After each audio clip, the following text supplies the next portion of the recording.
Ladies and gentlemen, dudes and dames, every single one, good morning, greetings, and welcome. We're today going to figure out the perfect ornithopter. I'm actually planning to build an assault one. We're going to make our deep desert base bigger because now it needs to also accommodate crafting. We have to improve the buggy as I need the MK6 cutter ray. You notice there's a lot of things coming with this stream today. We're going to do an assault versus ornithopter runs, like which one's more efficient for farming actually, how much time is there.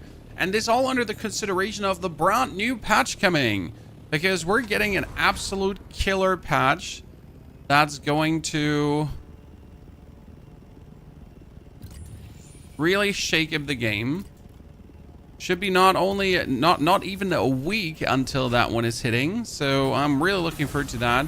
Have like the absolute perfect deep desert happening.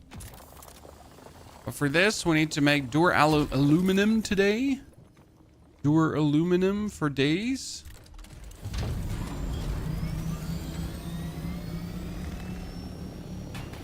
Because I want to craft a lot of stuff.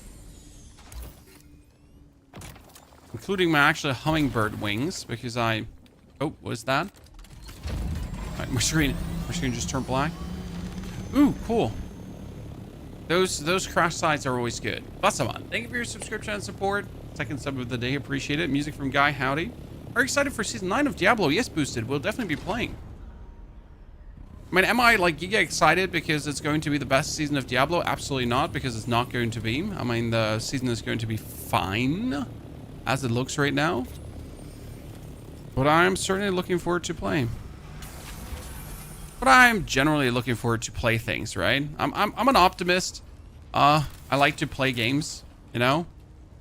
Oh, someone looted this already, stole the blueprint but left the spice behind. Wait, how is that even possible? Someone couldn't have looted this. Huh? Because the lid was still on. The lid wouldn't be on if... That's weird. That's actually weird. I haven't watched your stream since Hearthstone. Can't believe you're back. Well, you know how it is, sir. The internet is a vast and wide place, but at the same time, it's a tiny village because you always see each other twice. The amount of people I have from back in the Hearthstone days who have coincidentally played the same game as me or developed the same taste, definitely high. Did finish the update. Update is done, but it's not the update we're looking for, Studio. So this was not patch 1.1.1.0. This was literally a hotfix. I don't know if there are even patch notes for this one. No, there are no patch notes yet for this one. This was like a tiny update, I guess. So far, nothing too special. So yeah, there's merely a service alert. What was it? We will develop. We're deploying a hotfix with various fixes and updates. That's it. Okay. So 1.1.1.1.1.0. Yeah, that's the patch. No. It's not out yet. The deep desert is not extended, ladies and gentlemen. But it will be soonish. Okay, let's see how much of my aluminum get made, because I am in the process of making 400 plus aluminum right now. 250 is still in the making, so we're going to actually have to wait another 2 hours and 5 minutes before we can craft the assault ornithopter. But it should be happening quite soon. I also got an John, an actual John blueprint, which is kind of cool, I gotta say. Let's put this away. Let's get my dick Johns out again. Tend to like just bustle them away. Equip. I wanted to figure out what would happen if go away, you go away. You go away, Scout Ornithopter. Yes ma'am. That. Bud, backpack. Let's get these two back. Because I actually never had the young Sparky. So that's a new one for me. Quite excited to see. Scout Ornithopter wings are being torn apart. 500 spice can stay in the assault, because that's going to land up in my base. There are 3 loot locations on the crash ship. Yeah, but only the side panel has the blueprint. case you didn't know that. Okay, young Sparky. Sim found that if you cross the wires, power pack just so became known as Old Sparky for its constant discharge of electrical sparks, but this technique was copied widely by those who valued speed over duration. So this is a 500 power pool with 55 regen per second, and the normal power pack has a 600 power pool with 48 regen per second. So young Sparky just regenerates faster. Not really that useful. This Liter John, the MK5, has a 2,500 capacity, while the Daycare Liter John has a 10,000 capacity.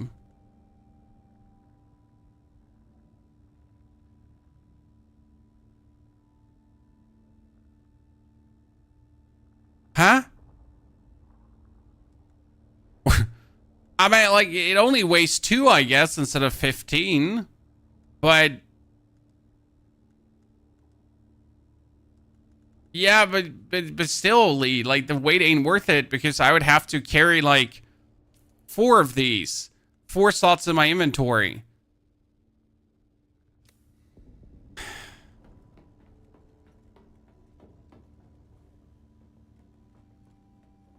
Yeah, so, like, I guess the lighter... I'm not fine with that, okay? I'm not fine.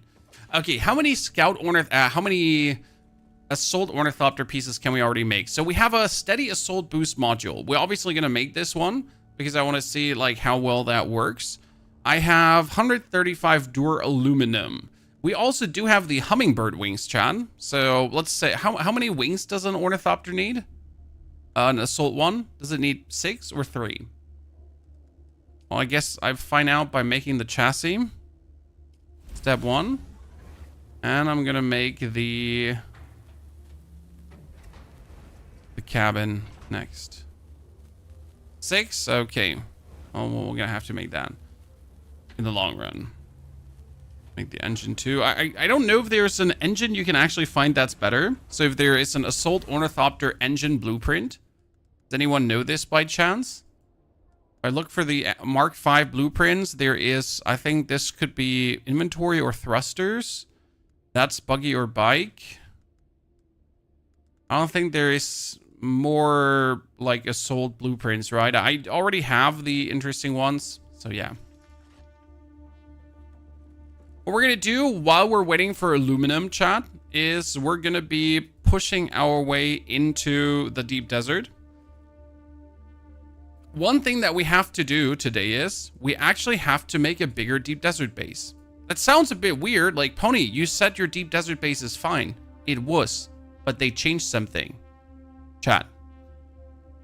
They changed something. They made the deep desert bigger. So by making the deep desert in the future go from the A to the E row, we can move our base to the E row. Isn't that insane?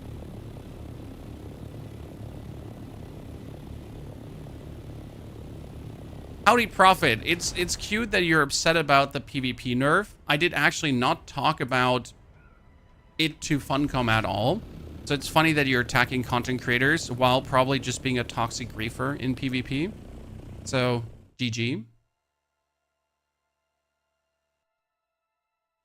Look at that chat, Mr. Prophet, whining that he can't grief people anymore. How sad. I mean, don't get me wrong, but anyone that's against the change of the deep desert is mostly people that want to grief and are now mad they can't grief people anymore. I'm sorry. Like, you can't tell me you've been having all the cool, amazing PvP encounters and that's why you're like, that's why you're upset about the change. It doesn't exist. I was just watching one of your YouTube video places you streaming also. Ruffle, it's good to see you there. Do you know when the extension of the deep desert takes place? So in case you missed this, guys, we have a test server now. What does that have to do with the patch? Let me explain.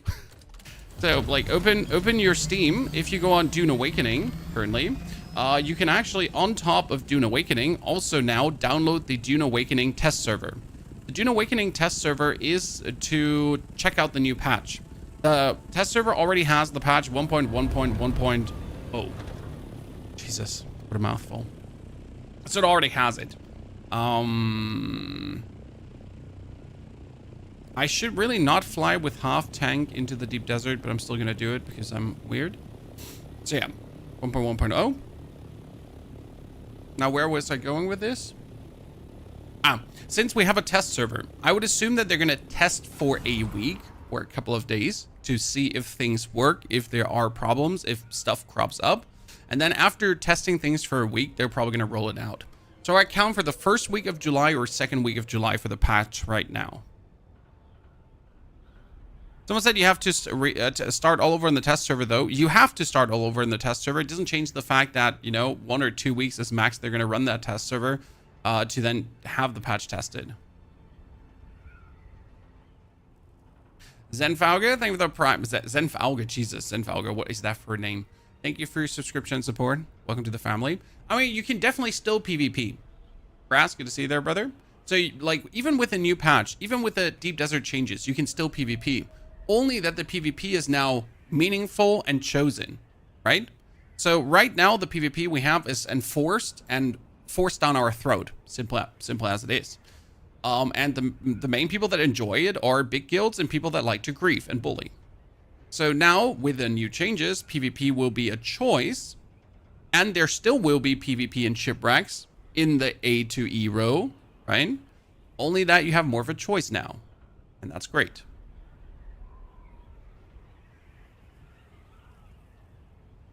The PvE row is not, the change is not in the game right now. Wait, which community post are you talking about? Oh, you mean the community post from yes? No. That it's definitely not in. I mean, you can see it when you leave the A row. You get the zone change warning and you change to PvP. I don't have the pop-up right now, but as we then get back, I'll show to you the pop-up. Look, Zero is now PvE in the top right. Where is it in the top right? What am I missing? Press T. T should show it, you're right. Actually, it is PvE. Huh. Huh. Oh. I'll be damned. But why? I did not expect it to drop so soon. You said in the community post on Steam it was also. I am confusion. Why it would be. Yeah, let me hover for a second. Sleepers 1.1017. Outline message. The PvE has been adjusted. Fuck me sideways. Huh.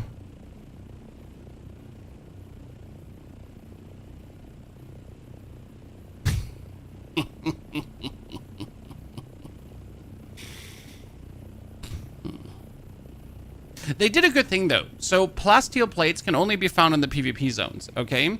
So in order, like the lower half of the deep desert now offers PvE loot that balances towards shared loot and the PvE activities. You may find better loot in more dangerous PvP locations further north on the map. In the PvE area, for example, each player gets their own loot and can be expected to receive one schematic. In the PvP area, loot is distributed on first come, first serve with higher quantity on everything, okay? Because people can expect to find 2 to 6 schematics there. That's amazing. So, like, considering now that I could go for a, like, E row or a D row testing station, but the D row testing station would not have that many blueprints, but if I then go for deep PvP, it's possible. Plasteel plates can only be found in the PvP zone, so I have to go for plasteel plates anyways to then craft stuff. The number of active small spice fields has been increased. The number of medium spice fields has been decreased to actually force you to go up. And the respawn timer of titanium stravidium has been increased. I don't see the reason for that. Number of resource hotspots in the PvP part of the map has been reduced. That's also a weird change, but it's fine. The spawn rate of titanium has been reduced in the PvP so that large quantities only spawn. Okay. So they're still forcing you to kind of go, but forcing you to kind of go. Are still in the PvP players who want to all schematics ability each week will want to visit. Okay, good. That's fine. Also, the reduction of the Ornithopter rocket launcher is actually happening too. Here you can see it. Interesting. Can you see if the mid-E flips to PvP? That's what we're doing. But that means we're actually moving our deep desert base right now. So, most important thing, we need to find out, where is the Dune Awakening interactive map? Where is a Stravidium hotspot in... Oh my, oh my, oh my. I actually have to, we have to stop the stream right now and talk about the patch, chat.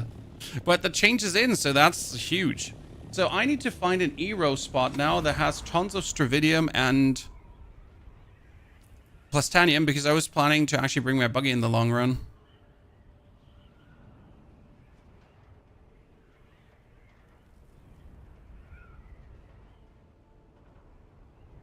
So this is PvE, chat. Look, top right corner, it says PvE. So we're in the D row. No one can attack me. That means I'm gonna have to find a spot for my base. You helped the streamer. Oh, you helped tremendously, because I completely expected, I did not expect this to come. Okay, E2. Now, when are we flipping? It says in the middle of the E row, so roughly around this marker it should flip.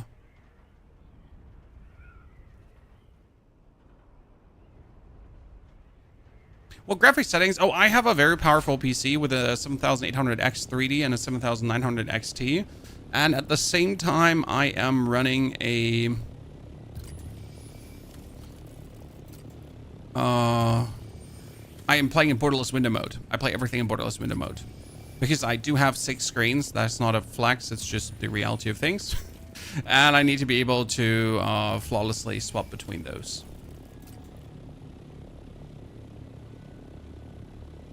Okay, we're still in the... That's my marker. So now it should swap over. Yep, zone change, ladies and gentlemen. So roughly around halfway spot, zone change.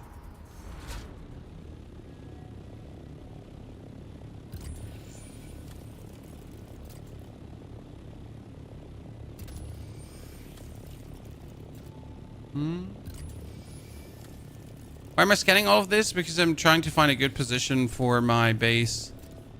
Okay, let's see. What do we have here? We got Stravidium. We got Granite. There is Stravidium again. There's Titanium ore. There is Aluminum. There is Titanium on the side. There is Stravidium here. There is 2 Titanium. It's not much, but I think it's fine, right? Yeah, I think we can live with this, right? Should be. I'm gonna move my base here. Like, it's harsh because I want to find like a better spot potentially, but I don't think there is much of a better spot. We need a good a good mix between Stravidium and Titanium. But I can still fly out, so it's fine. I just wanted to have it close by to a degree. So what am I doing right now, chat? I am actually moving my base over. I'm moving my base to this spot. And not only are we moving the base, here comes now the most important thing. What we're going to do is we're going to move the base and we're going to build a medium refinery. Yep. So my plan is to build the base around here.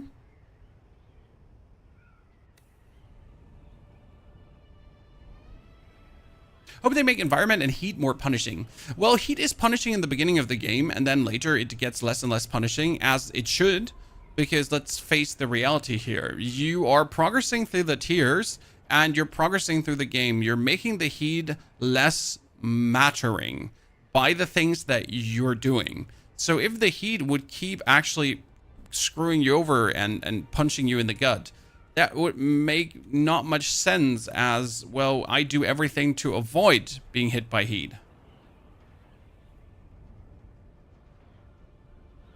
I bet the big guilds will very quickly monopolize every mineral in the Eero Durin. Oh, it could happen, but even that doesn't matter, because with a base in the Eero, okay, so like, it doesn't matter if someone monopolizes in the Eero, chat. With a base in here, I have to just jump into the F or the G. And even if I get attacked by 5 Ornithopter at the same time, I will always make it back to my base. You know?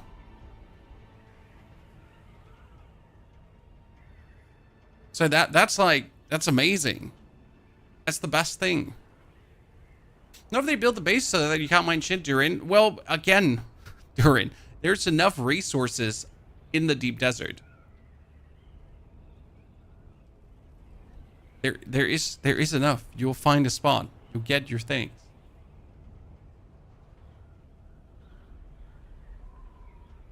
mean, you always find some people being weird. There's no denying that. But I wouldn't stress too much. So let's fly to our mini base first. Then we need to... I'm actually not going to deconstruct it right now. I'm just going to take materials for the new base. And then step by step deconstruct it. I need to think about building a second... I need to build a second wind trap. And that's going to cost me a lot of duraluminum. It'll be expensive.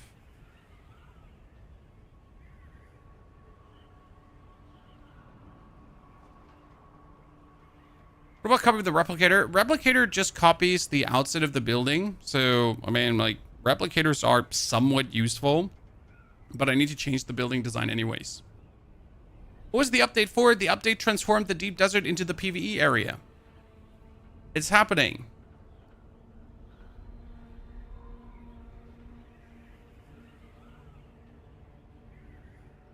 Is the PvE limit to Javi now? Yep.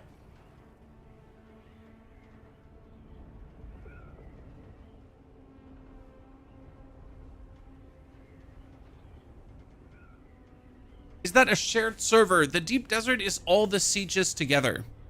Yes, Twix. So all the sieges on your server, we are on Lampadas server, and all the sieges on Lampadas together are filling the server. Okay, you know what the interesting part is? Now that research stations are also in the deep desert PvE area, you can actually go to a Mark 6 research station with a team.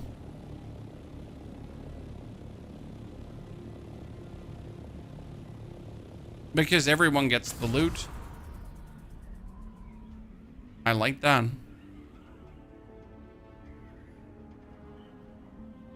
There's PvP in the deep desert. There's PvP at shipwrecks. There's PvP after the E-row. There is PvP...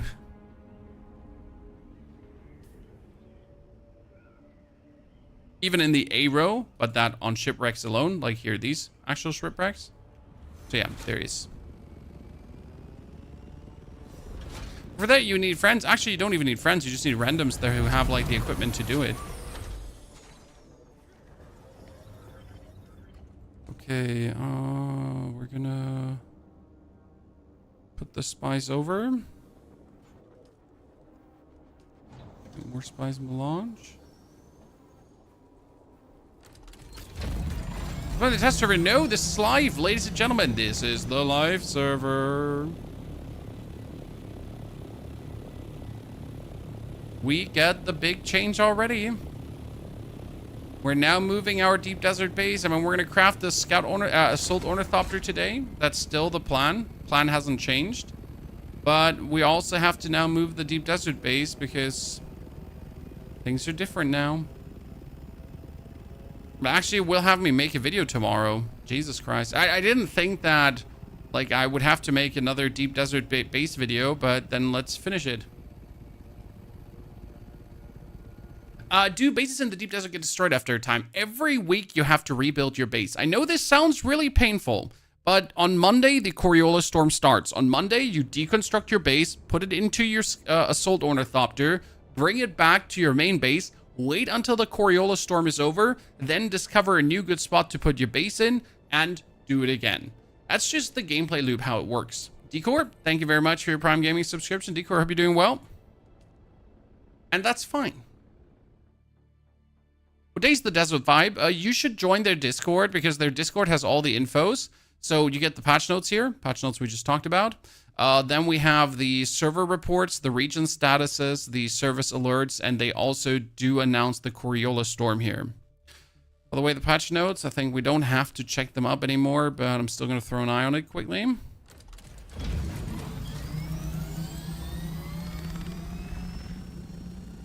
That was patch 1.1.7. They adapted the deep desert. They know how it works right now. You still have to go out in the spice fields. The vehicles are now nerfed. Yeah, so good. Are the MK5 Humming Ornithopter worth the cost? We're going to make them, Brady. So don't worry. We will make the hummingbird wings today for the assault. I'm just waiting for my aluminum to be done. because right now, my aluminum is yeah. So it's gonna take me another hour and 34 minutes. I'm sorry. I'm trying as fast as possible. Okay. I need salvaged metal. I never know where all my salvaged metal is. It's like just somewhere randomly put into this ginormous mess. There's 401 salvaged metal. Let's bring that with me. Also 1,000 fuel cells. What else do I need? That should be it right now, correct? For the time being, I will need to get some steel involved as well. Let's go Ornithopter.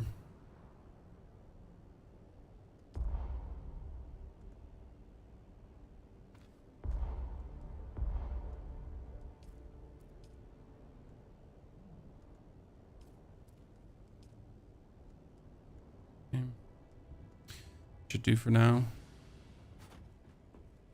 So we've already crafted our Assault Ornithopter chassis, guys. But I need to keep resources right now because I need enough resources to build a medium chemical refinery. That's duraluminum ingots, spice melanges, complex machinery, and silicone blocks. Then I need enough to just build a normal... Yeah, that's just steel ingots and only half of it. So that's actually really fine. Let me take more steel with me then. I wasn't aware how much steel I need, but if I need more steel, let's just steal it. 10 out of 10, chat. Sorry. Had a moment there. Might have passed out.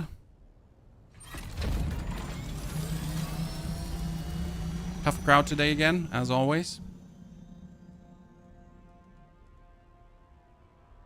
Like, I'm really trying here. Like, maximum effort, but it's not easy.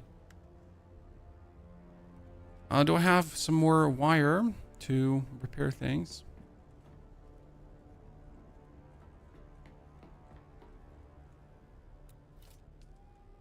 I have no welding wire because I just used up all my steel grade. Can you go through the new patch notes that come out? In essence, the new patch notes allow you now to build in the E row of the deep desert, ladies and gentlemen. That is the big thing in the patch notes. The other thing is that rockets on the Scout Ornithopter get nerfed, but that shouldn't in any way influence you if you're not a PvP dickback griefer. Right? Right?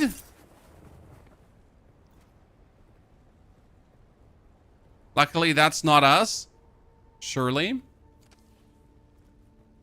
Okay, Pony's just running out looking for salvaged metal and having problems finding salvaged metal. That's great. The one moment you're like, hey, can I have some salvaged metal, please? And the game's like, nah.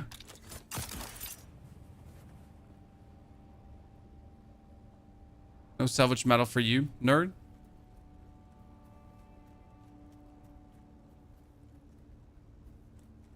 There is so much crying from the PvP Stompers Discord. You should actually expect, and I'll be like, you know, I'll be absolutely frank and fair and honest, and like, you know, if you like PvP, if you really love PvP, if you are a true to the core PvP player that enjoys challenging and fun PvP, then this update should make your PP go hard. This update should not anger you. This update should not frustrate you. There's nothing about this update that's bad for you as a PvP player. You know? It should make you happy because now you get more meaningful PvP. Unless you're obviously a dickback griefer, and then, well, I'm not surprised about your opinion.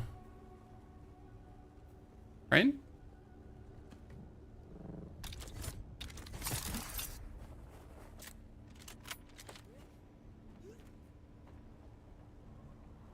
But hey, you know, reality is a bitch, I guess. Do you know if the rate bases in the PvE row are rateable? No, they should not be rateable. Now, I say they should not be rateable because the same rules apply in the PvE row as in the A row as in the E row now, okay? That being said, like, this is, I assume this is how it should work, unless they made a mistake in their coding and your base should be, is rateable. Again, it shouldn't be, but, you know, what What if they screwed that part up of the patch?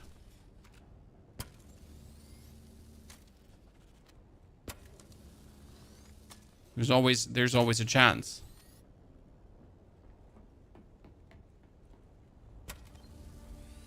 So what are we doing right now, Chad? So what am I planning to do currently? Well, I'm gonna take this beautiful bad boy here, and we're gonna fly out now into the E-row.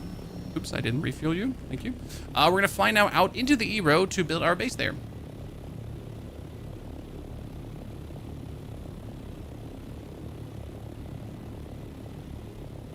Ben, the PvP area will be smaller. The PvP area might be smaller, but the actual regions where you get the cool stuff, so the shipwrecks where you get the blueprints, the shipwrecks that are crashing where you get the blueprints, the research stations where you get the blueprints, all this stuff where you clash and have meaningful PvP, they're still PvP, right? So the only PvP that got nerfed is the Ornithopter griefing. And that was never real PvP. That wasn't.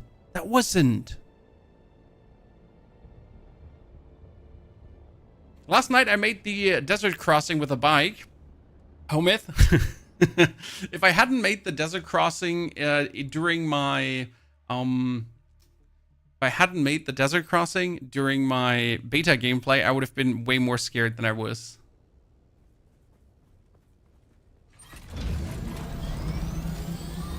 The PvP area that remains. So just to be real for a second, this is the E-row. This is E1. F, G, H, I, and now I'm gonna drag it over. That's still the PvP area that remains. I'm sorry. Anyone complaining about this change, I just don't want to talk to you anymore. I'm sorry.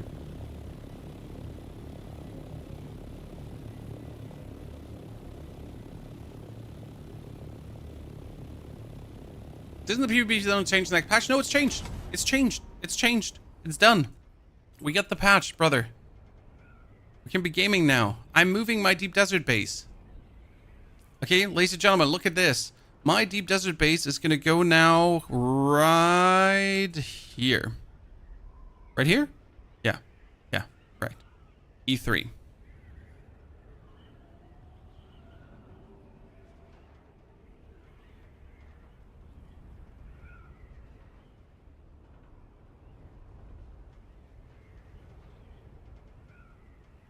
And no, we're not talking about putting our bike into the deep desert, Fierce.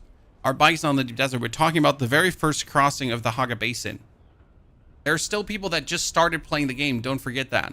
So the very first crossing that you do when you leave Haga Basin south to actually go over to the Vermilius Gap, that first crazy crossing. Yeah, the Landsrad control points are still in the PvP area, so everything that's meaningful PvP is still in the PvP area.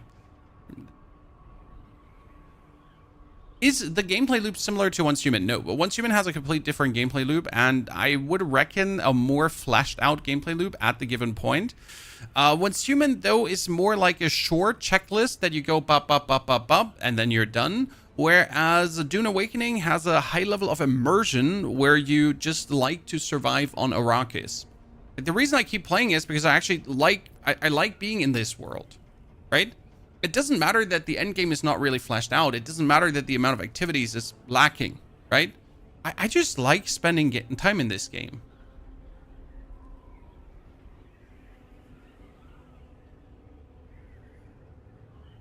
Fierce recognition appreciated.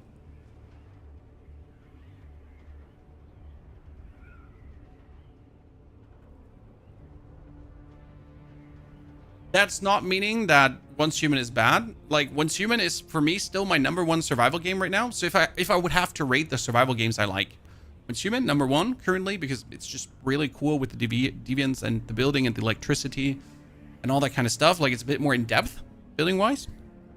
And then making your deviants happy and collecting some Pokemons and having them work for you, and, like, it's cool. But Dune is there as my second survival game I actually like. And to be fair, I don't actually like survival games. I don't like survival games. Rust, I hate Rust. Terrible. Daisy, never played, never touched. Terrible. Too much sandbox. No interest.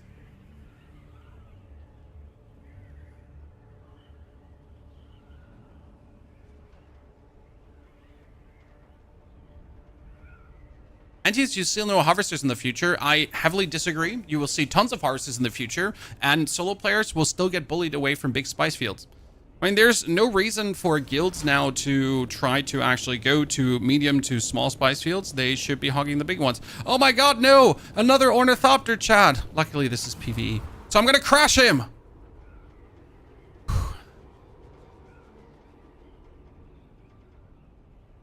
Proxy, thank you for the brand new Prime subscription. Bushido, thank you for the 2 months of support as well. Valheim, I was okay with Valheim, but it felt like not too much fun solo. So Valheim was something I needed to play with others to really enjoy. Okay, chat, this is still PvE, so you can press T, by the way, to keep popping up this window here, this overlay that shows you still PvE, still PvE. So there's the first base. This is now a PvE base, right? Let's actually lend the Ornithopter for a second. So even if I wanted to, even if there was a sandstorm coming, I couldn't just like enter and mingle and jingle, right? And tingle and tangle and bingo and bongo. Nope, that's not happening. So these things are now all PvE.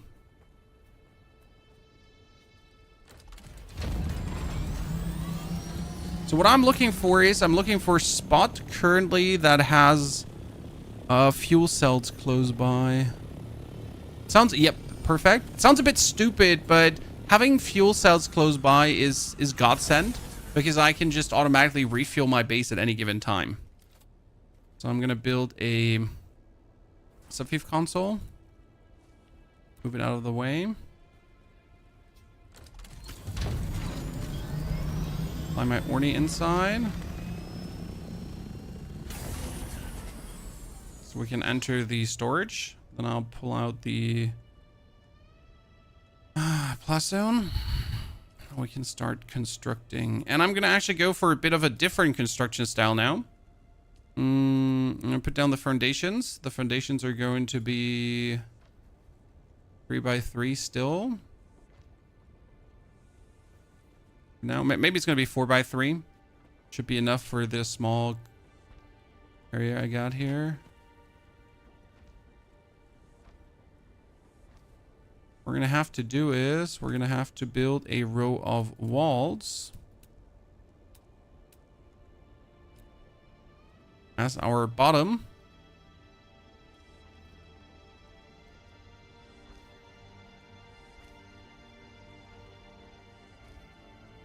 Maybe I have to make it bigger. It depends on how much I can fit down here, because this is going to be the generator floor. Actually, you know what? Let's build the doorway here. So there needs to be a door here. Then there needs to be a door on the tibbity tobbity. And I need to fly you to the side quickly.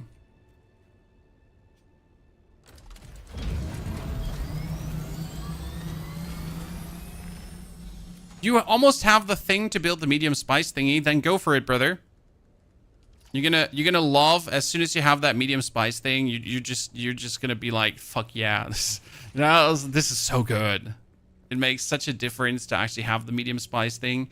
Every spice gathering is just so much more mattering now. So what did I do down here? The main plan currently is that with this down here, we're gonna build our fuel generator floor. So it's 3x3, but I need to know which orientation would be best for fuel generators.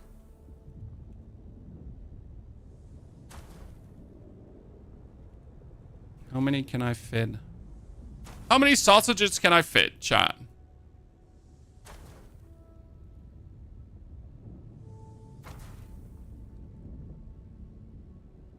That's plenty. Damn, I can fit 6? Oh, I wasn't aware that so many sausages fit in here.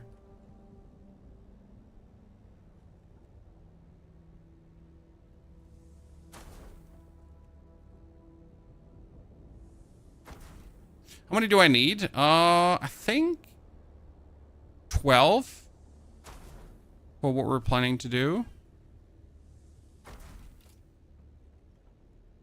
See, like, why do I need all of these? Because right now, what we're planning to build is, we're planning to build a large wind trap, 135. We're planning to build a 350 medical chemical refinery. We're going to plan to build a medium spice refinery. So that's already 700 plus 135. Do the math. You know how it works. And then we need another 45 for the medium ore refinery.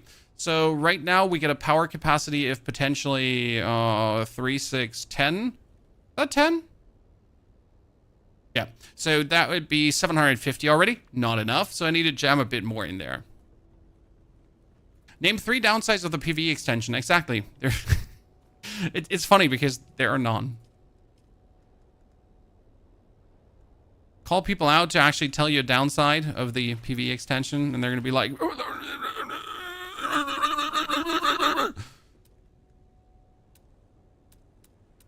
That's roughly the reaction. I'm sorry. I've actually been on Twitter. I have been on Reddit. I have been in the Discord, and I've looked for a single good argument, like where someone is like, "Wow, you know what? This actually makes sense. What you're saying, good sir." Well, yeah, no, no. I wish, you know. Don't get me wrong. I wish, I love to be proven wrong, but I wasn't.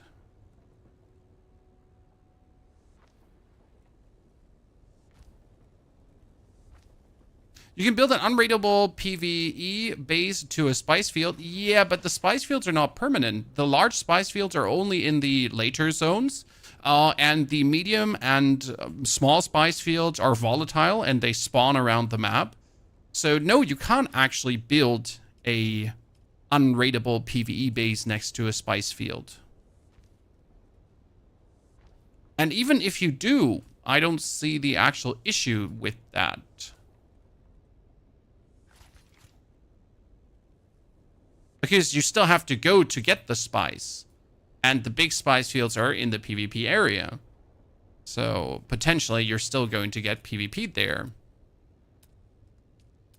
Do I have now enough to build the roof? Please tell me I just have about enough to build the roof.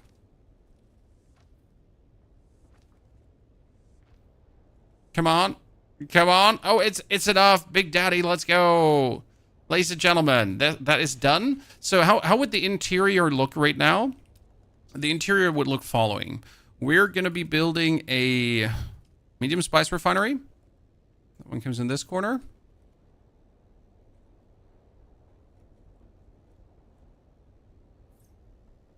Then we would build a medium chemical refinery.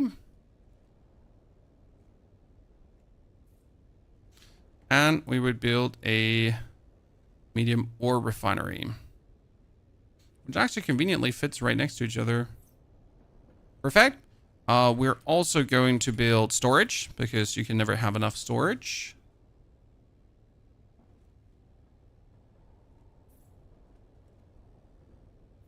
And then we also need to build medium water cisterns, probably 1,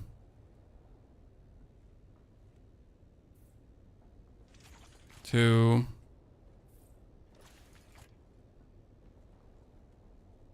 3, 4 in the long run. It's kind of like the plan. So this is going to be how the inside looks. And then on the tippity-toppity of the building, we're going to slap the wind stilts. So I'm most likely going to operate 2, but I'm not entirely sure if I can actually fit 2. So that's number 1. That would be number 2. So that is the miniature base right now. And the whole thing is going to be powered by what we have down here. That's the plan. Now let me get the steel out of here so I can actually build already the storage.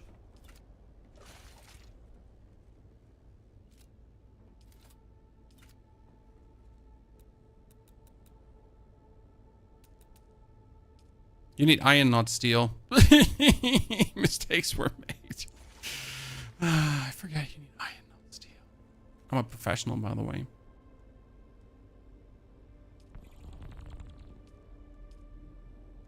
I'm a professional, by the way. Do this for a living, Chan.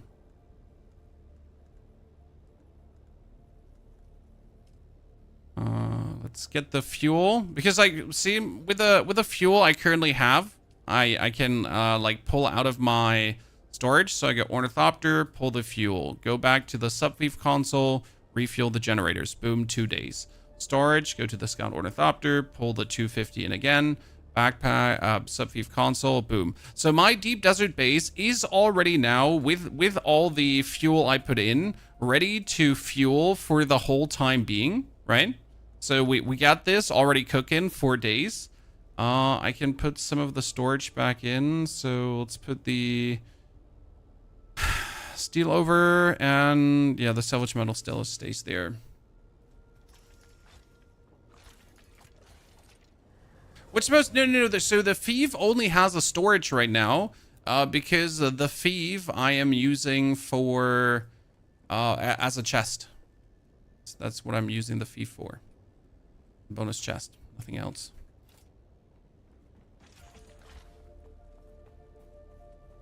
My server is on Lampadas EU Sietch Ramal. That's where I am. It's actually in the video.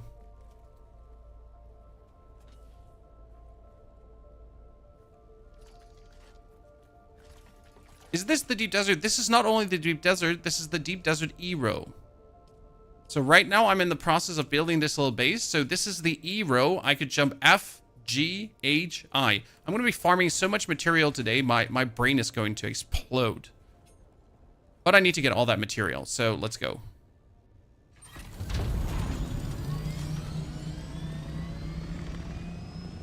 So we're going to have a very productive day today, ladies and gentlemen.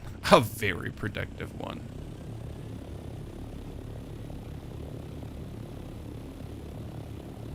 Did they already change? Yep, they did. It's in, chat. It's in.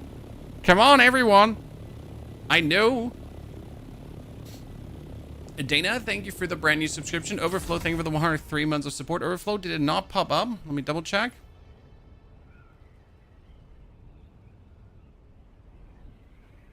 It was working, Overflow. Or the sound is not working yet. Something broke about the sound. I need to double check on that one.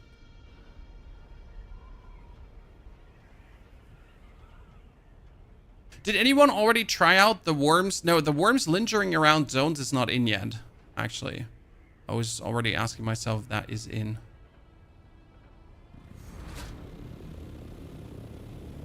Now you'll see hordes of players building their base inside the deep desert, as they should. I mean, right now people build in the A-row anyways. Now people are going to build in the E-row. So the deep desert is going to be more lively than ever.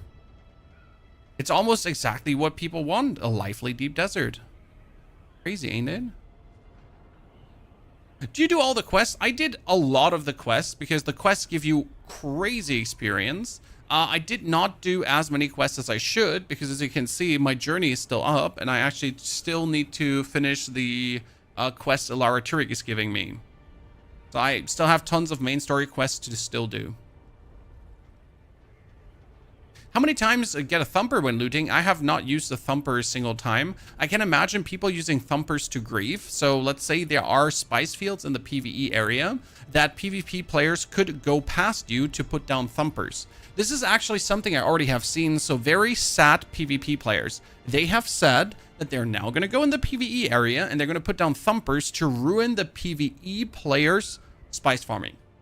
Now tell me again that they're not just scummy griefers. So, sorry, Chad. So as a reaction, right, to the deep desert being extended, I have seen griefing PvP players now wanting to thump out PvE players because retaliation. Yeah. So you've been a dickbag before and now you just want to be a dickbag again. Because let me check my notes. Ah, you're dickbag. They'll get banned. No, it's an actually absolute legit thing to do. So don't get me wrong. This is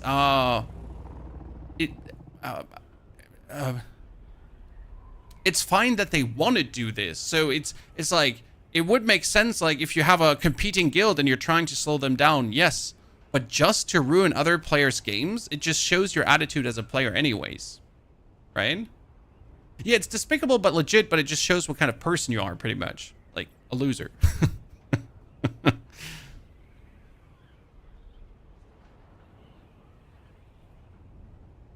Server name is Lampadas.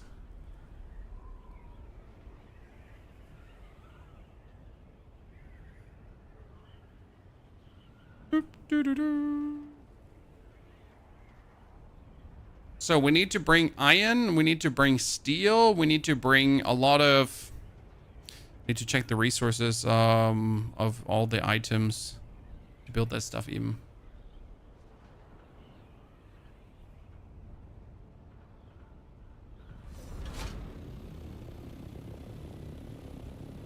The whole point was to do whatever you want in the deep desert and troll and whatever. Worman, you can still do this. Only in the deepest part of the deep desert where most of the loot is. I mean, you still have most of the loot in the deepest part of the deep desert. The only thing people are literally complaining about is that they can't just hurt everyone right now. It's like you get your toys taken away from you. You get your bully targets taken away, and now you're throwing a tantrum. That's the only thing I'm seeing. This is the new client with all the changes. I am not on the test server. I am right here. Are there cheat hackers in the deep desert? There have been instances of people speed hacking and stealing vehicles. Yes. Mustafa. I have heard of this happening, but I have not heard of this happening on a scale that is worrying. More like edge case scenarios.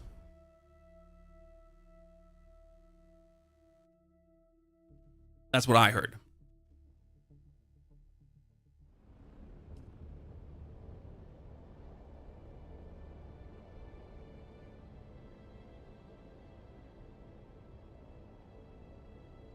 You will see this will ruin the endgame. Which endgame? I will see. Which endgame, sir? I'm seeing nothing. Which endgame? There is none. Right now, the game is as bare bone as it gets. You farm into the Mark 6 era, you do some Lance Rod, then you quit playing the game until there's an update.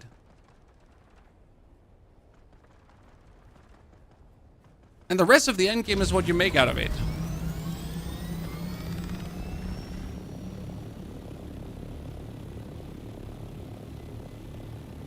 Good. What kind of resources do I need now, ladies and gentlemen? No.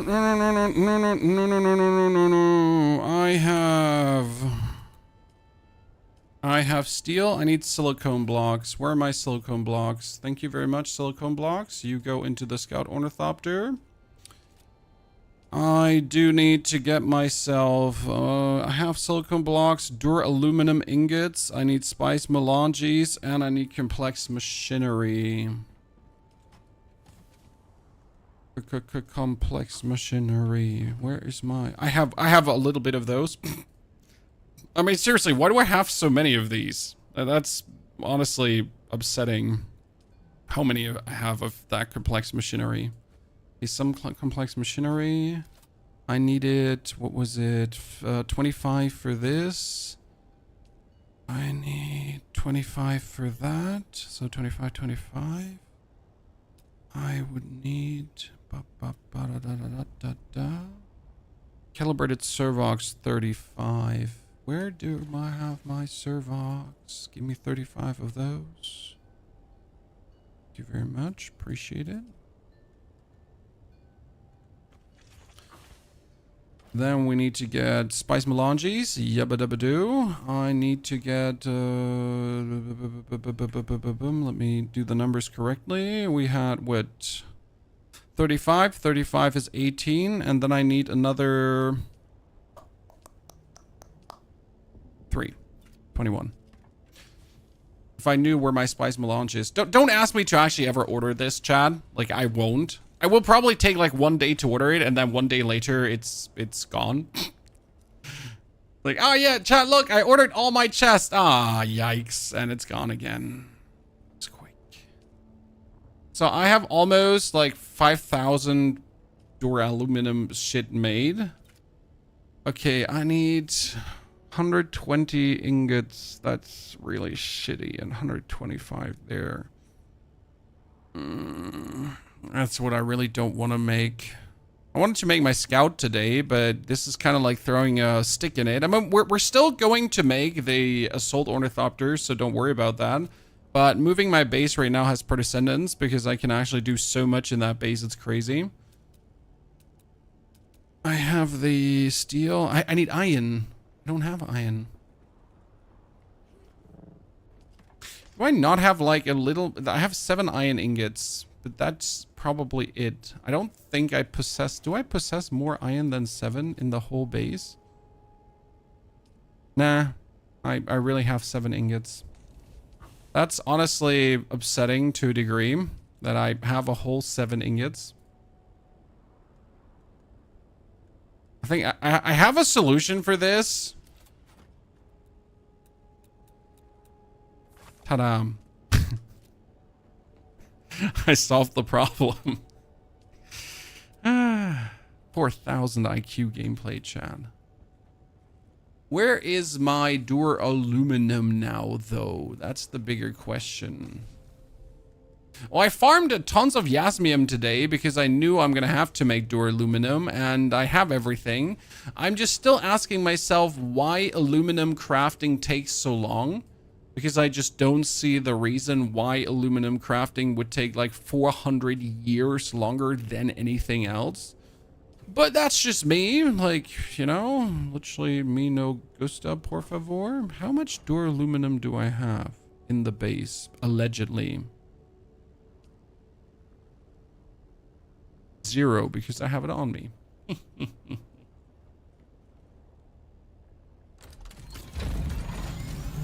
I need more decaliter johns.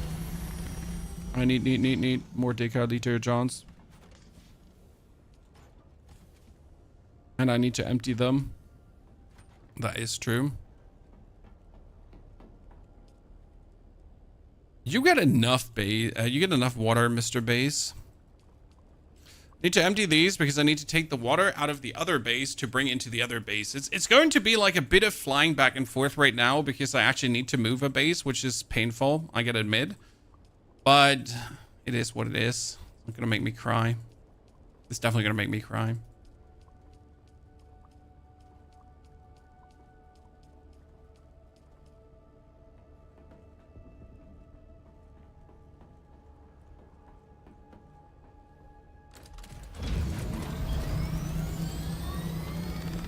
Thoughts on these changes? Oh, I'm a big fan. Big fan. Big fan. Mr. Chen Master, by the way. Thank you for the 2 gifted subs as well. Greetings to all of you, ladies and gentlemen. Welcome to Dune Awakening patch 1.1.107. Teen? No, 1.1.0.17. Yeah. Where the deep desert is now more PvE. You just make a storage space in the E-row this week? No! I refuse. I am not just making a storage space. I'm doing the whole package right away.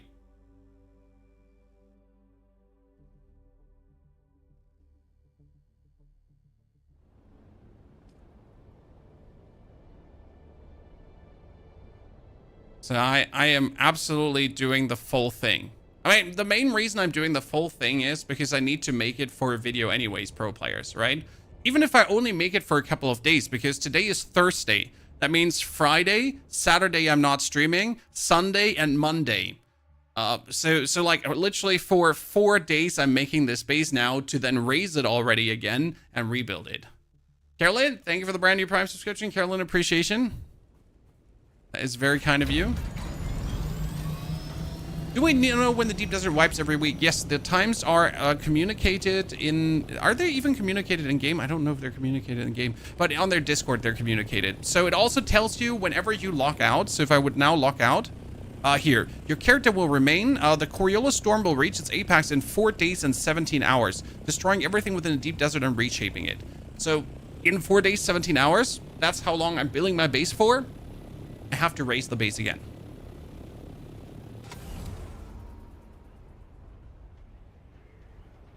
But you get a big warning before. They tell you, it's like, you get used to it really quick. It's not like, oh no, I totally did not see this Coriolis storm coming. Doesn't happen.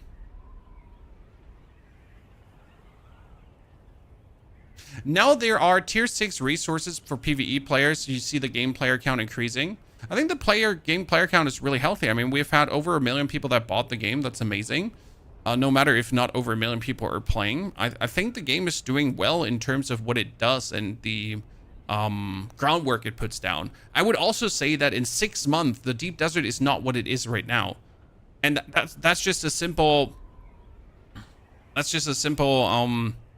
Like, it's just an evolution currently. I mean, they might have had their closed beta tests, but the closed beta tests also had a lot of people that are highly engaged. And often these closed beta tests have a problem that they have a lot of non-casual players. So they, like, the people that closed beta test and really in-depth closed beta test, they're naturally not the most casuals. So when a game then really hits the broad market and starts meeting the casuals, a lot of your plans you might have had for the game just simply don't work, because they only engage like 2% of your community. And the other 98% is like, oh yeah, that's shit. I'm on an EU server. We're on Lampadas.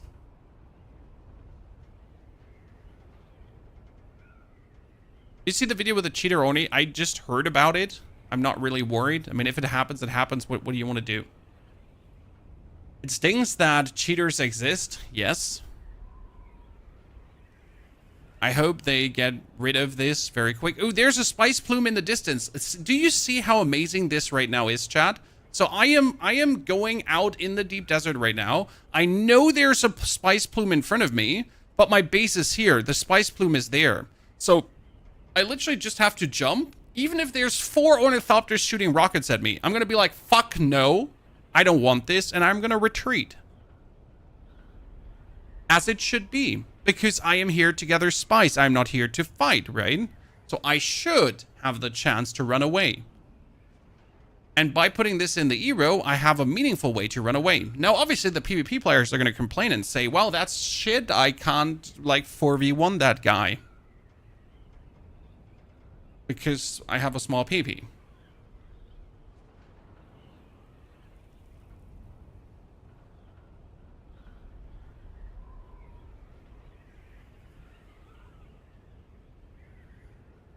PvP players are not the same as griefers. Right now, they're the same thing. Right now, survival. I'm not saying it's not all man. Survival, right? It's not all man. It's just most. Survival games sadly breed a very sad type of PvE players. PvP players. That's the best way to say. Like, it's not necessarily that every PvP player in a survival game is a griefer. It's just that the nature of survival games breeds griefing PvP players. Because if you kill someone in the survival game, it always comes hand in hand with ruining their progress, stealing their stuff, making their journey harder, making them cry, you know? So it kind of like goes automatically hand in hand of making others suffer.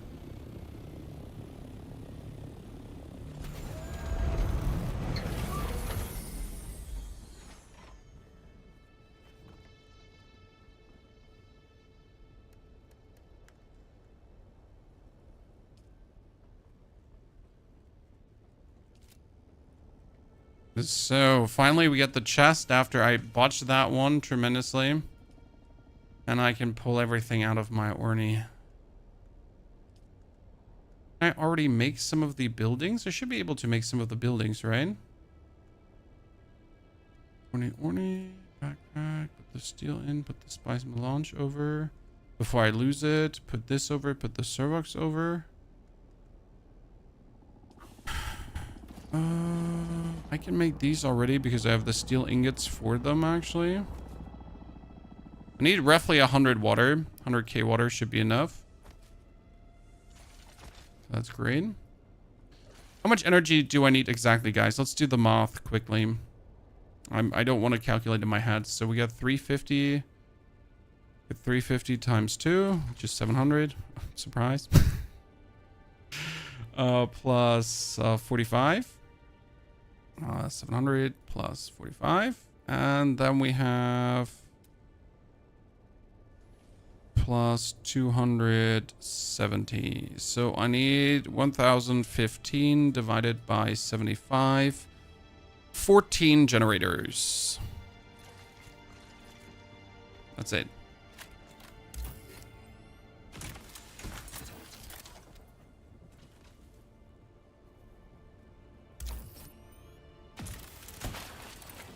Good, good, good.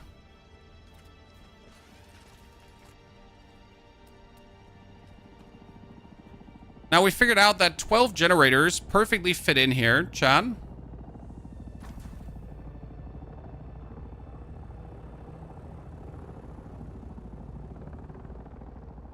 Did I put them slightly? I put them slightly tilted in. Oh my goodness. This is bad, Chad. I don't know if you noticed this, but all of them are, they're not straight. They're slightly tilted. It's bad.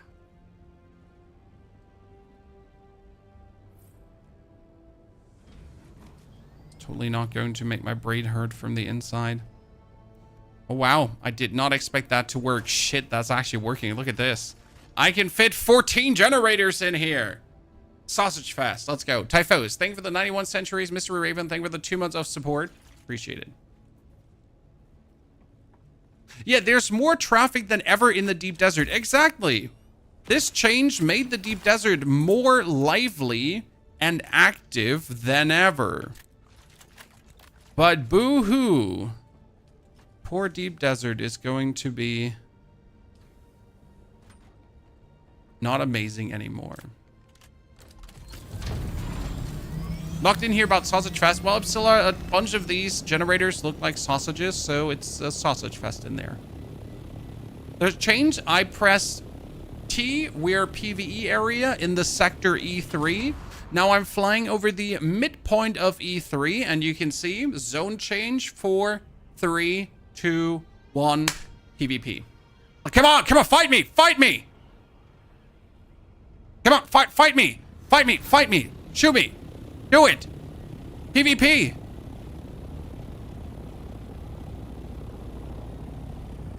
I'm faking it, chat. I'm faking it. I'm faking that I have rockets, okay?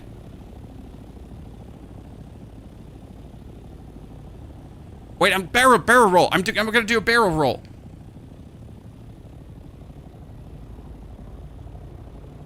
I'm ramming.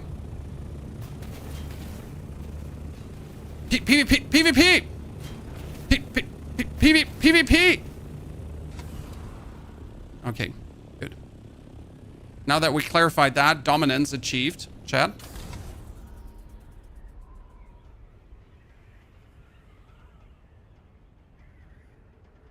Like he never saw that one coming.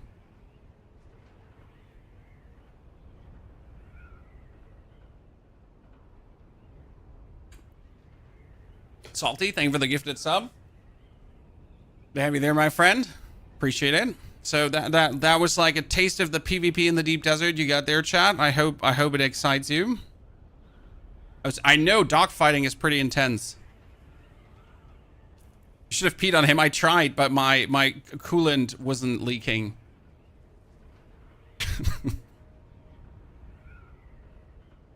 I just assured dominance. See, I wanted to bully him away, chat. You have an IRL decaliter, John. Yes, sir. It actually only holds... I'm pretty weak on that side. It only holds 1.5 liters, I think. I used to have like a 3-liter John. So I wanted to scare him away. So this one is mine. Oh no, please. My... Oh god, I hate this one. So I need to park mine on the top here. You good? You're gonna be a good boy now. You're not gonna go away. We're fine.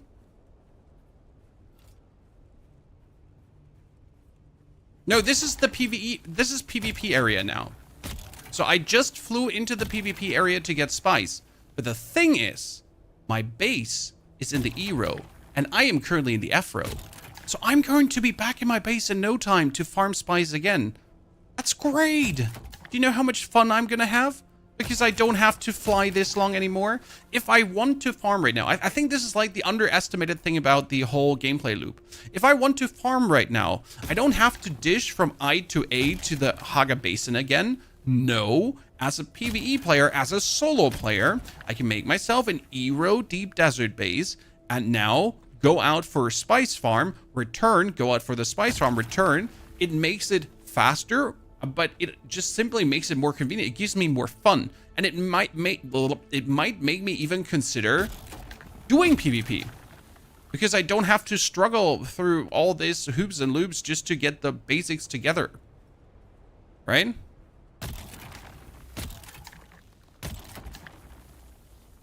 And yet it's still only a small spice field, right? So if I want to have the bigger spice stuff, I still have to go deeper into the deep desert. Bigger Orny would be better now. Yes, ladies and gentlemen, this is the point. Lord Overflow is bringing up the perfect point that I was trying to make. So what is better now is actually making a Scout Ornithopter, an Assault Ornithopter, because the Assault Ornithopter has 1,000 storage, and the Scout Ornithopter right now has only a 500 storage. Which means if I would actually consider making a Scout now with the small travel distances, that's a good idea, isn't it? The Afro, no, the Afro, I'm in a PvP area. This is PvP, I can get PvP'd, sir. This is PvP right now. But even if you get PvP'd, that's where my, so this is the Afro. This is where I found the spice field, okay? That's where my base is. From here to there, right? Even if I get attacked, even if someone tries to grieve me, I will be able to escape. Unless you're really, unless you can't fly. Unless you're two thumbs, left thumbs, Jimmy. Imbecilic moron. You don't know how the acceleration button works. Like, you literally just, like, press glide mode with, like, 20 speed above the ground. Unless that's happening, you should be able to escape.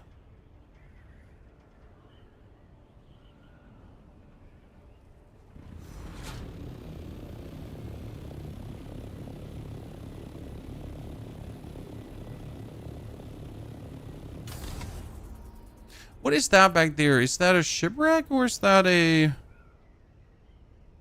piece of rock?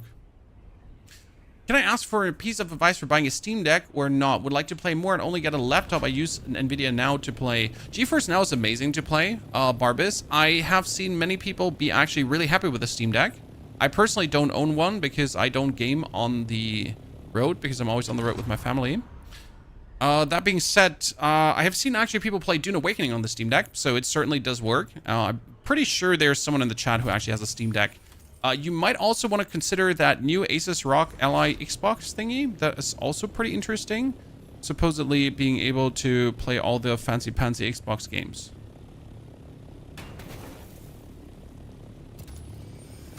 Wow, we didn't have like a single actual like titanium or whatsoever here. That's like pure sadness.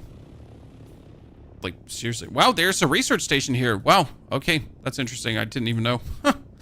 Crazy.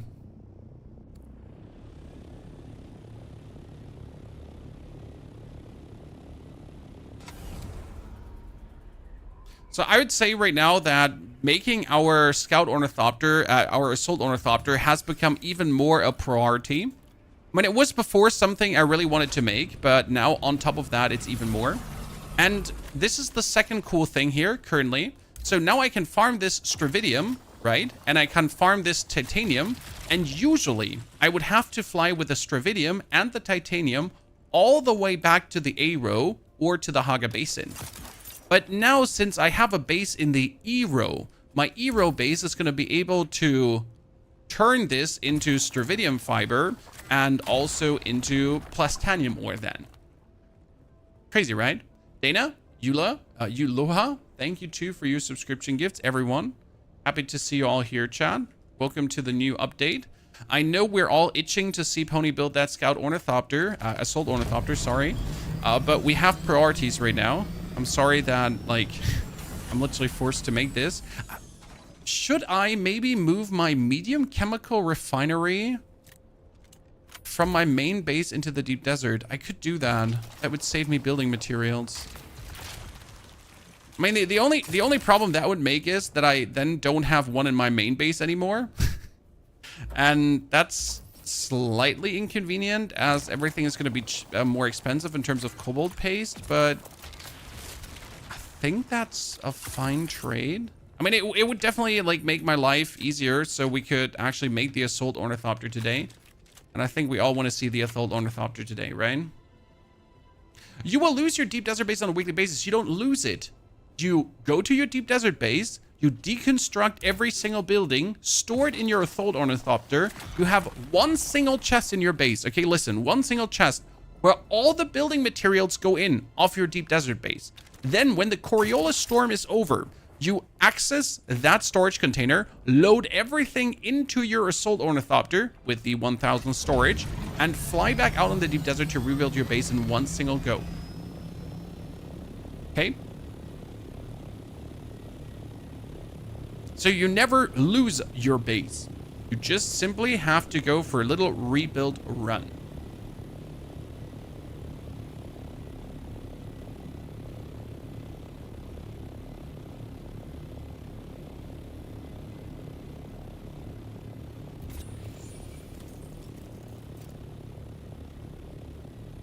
The new DD is online. The new DD is online. Using blueprints to quicken things even more. Yes, you can use blueprints to quicken things even more, and I think it doesn't hurt because you simply just like save your time holding the left mouse button. Does the base get destroyed? No. The base, like, so if you don't deconstruct your base, the Coriolis storm every week wipes the deep desert. So the deep desert is going to get completely scoured. All the designs change. So right now, for example, that here's a testing station in G4. That testing station won't be in G4 anymore. That testing station will then be in G3, for example. So the whole layout is being changed every week due to the Coriolis storm. All 81 tiles change.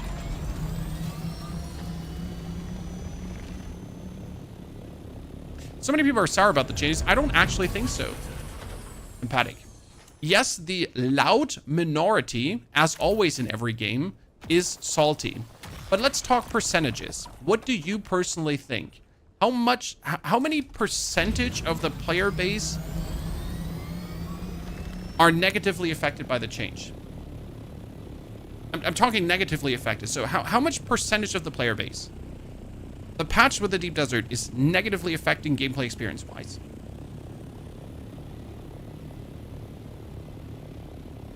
Maybe 2 to 5%.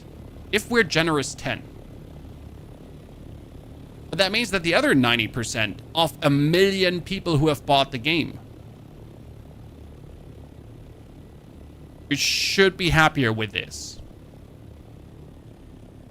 Right? Yeah, 10% maximum, and that's being very generous. That's being very generous.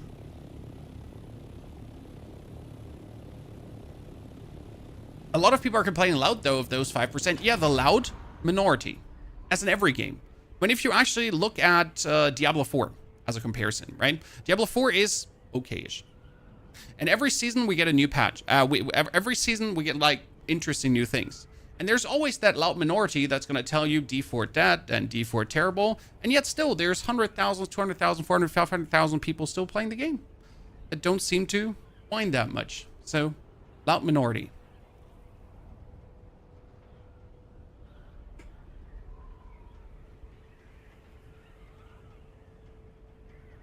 Should have only made the scout changes at first. I don't think the scout changes are actually needed with the Deep Desert changes.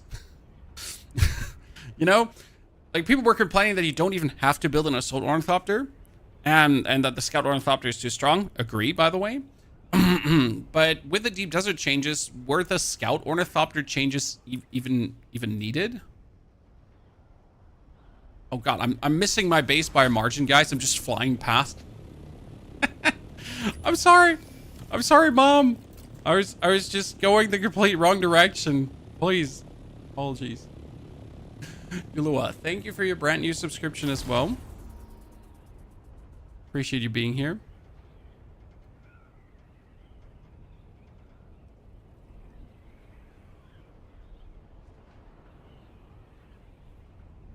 You need a colored water bottle. Now I'm drinking that ghost juice, sir. There's only spice in there. I can't see you. I can't have you see that purple glow. Are you bound on Twitch? Did you try the station D3 after the patch? We can try it together. Actually, I can invite people from the community that are on my server, because now we know that the research station shares loot. So the actual research station here in my the actual D3 research station, yeah, that one shares loot. Ooh, ladies and gentlemen.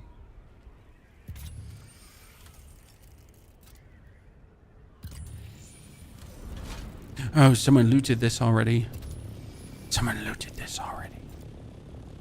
Whoever it was, you PvE player scum, I'm going to hunt you down. Oh, yeah, this is in the PvP row still. God damn, I hate those PvE players. They just jumped out from their safe base to loot my shipwreck, guys. And I couldn't even shoot them down with my non-existing rockets.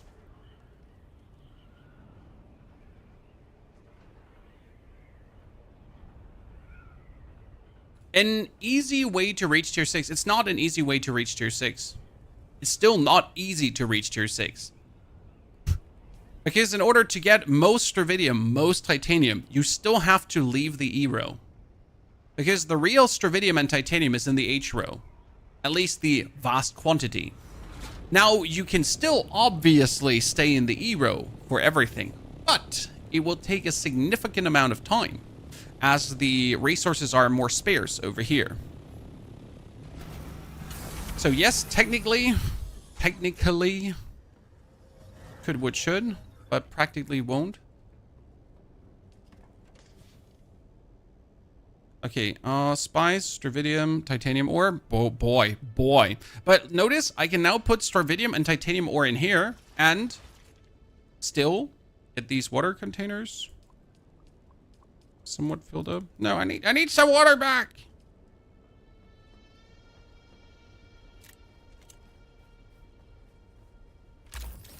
The game dies if people don't play. Disagree. The game can actually be played solo without any other person on the server, without it affecting your gameplay. So for me personally, it wouldn't matter if anyone is actually in the game right now, apart from me. I would still have the same amount of fun. My fun is not determined by the other players in the game. Now, that's just simply how I play the game and how I enjoy the game. It doesn't mean everyone. Right? Yeah, I've interacted with one person in 135 hours. Exactly, Shocked. So I've had 2 PvP interactions in now over 100 hours, right? and one guy was insulting me, and the other guy tried to grieve me. I won both battles.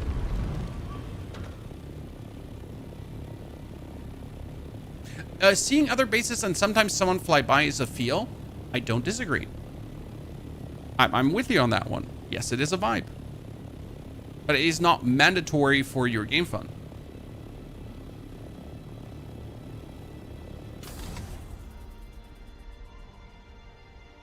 Good strategy would be having 2 bases, one in the A and one in the E. Why 2 bases? I don't see the advantage of that. Maybe I'm just being dense. But I don't see the advantage of having 2 bases. Iterate your thought process, please. In the A-row base, I'm just deconstructing my A-row base right now. I'm gonna wipe it because I don't need it anymore.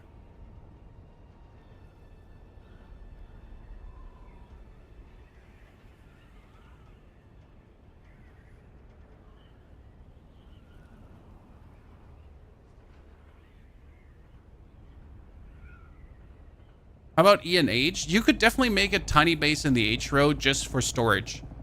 But also, I don't see that necessary. If I'm honest, like, an E row base should be more than enough. Again, I'm looking at this from a solo player perspective, so sorry. This is not like, if you're in a guild, everything is different than what I say, right? Like, I'm talking merely as a solo player. And I think for me, E row with like what I want to achieve with getting all the Mark 6 gear seems to be more than enough.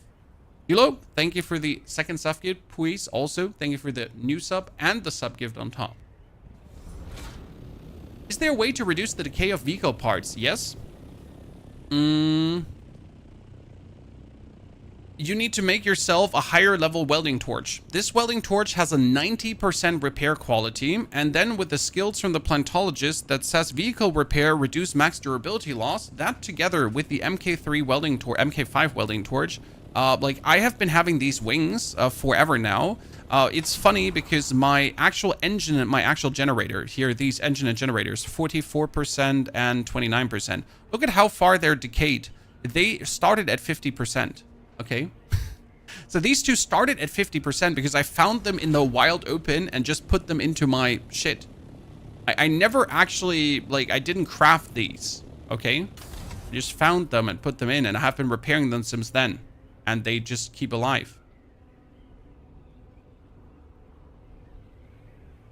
If you make an advanced subfief, then destroy it, do you still have to pay taxes? I don't know, but why would you make an advanced if a basic subfief is enough, Jonathan? You know? Why make an advanced if the basic is enough? Ash Reaper, thank you for the brand new sub and the sub gift on top. I don't know if by the way, the 2 gifted promo is still running and you're still getting the Atreides form, so please tell me if it is, because I kind of forgot.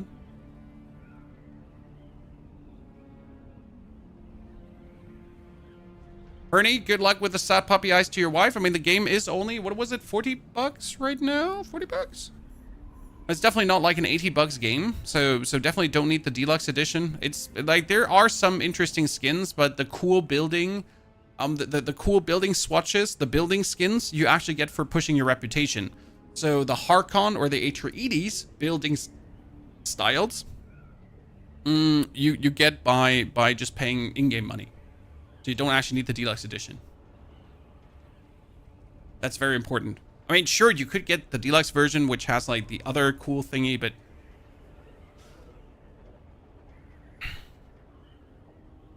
Centonian, thank you for the 22 centuries of support, Centonian. Appreciation, sir. $75 in your country is still better than an AAA game. Well, if it's $75 in your country right now, then I assume an AAA game would cost you $100 probably. Atreides is one word, please. Well, Mr. Pooh, it's a complicated word if you're not native. You know? I think everyone understood what I was trying to say without you getting an aneurysm.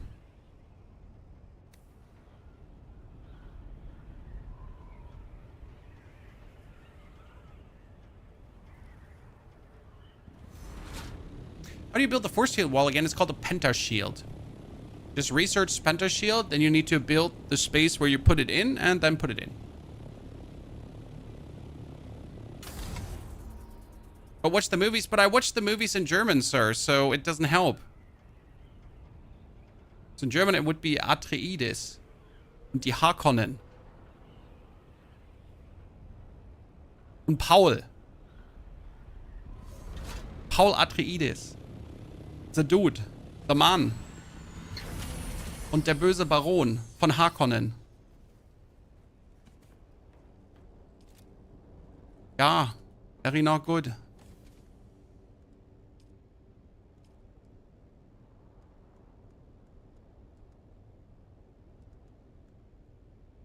So yeah,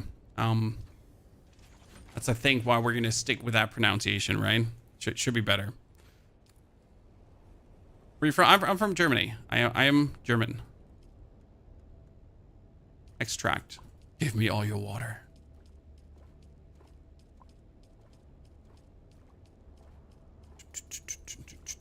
The most annoying thing in the world, but I am not wasting this water because water is life. It's like pumping gold out of these circuits, right, chat? Give me that liquid gold. But now press the button too much and I spill water, a demon is going to hunt me. You can't find the blueprint for the buggy scanner. Buggy scanner. Which buggy scanner? Why would your buggy have a scanner? Your buggy doesn't have a scanner. No, no scanner. What? Buggy scanner? There is no buggies. Is there a buggy scanner? There's no buggy scanner. Unless there's no buggy scanner. I'm pretty certain. Oops. I totally meant to do that. Yeah. That was exactly what I meant to do. Okay, I am not sure if my inventory is big enough to fit all of you. Shit, I should have kept one... You know what? I should have kept one chest alive. Because with that chest, we can do something different. Before I now run back and forth, I can put the goodies in here. Then scout Ornithopter, put the goodies over. Pick the things up. Bop, bop. Put the goodies over again. Good. Backpack, Leader John's complex. Did I not get... Am I missing resources? You are made out of complex machinery, cobalt paste, silicone blocks, plus titanium. Where is that stuff? Or am I just blind? I'm missing the complex machinery that I should have gotten for destroying that. Or I'm just blind. Oh, I landed in here. See? I was like, I'm not like, you know, I'm not. Chat, I'm not crazy. Something is clearly not adding up here right now. And I know it was on the ground, but it landed in the other pile. Like, what is that? Like, why would you land in the other pile? Scam.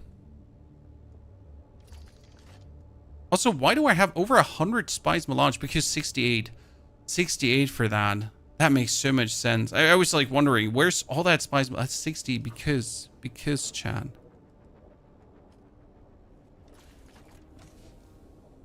Okay,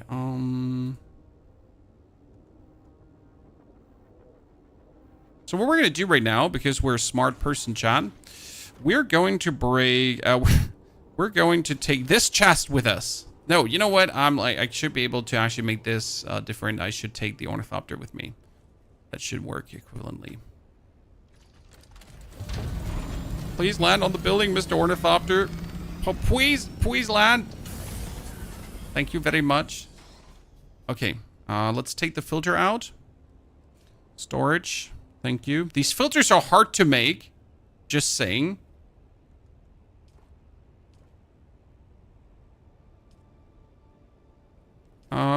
Well, good riddance, Dave.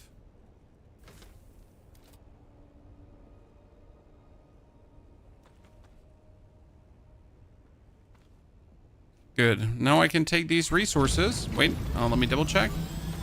If I'm going crazy. Did I miss anything? It's just the generators and the base. Ah, the water containers. There's 13,000 water I still have to grab. Yep. Okay, but we're almost done with the deep desert base, so that's perfect. Like, 2 more trips or so and we're done, and then we can also make the assault Orny. Can you not thumper your base right on the sand? No, we're too close to the edge. Right?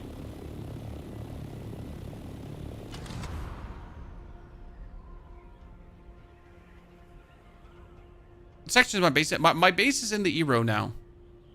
All the E3, all the way. That's my new deep desert base. E row.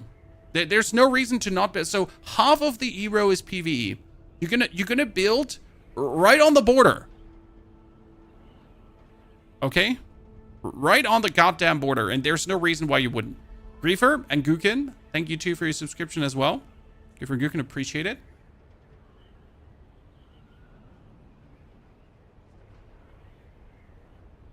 By the way, in order to get materials for Mark 6 stuff, so we're not talking about plastanium, we're not talking about spice. If you want to actually have like these materials, like the steel platings and all that kind of stuff, you still need to go into the PvP area. So we're building a wall of bases in the E row, yes. Which I think is cool.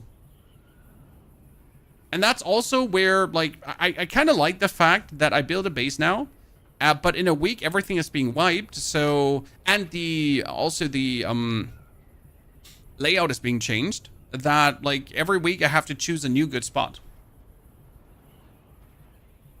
Am I right now that the assault Orny with thrusters and storage is the best decision for a soul player? Astro, you big beautiful bastard, you're correct. I do think that the Scout Ornithopter has outlived its usefulness. I would say that I'm going to keep my Assault Ornithopter in the deep desert. And I still going to have my Scout Ornithopter to travel from the deep desert to my base. Right? Scout MK6 is busy, yeah, but Scout MK6 is this far away, whilst Assault is super easy. Right?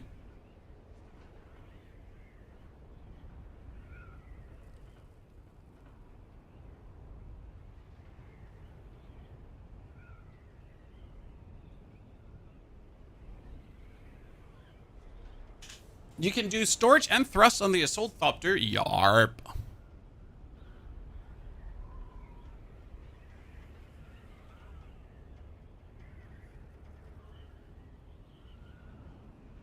Right now, I kind of think like Assault for farming, Scout for transporting back to Haga Basin.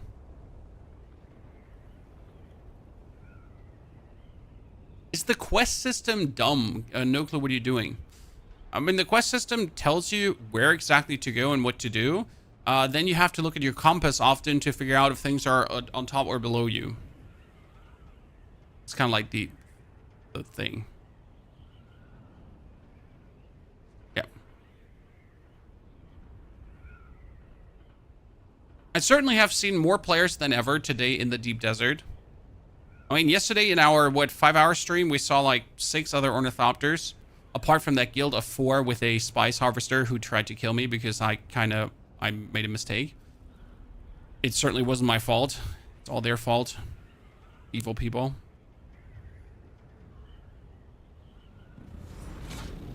What server are you on? We're on Lampadas. What server is called?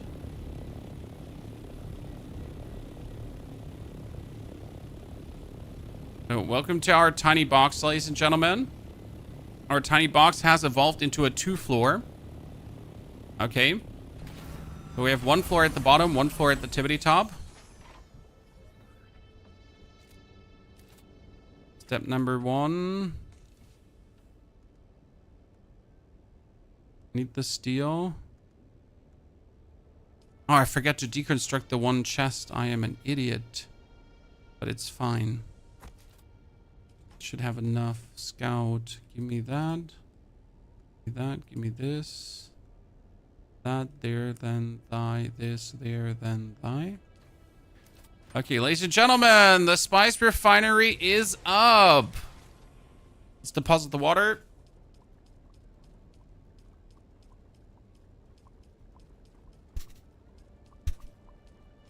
I'm good. I'm good. It's fine. It's fine. Everything's fine. It's good. It's good. It's good. Everything's good. It's cool. Okay. And we can make our first spice. Woo! So the base is already working. The base is operational. We still have to build these 2 bad boys. We're actually missing cobalt. How can we miss cobalt paste? So we're missing cobalt paste and... No, I can make it. Wait, why can't I make it? No, because I can make it instead of the wind trap. Huh, interesting. But obviously, we need to make one of these bad boys here, too. So, wind trap is being made. Boinky, boinky. We got enough power, as you can see. Deposit 1 filter, so that one is already making water for us. Can I make the second one? No, I miss 40 Dur aluminum ingots for this. We're still missing some Dur aluminum, but I can actually make this. Whoo! So, Chad, now with this refinery up as well, we still have enough energy. I could also start making strontium fibers. Let's fucking go. And then afterwards, we can actually start making plutonium. Would you look at that?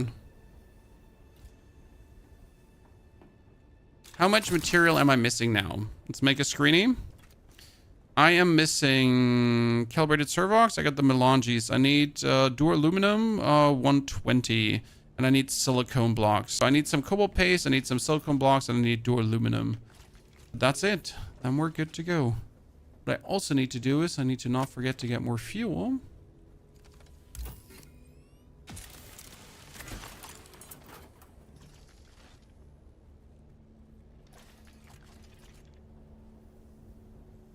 I made 400 melanges now in an hour. Well, that seems to be a heavy edge case scenario, my friend. I don't think most people are going to make that much.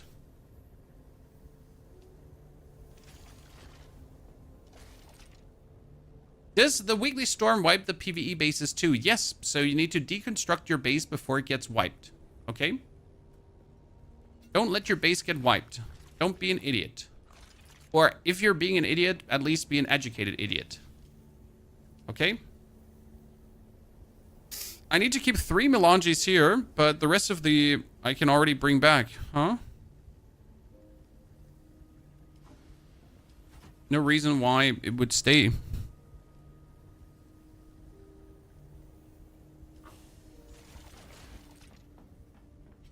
Can you pin materials to make a list on the side? I'll be making the written list after the stream for the video tomorrow. Obviously, this base is going to let in a video tomorrow, guys. You're just getting the live performance here. You're getting the full dance. But we're also going to make, like, in order to make this easier, because you've seen how many trips this was now to deconstruct my base, right? This is why I want to have the Assault Ornithopter. Because the Assault Ornithopter has 1,000 space. Which means I can just go with the assault and then just do one trip and have the base.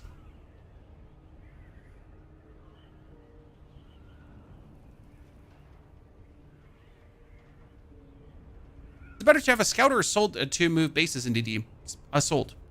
The 1,000 storage is invaluable. Like anyone, like, right? Sure, you move a bit faster with a scout, but if it takes you 2 or 3 trips instead of 1 trip with the assault, then it doesn't matter how much faster you move, because you don't move twice as fast, right? And now, since your base is in the E row, for farming Stravidium and a Titanium, the assault is also better. And then for farming spice, because again, like, you have a shorter travel way, it's also faster. But if I bring my melanges now and my plastanium ingots back to my base, for this, you should have a scout.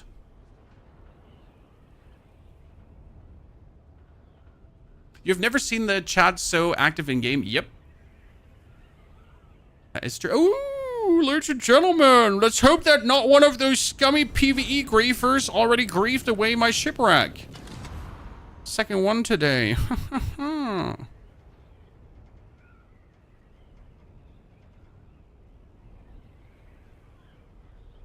Scanner. Scanner shows you if the compartment is... Oh, one of those scummy PvE griefers has been here already. Actually, no, it didn't pop up the compartment. Weird.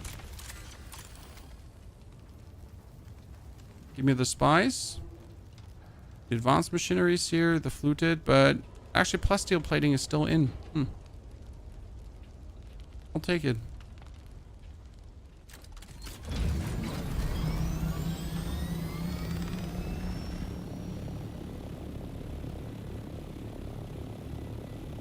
No blueprint? Well, I don't know. Maybe there's no blueprint in there.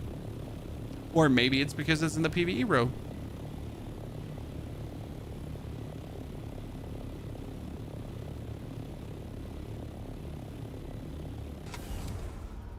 Okay. We need to get our scout now. Our assault. So what did I say? We needed 10 cobalt paste, we needed some, and 120 duraluminum. And then we also do need to make the actual filters, another 3 or 4 filters. That should be good. If the crash ship came down before the update, then the plasteel plates would still be in it. That was a new ship. Should be a new ship. Fish. It might be that it might be not intended, simply as it is. No, the ship has 3 hatches. I just don't need the other stuff. Chat, so the blueprint is always in the 1 hatch in the beginning, okay? Deal breaker. Thank you for the gifted sub and the brand new prime sub, plus Block Kratos with the 54 months of support. Howdy, everyone. Good morning, ladies and gentlemen. By the way, our main base design had a video today, in case you missed it. Also, I really need to read that Discord message. I'm sorry.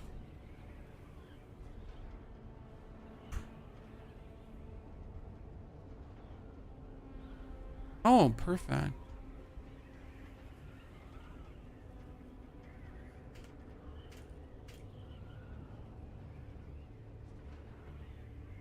Sorry, I really needed to read that message because I got a very cool promotion that I can't tell you anything about yet. But I have a short that I need to post later. It's actually a funny Dune short, on like TikTok, YouTube as well, and Instagram and everywhere, right? So yeah, it's a very cool promotion, and there's even a giveaway for you in there. But I can't tell you more. It's like a secret. So you gotta wait for later after the stream. But then you'll see some cool stuff. So just have an eye out of it when we're done. It's going out there. A little teaser. It's funny because I was on vacation, okay? So the last 7 days, in case you missed it, I was in Greece on the Greek islands. And the problem was while I was on the Greek vacation, my Discord with my management kept ringing. It's like, hey, do you want to do this game promotion? But it has to be until the 24th. And I'm like, I'm on vacation until the 24th. There's like, hey, so you gotta make 2 shorts for this like product, but it gotta be done until the 25th. I'm like, I'm returning on the 25th. So yeah, it was suddenly everyone wanted something from you just the moment where you leave the country.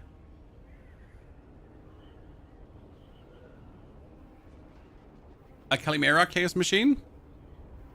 I heard they already uploaded the new patch. Alex, listen, Alex. This is my old base. This is my new base. E3. New base, E3.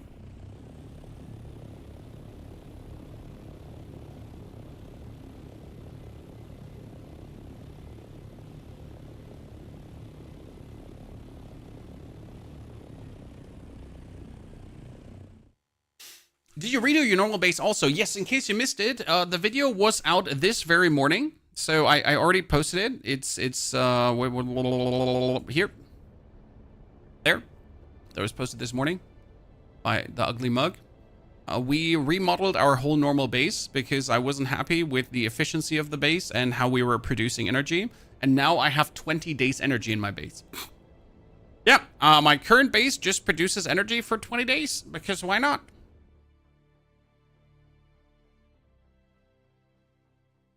I thought the tall cutter ray doesn't do Stravidium. Well, then you thought wrong, Valiant. The tall cutter ray is the same quality as the Mark 6 cutter ray.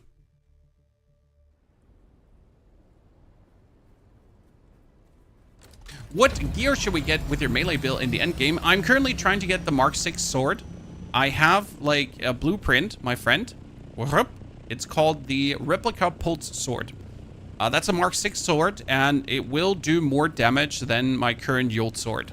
I think it should do 150 or so per hit. But yeah, that's what I need. I'm not even close to it.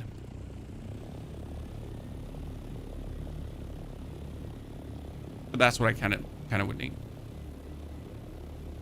Oh, wait. Land quick. Out of the base. So this is the new base design, by the way. Because you haven't seen it yet. It's vastly improved. It does everything better. Everything. Literally everything. Walkways, storage ways, energy. Like the 20 days of energy in the base, like in the matter of 5 minutes. It's literally like, it does everything perfect. Where do you get the sword blueprint? Shipwrecks. I was in the deep desert at a shipwreck, and that gave me the sword. So I'm not talking about the crashed ships, so the ones you can go to. I'm talking about the shipwrecks that fall from the sky. I would say the tall cutter ray is better than the Mark 6. Vastly. The tall cutter ray is better than the Mark 6 simply because you can craft it with duraluminum. I don't care how good the Mark 6 cutter ray is. I still need plastanium and spice melange to make it.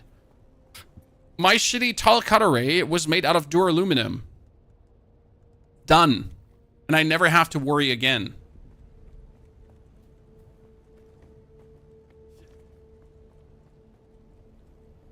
Right? Do you know if you'll be able to get tier 6 uniques from the new PvE area? Yes, so in the patch notes, okay, like, chat, I'm here, listen. Some Imperial testing stations are still in the PvP region, and players who want all schematics available each week will want to visit the PvP and the PvE Imperial testing stations. Now, keep in mind, they are getting rotated each week, so there are different ones in both areas. But the most important part is that the lower half of the deep desert now offers PvE loot. That means a testing station is going to be PvE and have one blueprint in it, shared loot. But a PvP area testing station can have 2 to 6 schematics in it. 2 to 6 schematics. Understood?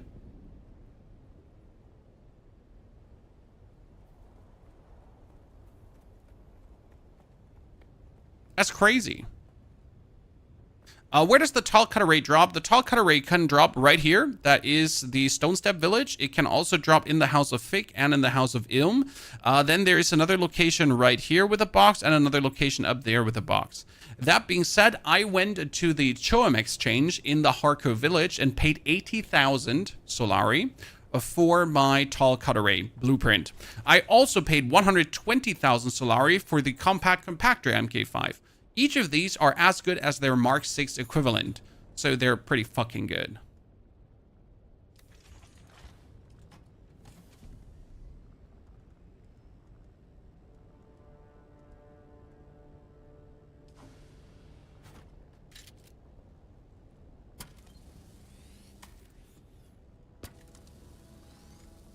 Flamethrower is pretty bad, sadly. I heard so too. But I also wouldn't have imagined a flamethrower to actually be good. See, durability loss, by the way, minimal, so almost 0 decay with the MK5 repair tool and the skills. Okay, we're still making aluminum ingots. I think my plan right now is to just destroy this thingy here. It would give me all the aluminum ingots I need.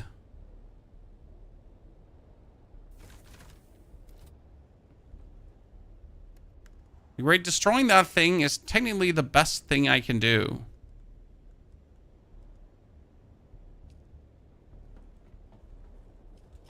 As much as it seems tone deaf.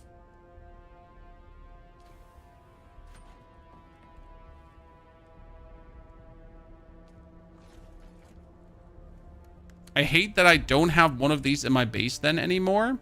So that irks me a little bit, but not to the degree where I start crying. And yes, I'm currently taking too many resources with me in the deep desert, but it should be fine. Probably. We'll see. Vice Melange can go back up here.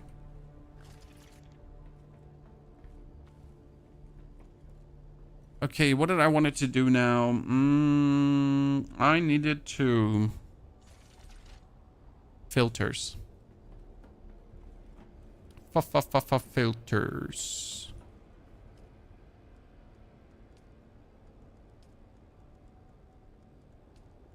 Particulate filters. I need silicone blocks and aluminum ingots. There's your base of box. My base is in the box. My base is a cathedral, sir. Beautiful one. So mainly my base looks exactly like this because of functionality.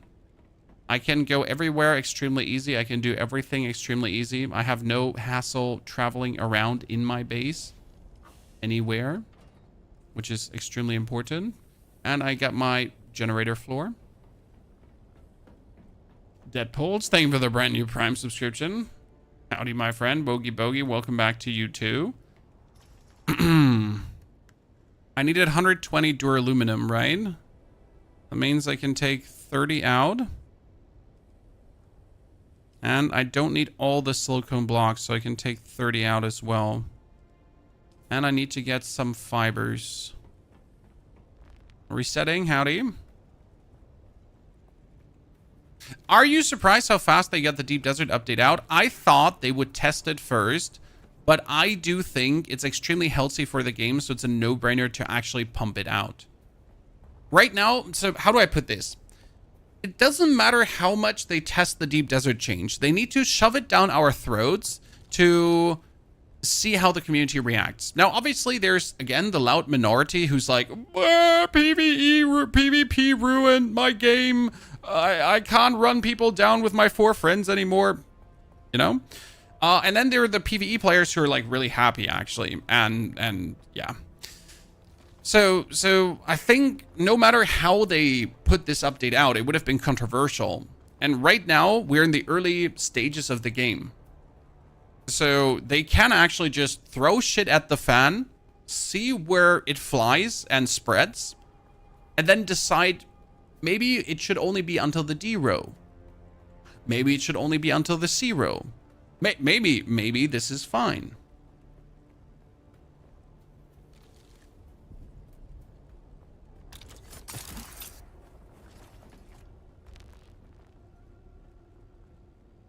Once in a blue moon, toss a large spice. Defocus, I think one large spice should every now and then also appear in the PvE row, but simply to give the people a chance to experience it.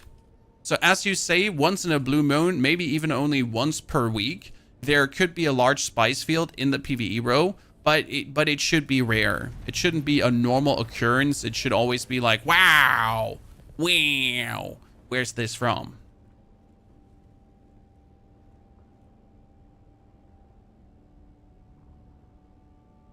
The thumpers are going to be all over those, and that would be fine, pro players, right? That would be fine.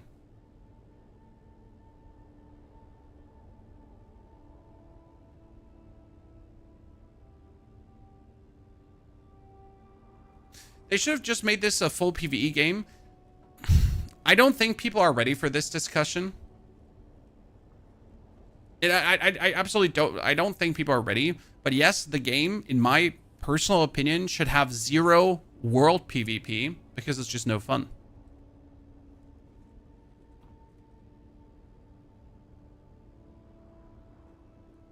Right?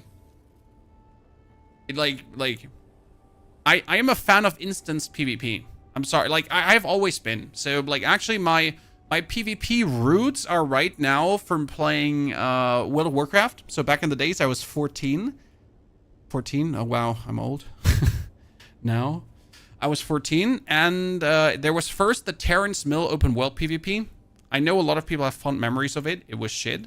But Warsong Gulch in the beginning, Arathi Bazin, Altaric Valley Zerging, and then teleporting with a Witch Doctor in the back and actually winning a whole Altaric Rally in 15 minutes because you were like really meanie PvP group. That was so much fun. You know, that was my best time with PvP, honestly. The early times, right before Burning Crusade, before Wrath of Lich King, all the expansions, like just base classic World of Warcraft with the Warsong Gulch and the Arathi Bazin. Altaric Valley was okay, but these two, with a fixed PvP group, having fun, that was just brilliant. Right? Instance PvP, where I choose to PvP, where I go with PvP gear, where I want to PvP, where I'm ready to PvP, where my build is PvP, where everything I do is meant for this. You know?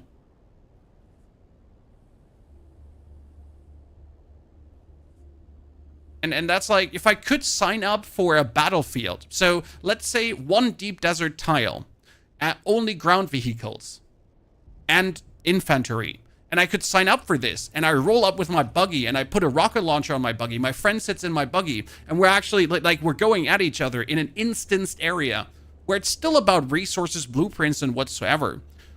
But I choose, right? I built my buggy exactly for this instanced PvP battle, and I get people to do this together with me. Exciting. I want to sign up for this. Right? Giving me a Fremen ruin full of traps and loot, where me and other players are being dropped in, Escape from Tarkov style, and I have to fight my way through and out, getting loot and killing other players. I'll sign up for that. Right? 100%, I'm in. But I'm not in for random open world bullshittery, which is simply not fun. But again, that's just me.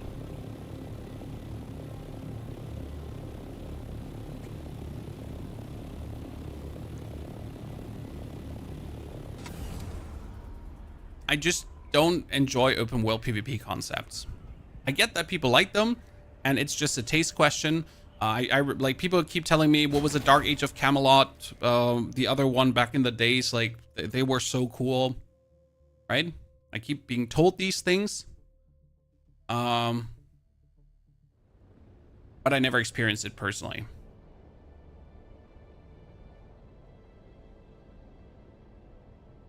They simply have to split PvP and PvE servers. I think that could have been a compromise too, Gunslow, to make PvP and PvE servers.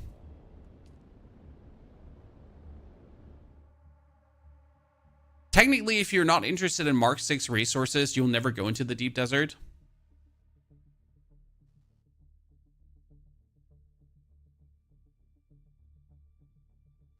It gives Gear as a platform. I played Darkfall. What was Darkfall? I never heard of it. Fill me in.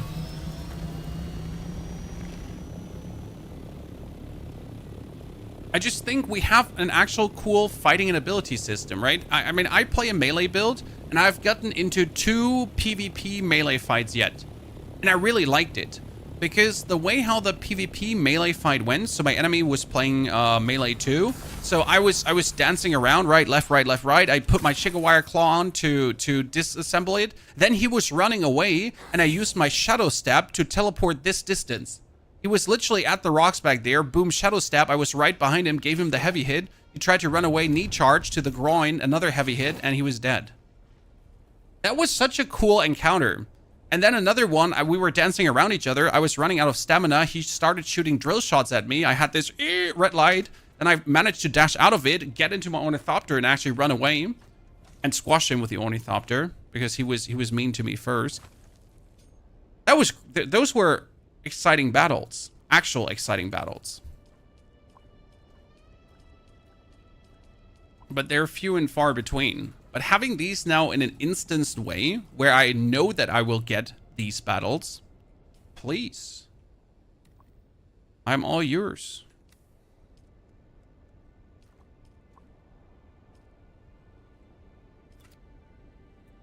How was Vacay? Vacay was pretty good. Thanks for asking. Is Death Stranding not tickling your fancy? Not at all. I am sorry. Death Stranding is nothing that I ever have found interesting. I generally, I don't understand. Like, Death Stranding is one of these games that I watch people play and I'm just like, I don't understand how you're having fun. So every now and then I also don't understand games. Because it's like, I don't know why you're enjoying this at all.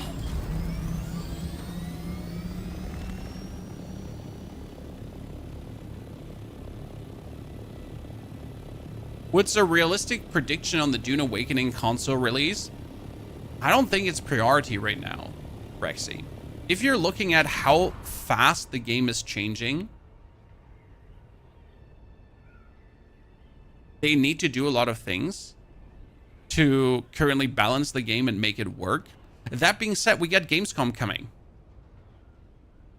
And Gamescom is always time for big announcements. Now, Funcom hasn't been in the past years at Gamescom with a booth. But now that they have Dune Awakening ready to release, I would assume that Funcom might actually have a Gamescom booth again. With, potentially, Dune Awakening on console. It would be a great way for them to market it. Imagine, you can come to Gamescom and you can play Dune Awakening on console. Boom. And then you, like, get some creators on stage and they play Dune Awakening on console too. So, big hype, right? But then again, I just don't expect it to come before next year. Exactly, Basla. I do think PC first priority. I mean, they have 1 million people that bought the game right now. They have no need to rush the console version until the game is good. You just got the tall cutter rate? Let's go. What if they make all the weapons the same design? I'm a bit sad, as you say. Like, there could have been more variety in the way how things look. Like, also that a lot of the armors are, like, kind of the same design. It might be simply down to a lot of swatches later, that you have to get the light armor swatches, the heavy armor swatches, the weapon swatches. So you're able to get better designs. Yeah, I guess.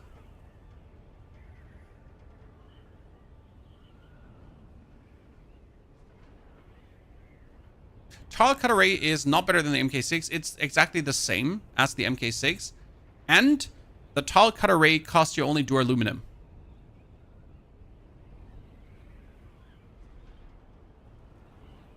In the story mode, there are bosses that are fun, but far and few between. Yes, bosses are going to be a focus, they said, and dungeons in future updates and DLCs. So I really hope that we actually get meaningful, fun dungeons to do. The problem is a little bit the Dune lore, because what could a boss be? A boss is always going to be just a Harkon general, a Harkon trooper, a slightly more shielded dude, and that kind of stuff, right? There are no crazy fun robots, aliens, or whatsoever. Like, you couldn't fight like a 20 feet tall robot that shoots lasers at you, because robots don't exist in this universe, right? They're banned. Squall, thank you for the 59 months. Ducati, thank you for the brand new subscription. Places for the tall cutlery. I sadly never get it myself from any of the places where they drop. I had to buy it. What about a sandworm boss? There is a dead sandworm in Misatero, so we could definitely have like a sandworm kind of esque fight or a raid event where you actually battle a sandworm. But then again, how would you battle a sandworm? You couldn't battle it on foot, so it would have to be with buggies and ornithopters potentially. And how exciting would a fight like that really be if like 6 ornithopters just circle around a worm and shoot rockets until it dies? AI is bent, not mech suits. True. You're right. AI is bent, not mech suits. Maybe we could get something like that, but then you have one style of opponent, a mech suit opponent. And that's it, right? So now we're getting 3 mech suit bosses to make it a bit more exciting. I don't think tanks are going to work new zones. Maybe tanks are going to have special worm technology that they don't actually attract worms. I don't know. I mean, I seriously, like, it's so intriguing to me that they had the tanks in the marketing material, and the tanks were rushing down the dunes, and people with rocket launchers were running next to the tanks, and there's like all out battle. Like, where's that? Where's that? I've seen it in the marketing materials, right? I've seen it. But where is it?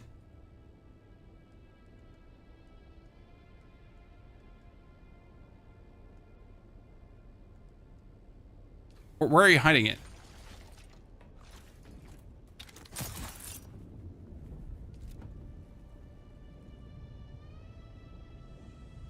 Okay, ladies and gentlemen, the tiny base is done. That has taken a little bit longer than I wanted it to, but we got 2 wind traps.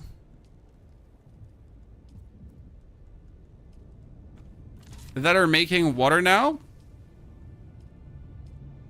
They got 100k water to fill. Right? So we got 100k water to fill. We can deposit a little bit more. But we also have our thing done. The energy is perfectly 1030 energy, guys. 16 generators. Was it 16? Yeah, no, 14 generators for this. Okay. And I can now officially make plastanium ingots. Boom. Obviously, I need to make more water to like continuously keep making this, but I keep my plastanium production as a day-to-day plastanium production. So I'm gonna be literally having my wind traps produce all the water overnight. Then I come back and I will pretty much like do the. I operate this from the side. Only from here. Then I'm going to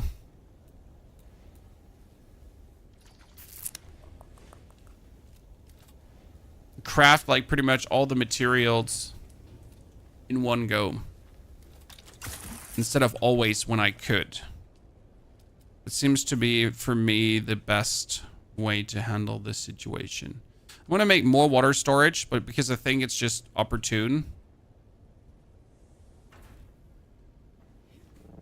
If I make, yeah, I should make 200k water storage, because 200k water storage would allow me to what? Like, how much is a wind trap making overnight?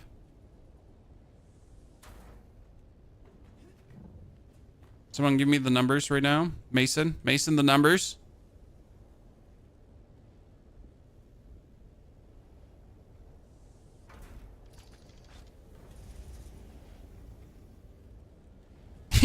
I'm trying to build it up there. You know what? I'm going to Spider-Man up to this.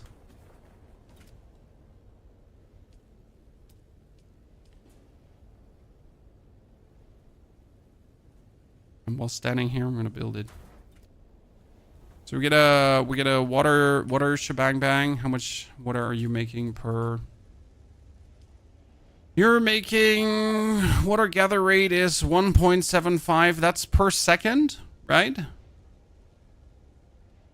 1.75 per second. It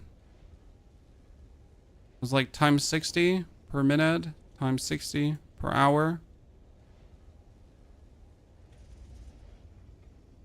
Is that correct?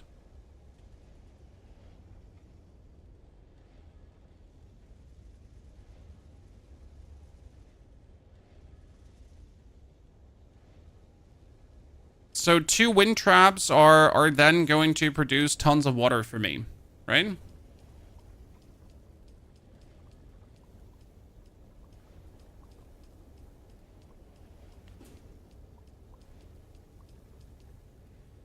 So yeah, I like this minimalistic base design. We get the refinery, we get the chemical refinery, which already made 64 stravidium fibers.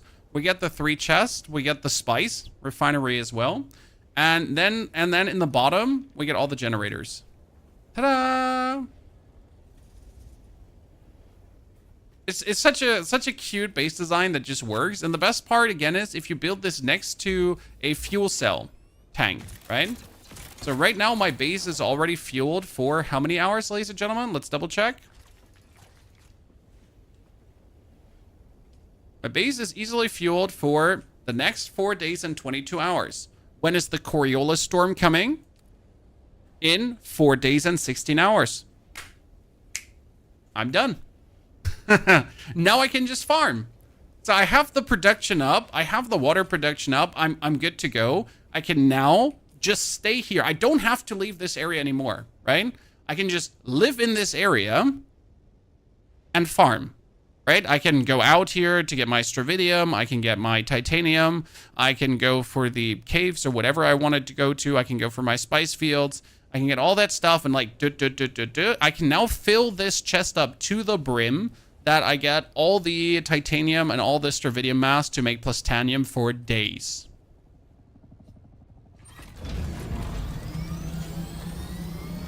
That's pretty huge.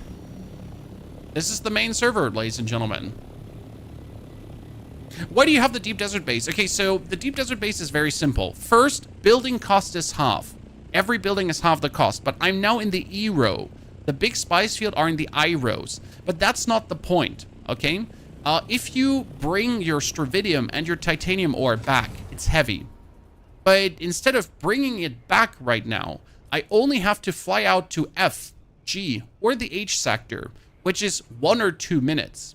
I can farm there, like, I really have no business, then return back to my E-base, which is really quick, and already craft titanium and stravidium there. And after I craft the plastanium ores, I just bring the plastanium ores back to my base. It like allows me to just live my best life. Same goes for spice. I go back and forth from E to G, which is a minute instead of 5 minutes flying from A to G. Wait, is that a spice plume, chat? Or that's a let's go. Woo! See, like you also see the spice plumes. Again, the distance is now to the spice plume. I'm gonna fly from my base E to the spice plume, who's somewhere here in G probably, right? And even if I get attacked now by someone wanting to PvP, I can easily return back to my base. Noticing a distinctive lack of nodes in the E row, that's intentional. They said that there is less nodes in the E row, just for your FYI, in case you didn't know. That is how they want it to be. So you still have to go out for G and H probably to get the most. Do you think you will have a team eventually to experience the Sandcrawler? No. We have a guild, Supreme Prawn. I just don't, sorry, Maximus, not Prawn. We have a guild, and we could probably work towards that. But the Sandcrawler is just nothing I'm trying to achieve. It's just too expensive in any capacity. I'd like need 10 players working together, probably. I mean, you could get it with 2, but 2 would have to play a lot.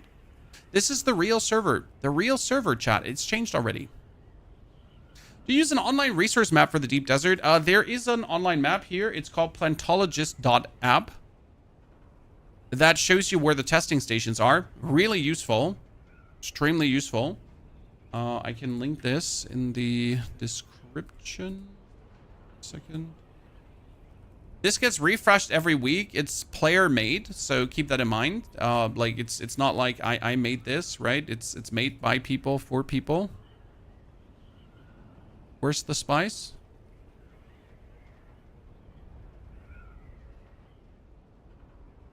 Like up there will come in July. Me too.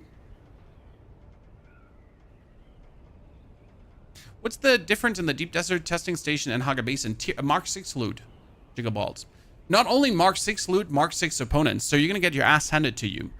You can do a Aero Mark 5 easily with your Mark 5 gear. I did one research station alone. It took me 25 minutes. It's 10 waves or so of enemies, and these waves of enemies, they take so many hits. I have a really good melee build. I take 1 to 2 hits per enemy. I took 8 to 9 hits per enemy, charged hits. It's crazy. Each week, a service have the same deep desert layout. I don't know if it's different from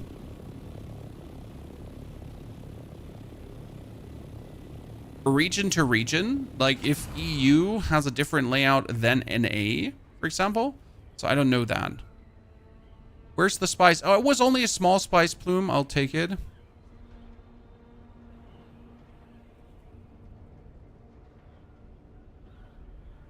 What do PvE players want to achieve? Make Mark 6 resources and then what? Be done with the game. Sir. I mean, as every survival game goes, my friend, you reach the last stage of gear, you finish the story, you craft everything there is to craft, and then you're probably done for the foreseeable future. Until there's an update that gives you more to do.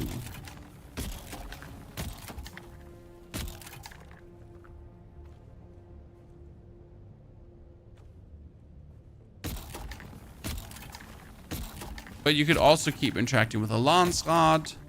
You could, as soon as you have Mark 6 gear, finally do PvP. Because you have to understand that PvE players are not PvE players because they only like to play PvE. If there's meaningful PvP to do, I will also do PvP. But I personally would enjoy more ground-bound PvP, as Ornithopter PvP is an absolute boring shithole. So if I go to a shipwreck and actually have a player to fight against, that's really exciting. Right? Personally. Just fighting from one Ornithopter to the other Ornithopter is really not exciting.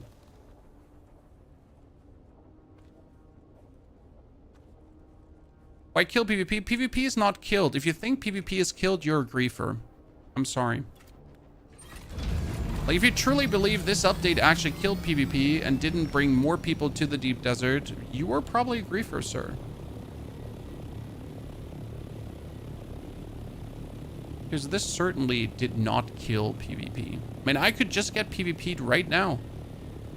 But I can also escape, as the devs intended to be.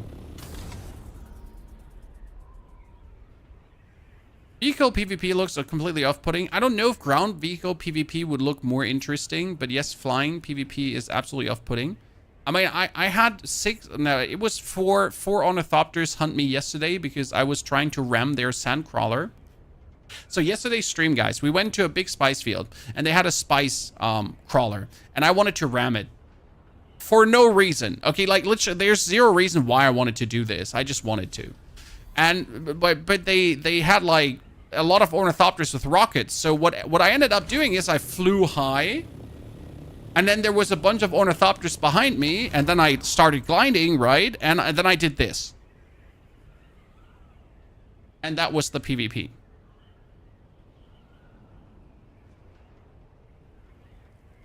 And they couldn't hit me. And then they gave up. So yeah.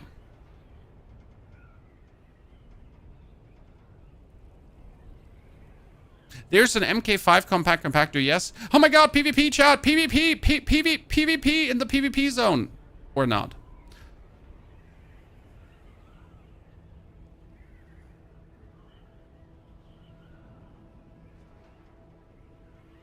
This is the IRO, by the way. This is where PvP is guaranteed.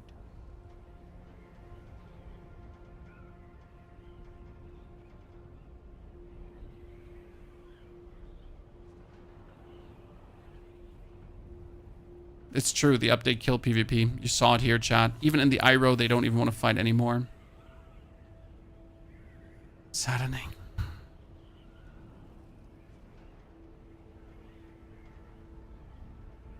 It's all gone. Griefers are sleeping. Yeah, it's over.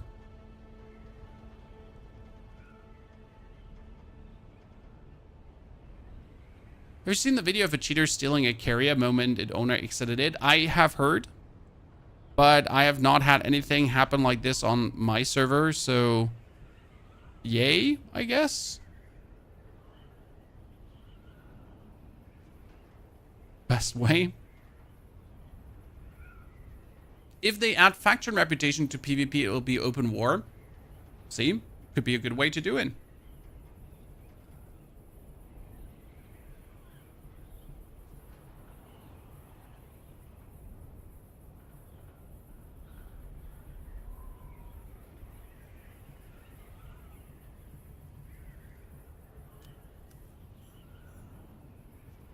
Let's get some more stravidium and titanium.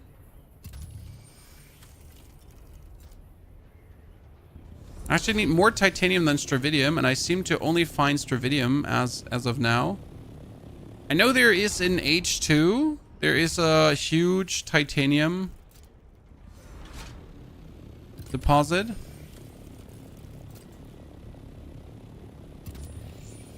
Just sad I don't have more here. Where's H2? I'm currently in H3. Let's go over to H2 then.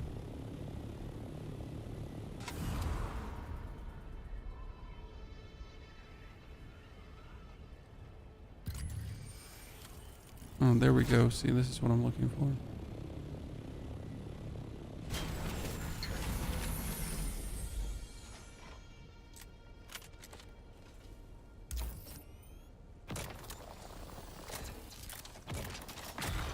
Okay, titanium ore back into you, sir.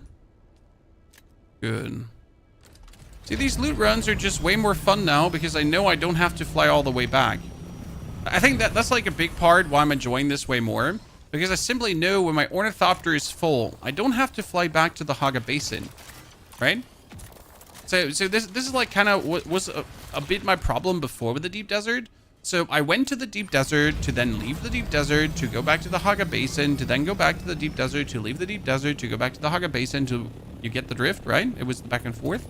And now if I actually want to do an hour farm session, a 2-hour farm session, right? I come back from work after working at the steel mill. I play with my 17 children.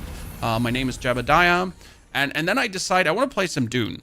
And instead of having like this ping pong now between the Deep Desert and the Haga Basin, I can actually say, okay, you know what? For 1 hour, I will spend now time only in the Deep Desert. I pack enough fuel cells, right? I'll farm my stravidium, I'll farm my titanium, I'll farm my spice. I'll actually spend time in the Deep Desert, meaningful time, to then after my farm is done, finally return to the Haga Basin to do some Haga Basin stuff, do some questing, do some crafting, do some whatever. But I can actually spend meaningful time in the Deep Desert now without having my inventory constantly full. And I think that just enriches the gameplay loop. 17, how many baby mamas? Only one, Wardo. It's been a busy winter. You know how it is. Like together since high school. Pretty much. That kind of thing. You know how it is.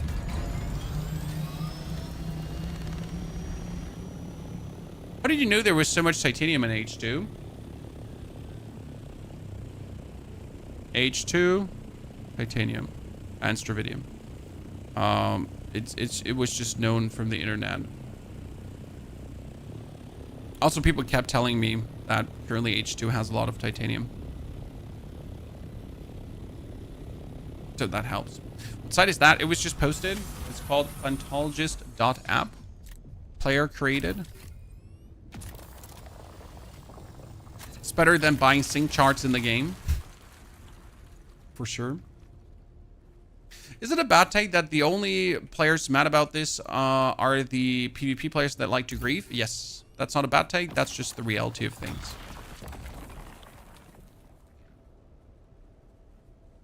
I mean, any PvP player that likes meaningful PvP has no reason to hate this update.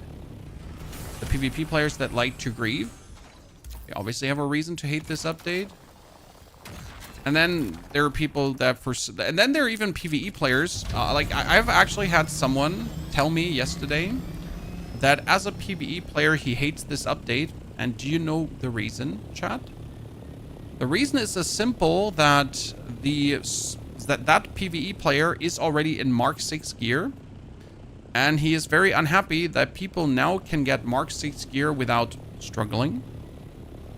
And he had to struggle.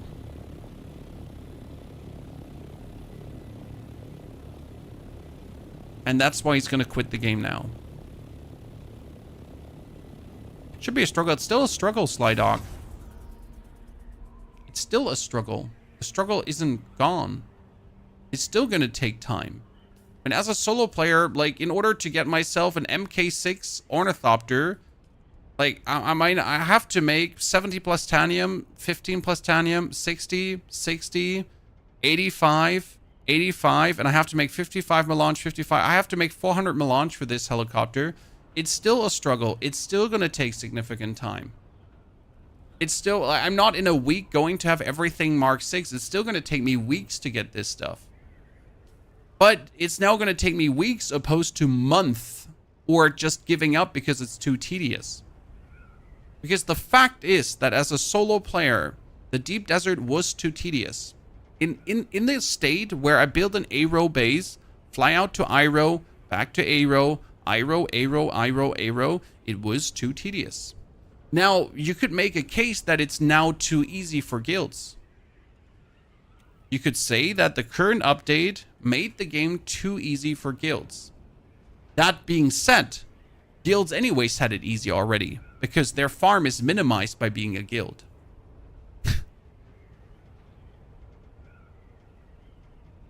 Ooh, Spice Plume. That Spice Plume is over on F somewhere. Probably in that direction somewhere.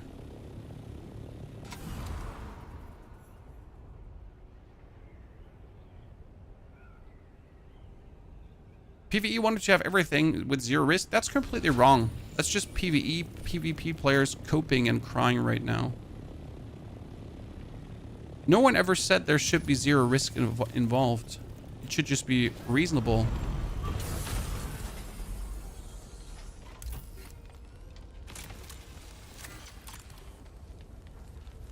Oh, great. They expands twice. That's shit. Honestly. It's really shit. But I'll take it. It's fine.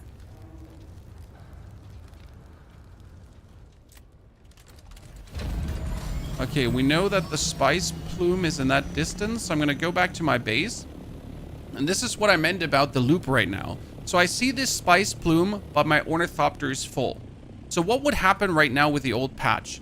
With the old patch, I would have to fly for 10 minutes back into the Haga Basin, right?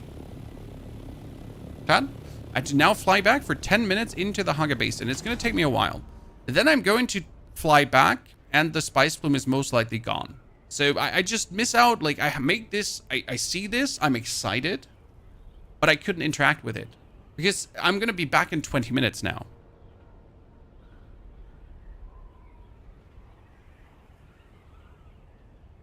Like this, I can fly back to my E-row base, deposit everything, and go back. And the thing is, that Spice Plume is in the F-row. So if you like PvP, you could PvP me now. Like you're literally having more players in the Deep Desert. This is in the F-row. I have to go from the E row to the F row, but I will go, and you could fight me. I will most likely escape. Right? In 20 minutes, a ringmouth isn't gone, though. That's not a ringmouth break-in. The ringmouth is only I and H row at this point. So again, there's just zero reason to hate on this.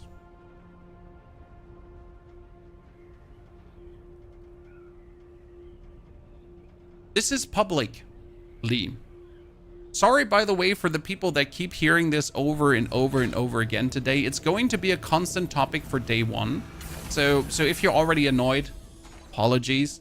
But obviously, people are joining at different intervals, and we gotta keep iterating on this over and over again.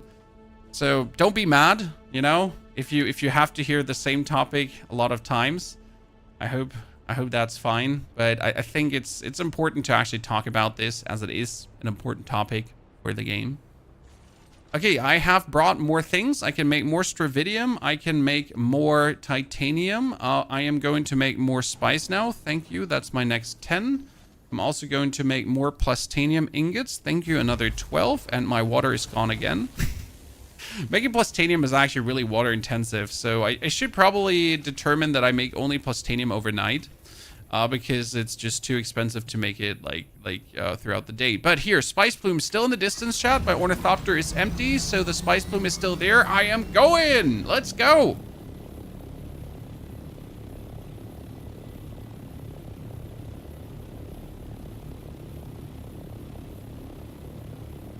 What are ship manifests for? With ship manifests, you can create... Oh, there's another Spice Plume! No! Holy...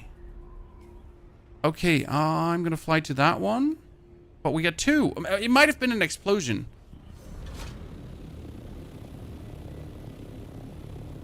Do you have a new perfect spot? Just anything in the E row does. I personally choose to go for E3 because I know E3 has E3 is close to a research station in the D row. That was the reason I choose it.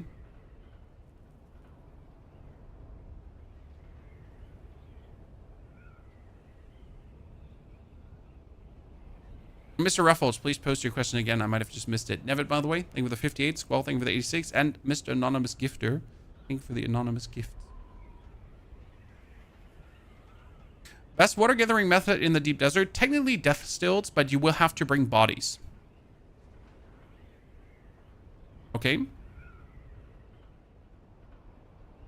Thing is, do you want to bring bodies into the deep desert?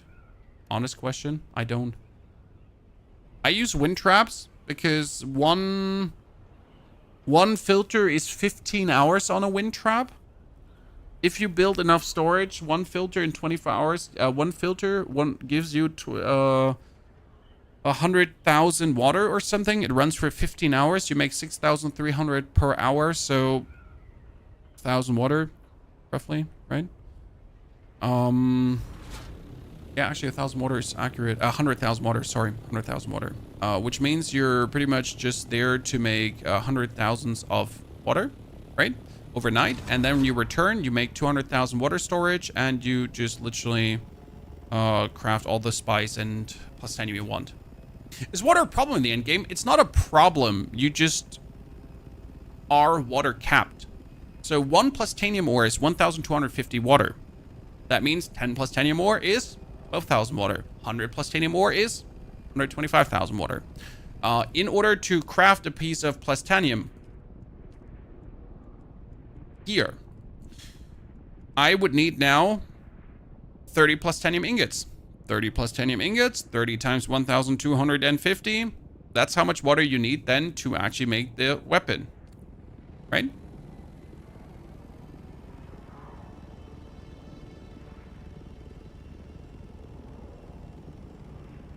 Worthiness, good to see you there. Thank you for the Prime subscription. Happy you're enjoying the videos. Thank you for watching them. So now I'm going to this, and this one is farmed already by players. So, oh no, a scout ornithopter. You wanna fuck or you wanna farm? Like, because I can't fuck, I can only farm. Look, Have you ever seen this many players in the deep desert? No. No one actually wants to fight. Oh, that's actually... How many? 6? Holy.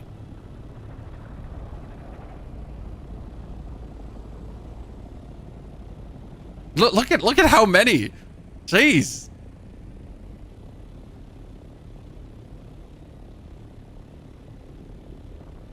Okay, everyone go down again. Let's go.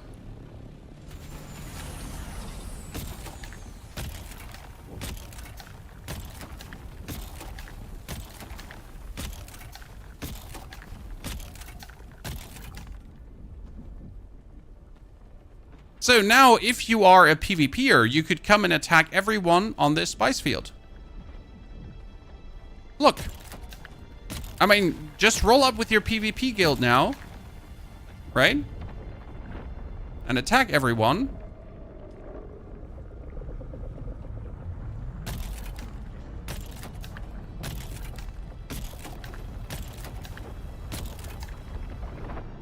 I don't know why the game is so laggy right now. It's probably too many players.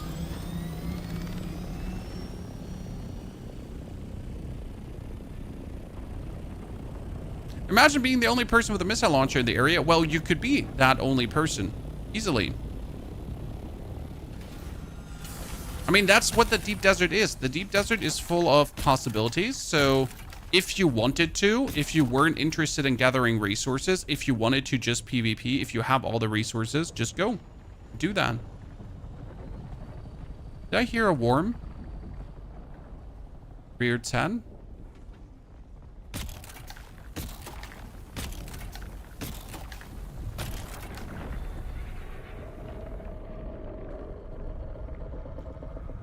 Oh, like this many players together is actually super laggy. I've never had the game be this laggy before.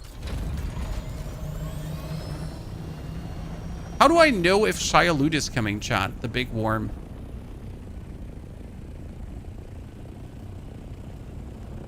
Okay, this is the most spies I've farmed in quite a while, chat. This is super exciting. Wait, where's the worm? Did it go? Oh, there's another one! Jesus! Sir, this is my spice of life. Slice of life. Please get off my corner.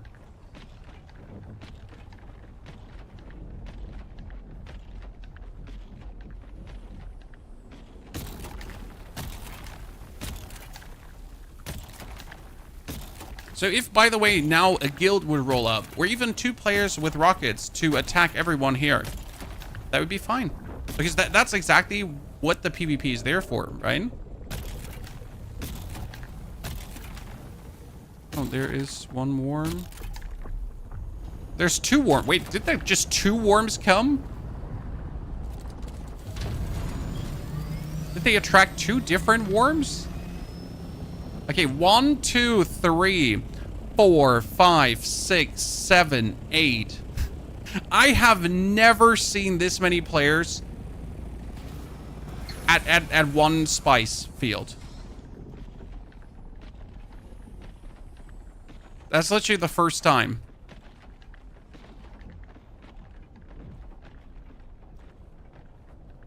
This is really good to see. This is fantastic to see.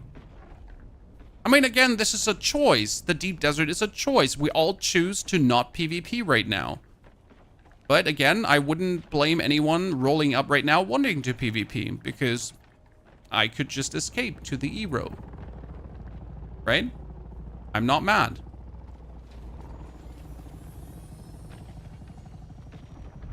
I mean, I could also just pull out my sniper. So, you know what you could do?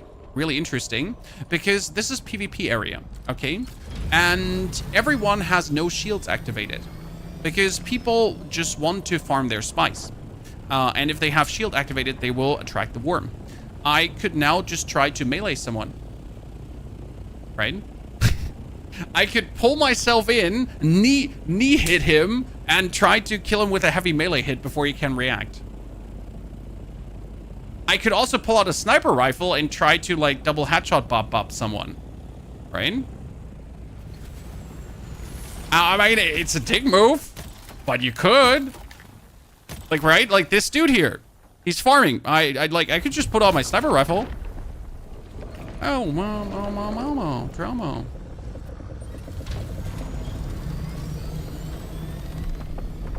So no one says that that I'm not allowed to do that. I mean, it might not be the fine English way, but I could. Oh, I won't because this is something I would not want to happen to me. Someone actually tried this on me. So like I was farming spies and someone tried to snipe me. He actually missed twice. He literally missed twice, okay? Then I saw him, I flew with my Ornithopter to him, I Shigawire clawed him, and I killed him. So, that was interesting. Yeah, it could also turn on me, exactly. I mean, someone that I snipe at that doesn't die instantly, he could also then activate his shields and actually go and fight me. So, possibilities. Fun possibilities. What are you working towards? I'm working towards Mark 6 gear because I don't have a single piece of Mark 6 gear yet. I want to have a Mark 6 sword that I could then actually do the Mark 6 testing stations.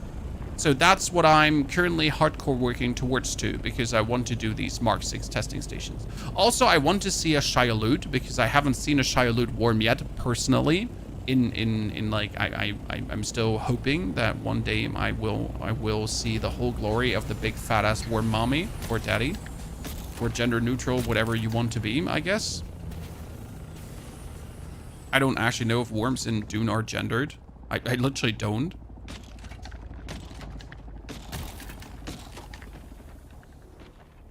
So yeah, that's kind of like the things. But my main interest is right now to actually build Mark 6 weapons that I can meaningful farm Mark 6 stuff. See that guy right now? Okay, chat, that guy, I could activate Shadow Step and just teleport on him. Because, you know, Shadow Step is that skill where I can go over any distance and then I could just fight him.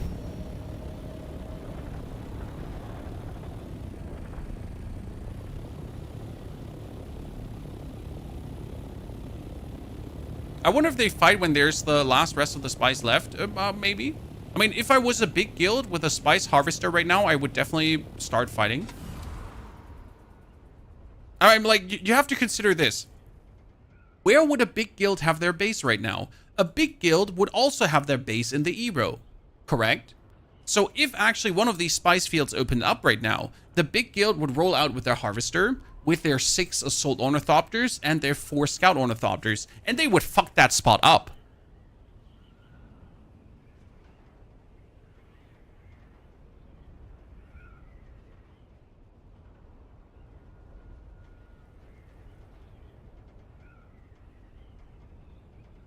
Why there's no fighting each other? Well, the reason why there's no fighting each other right now is because this server is actually really chill. There are other servers that are not that chill.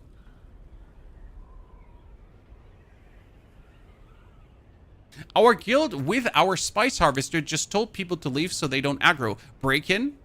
I can see that. And I think that's a good way to do it. Yesterday again, there was a guild with like 8 members. And for some reason, I decided that ramming their spice harvester with my scout ornithopter is what I want to do. And then they tried to kill me. Which I deserve, I guess. But I just wanted to ram their spice harvester.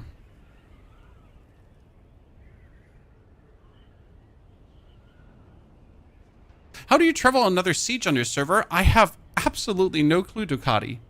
Does anyone know? I understand that it's possible to travel to other sieges. I think like a friend or so has to invite you. But I honestly don't have a single clue.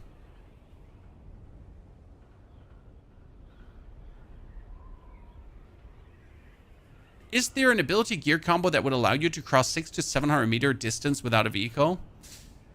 When you get the Bindu Sprint, and if you have a lot of stamina and stamina gear and stamina stuff, there's quite a distance you can cover with a Bindu Sprint. You could also go with a Shigawire Claw Bindu Sprint. So you can do Bindu Sprint, Shigawire Claw, and then yeet yourself forward with a suspensor belt. And due to the Bindu Sprint, you'd be super fast. Then you Shigawire Claw, and you go VAM! and just like literally fly off the face of the earth with like super speed, but not reliable.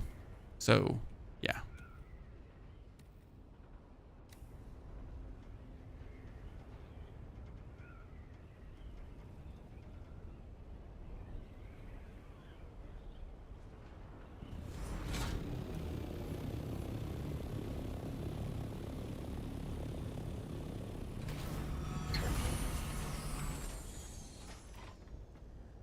So, spice. Wow, I get so much spice that my chest is full. That's cool. That's a luxury problem I haven't had before.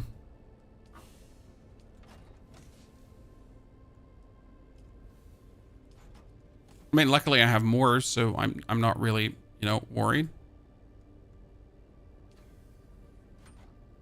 Okay, I can make another spice melanges, so that's kind of cool because I've never had this many spice melanges before. So today we might actually be able to finally craft a piece of gear. I've been thirsting to build myself a piece of Mark 6 weaponry. Also, we're going to make the Assault Ornithopter today. Don't worry, chat. There will be an Assault Ornithopter happening today. Certainly. Because I want it for these farms. Because you see now how close the spice field is to my base. It's actually stupid to now farm this with a Scout Orni. Because the distance from me to this one is not so big that I need a Scout. The distance is actually minimal. So I could make an Assault now to farm even more. Yabba dabba doo.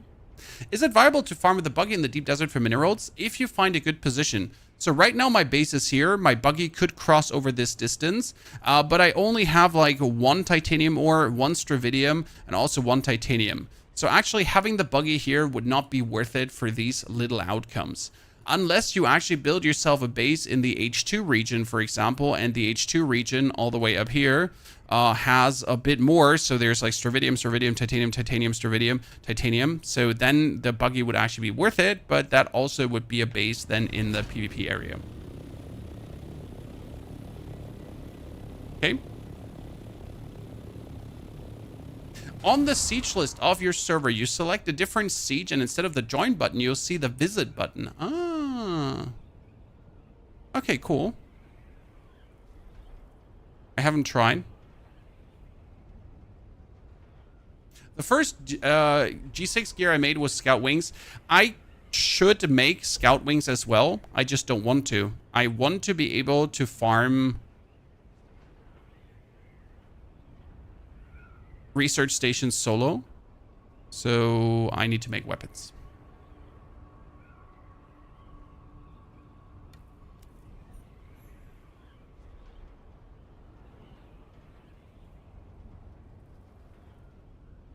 That's kind of the thing.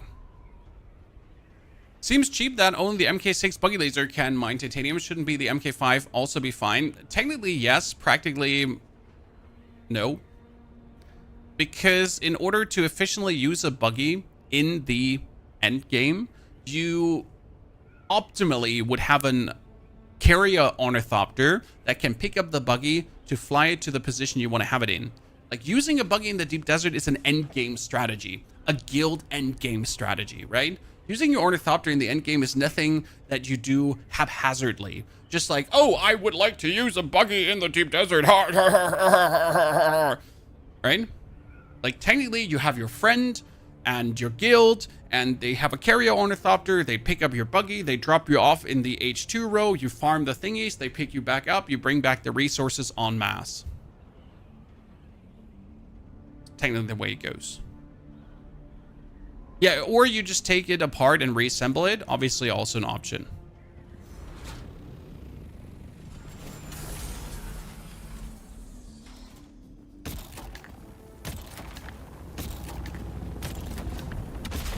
Oh no, there's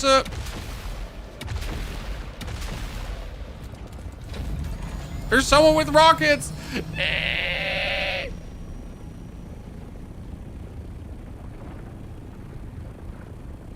Hey, Mom, he's mean to me.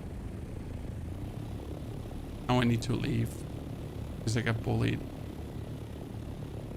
But I just wanted to farm. See, but this is legit. That's fine, right? Am I mad now? No. This is what the deep desert is about. That's where you get your PvP. But they're not even, right? They're not even trying to kill me. They're just like, this is our spice field, so please go away. And I'm like, yeah, okay, sure, I'll go away. It's fine. I mean, now I could obviously go and, how do I say this? I could now go back to my base, equip my rockets, come back and fuck them up. Trying, right? But that's just literally like power posturing right now. So they're like, this is our spice field, and I gotta accept this because I don't have anything to retaliate. But that's now the PvP, chat. PvP! PvP!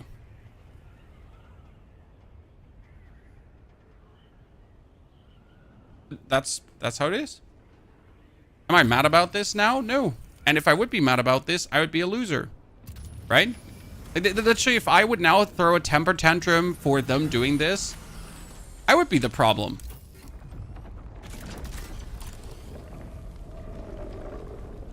Be this.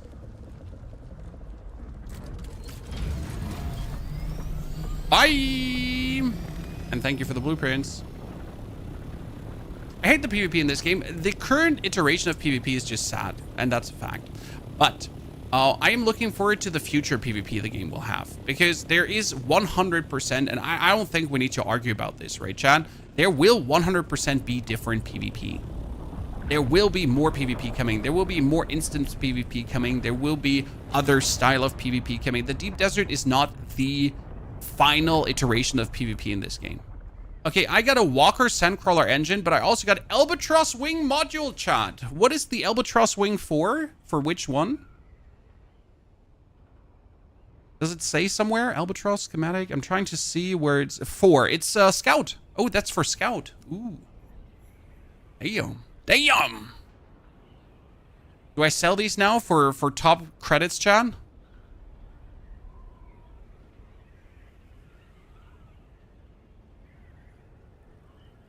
There will be more PvE because of people crying. That's actually wrong, sir. There will be more PvE because they literally have planned more PvE. There is already dungeons planned. There is boss fights actually planned. There's a continuation of the storyline planned. So tons of PvE is actually planned for the game already.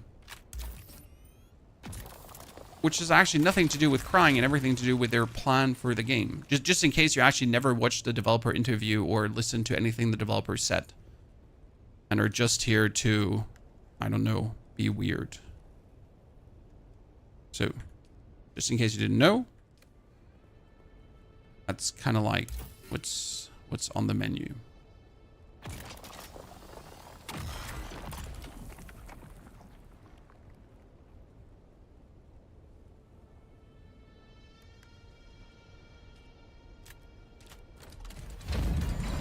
It's actually a very funny thing that in a lot of games, the PvP players are complaining about the PvE players crying and altering the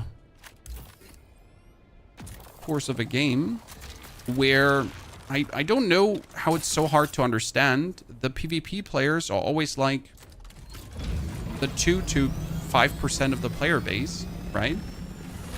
And yet always feel the need to complain about the 90% of the player base.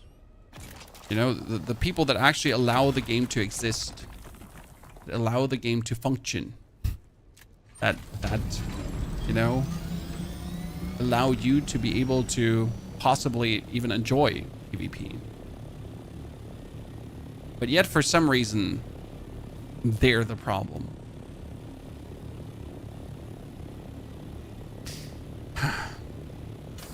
You know?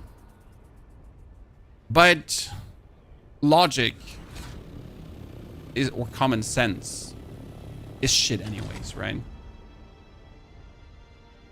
So, by the way, this would be a testing station here now. and I could do the testing station. But again, with my Mark 6, with my Mark 5 sword, the unique sword from the Swordmaster quest that does 110 damage per hit, tons of damage. I need 7 to 8 hits per enemy. Which, surprisingly or unsurprisingly, I don't want to do.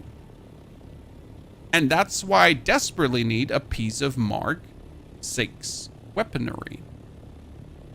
The problem is, now comes the second problem. In order to make this piece of Mark 6 weaponry, because I have a unique blueprint. So again, I have this cool blueprint, right? I could make this sword. I need spice-infused plastanium dust. Guess how much spice-infused plastanium dust I have? Guess how you get it. I have 0. And the only way to get it is by actually beating a research station.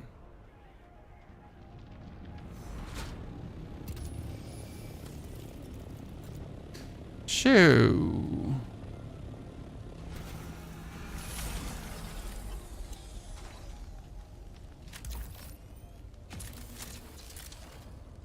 Ooh, 3 blueprints? Well, hello there.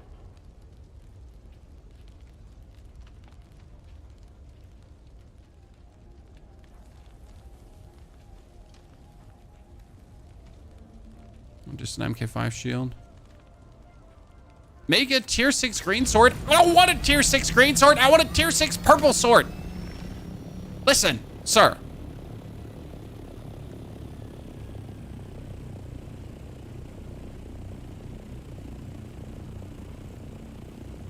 I want to have sex, okay? I don't want to masturbate.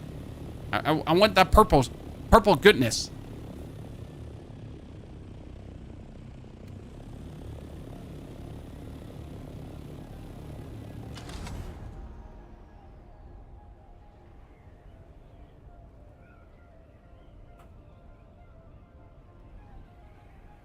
Adam, holiday was great. Thank you for asking. I could get my... I was actually developing a serious case of... What is it called again? When your arm starts burning in the inside. Because it's too strained. I don't know the English word again for it.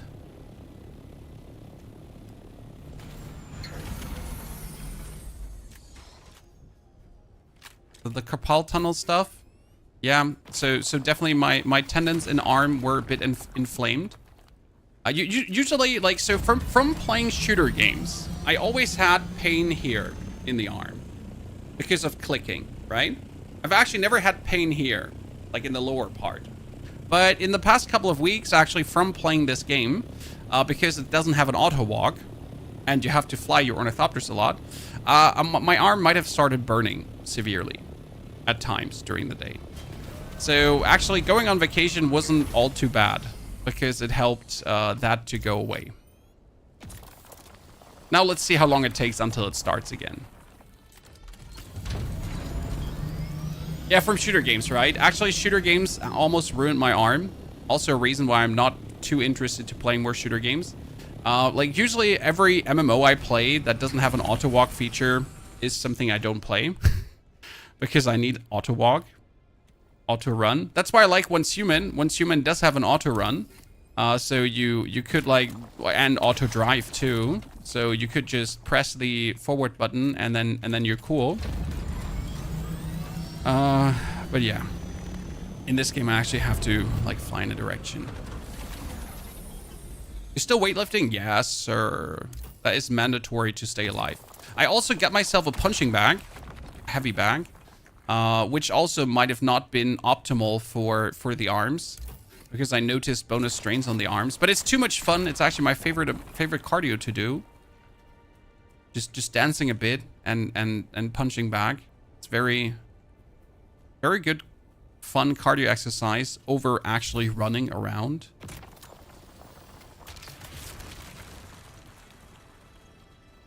Is there not something you can do? Well, you can cool your arm, you can stretch your arm, and you can keep working out to make your arm more resilient in the long run without overdoing it.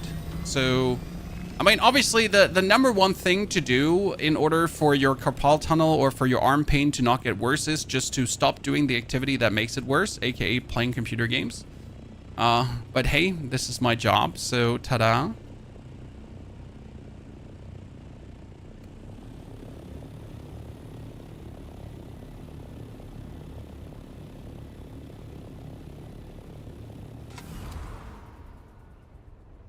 Okay, for some reason, it's not showing my base in E3 right now.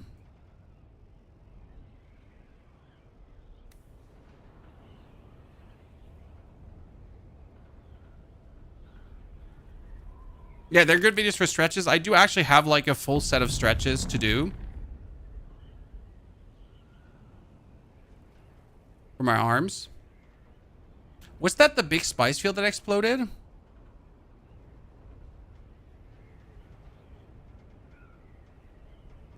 Oh, a worm did not eat your base. No, a worm can't eat my base. Not where it is. Could it have been raided? No, you can't raid in that area. Gabriel. It's in the PvE area. There's also no sandstorm. I mean, I just assume that I have to cross the boundaries of a sector right now and it should update, but we'll see. I mean, maybe a hacker stole my base.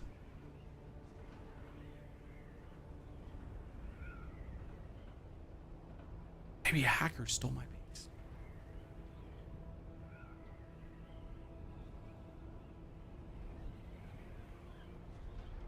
We'll see.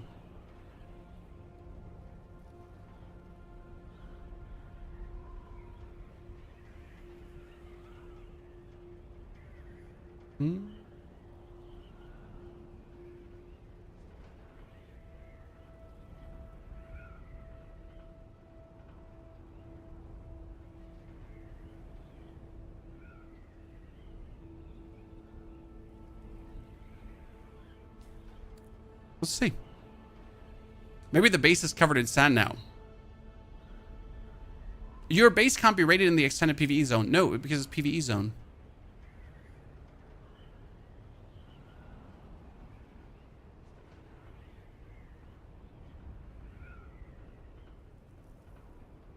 Okay, so we got Storm Rider boost module. That's for which? How do you get to Arrakis? You go to a trading station and then you pay them 2,500 Solari. Okay. Was indeed the last PvE zone. No, half of E. You can press the T button. So T button here pops it up. You can see it in the right corner. It says currently PvP. Okay. War of Assassins. And then if you're halfway through the E zone, so roughly this marker, you'll see the zone change thingy appearing. Storm Rider is a scout. Lee, you can never type too much. Don't you worry about that.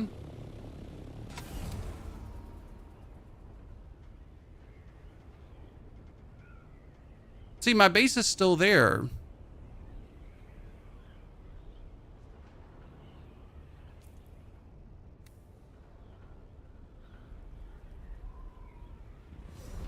It's just not showing up. That totally did not stress me out, Chan. Because why would it? Right? Why would this stress me out? That the thing I just built over all these minutes is suddenly gone. Absolutely not. I was fine the whole time. Totally did not worry me. I'm cool as a cucumber.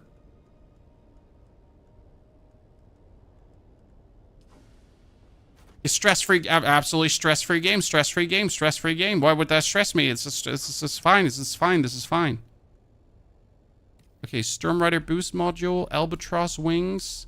I got 2 sets of Albatross wings. I'm gonna sell one, correct? I mean, that's probably the big banger bucks. That's where I get the money from.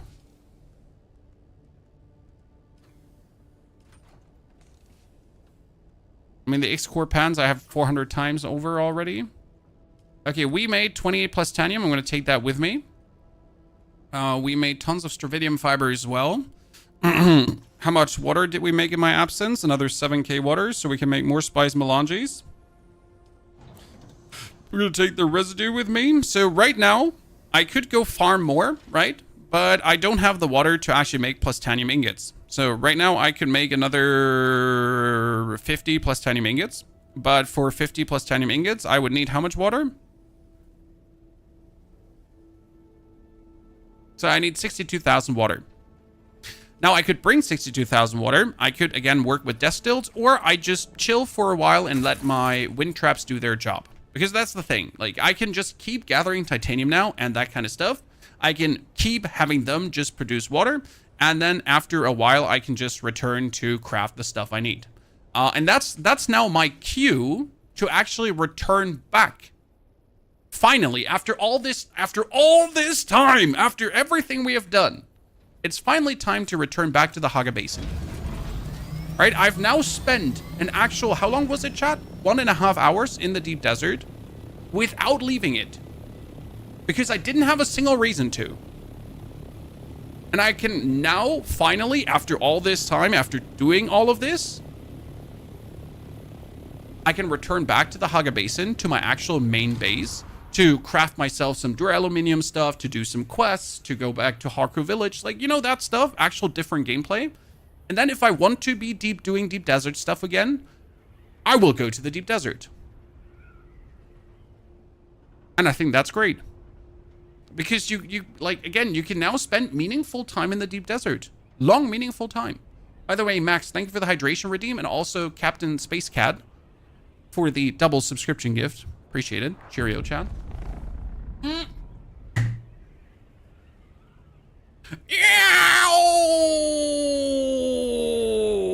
I'm sorry I lied, ladies and gentlemen. There's a spice plume in the distance.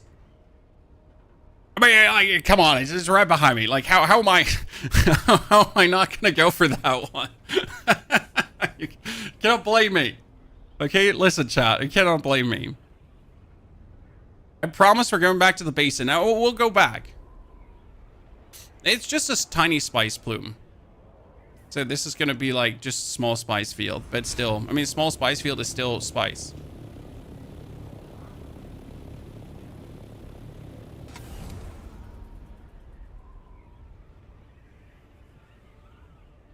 $7,500 spice each round when they sold Orny is nice. That's why we're making the assault Orny today. You need to make, like, I will argue that, oh my lord, lads, how fast, stupid PvE players, where are my rockets?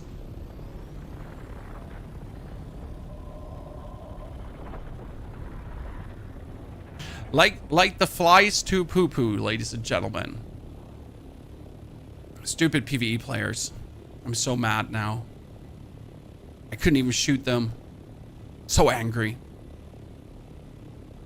Rageous and griefer, Chad. Rageous and griefer.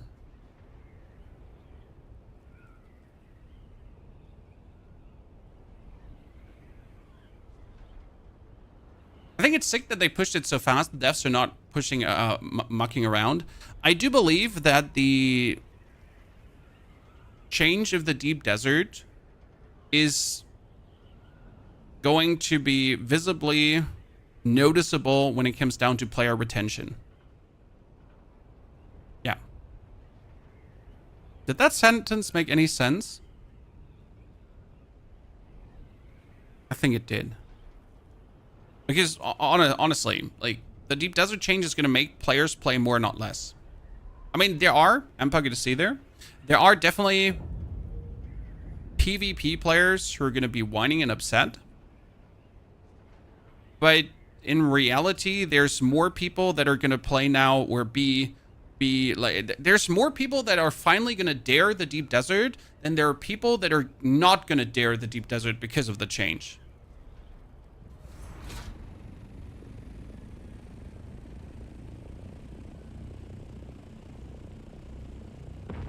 Right? So I guess this is directly going to lead to more players. Or players returning. Or players playing. Or even players buying the game. Because now they know that, like, I know a lot of people were actually turned off because of the forced PvP. Now there's still forced PvP, but it's lessened by a large margin. So, hello? Why are you not cutting this? Thank you. Okay, why are you not giving me the loot inside?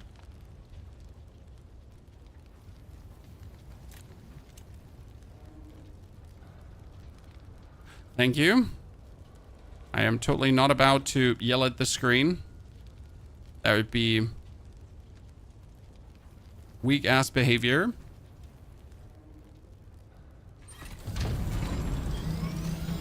I have noticed, though, that these in the PvE area don't seem to have blueprints anymore. So this has been my third chip in the PvE area without a blueprint. Interesting, right? I like that. I actually do think that's a good change, because if you then you could still get crafting resources, but if you want to get the blueprints, you actually have to go to the PvP area. I think that's fine. Hey, okay, let's check. If my yeah, new blueprints in PvE, right? So I have absolutely zero reason to actually go to these ships in the PvE area unless I need the crafting resources. But I think this is legit. This makes sense, right? This is one of the changes where I'm like, yes, that's good.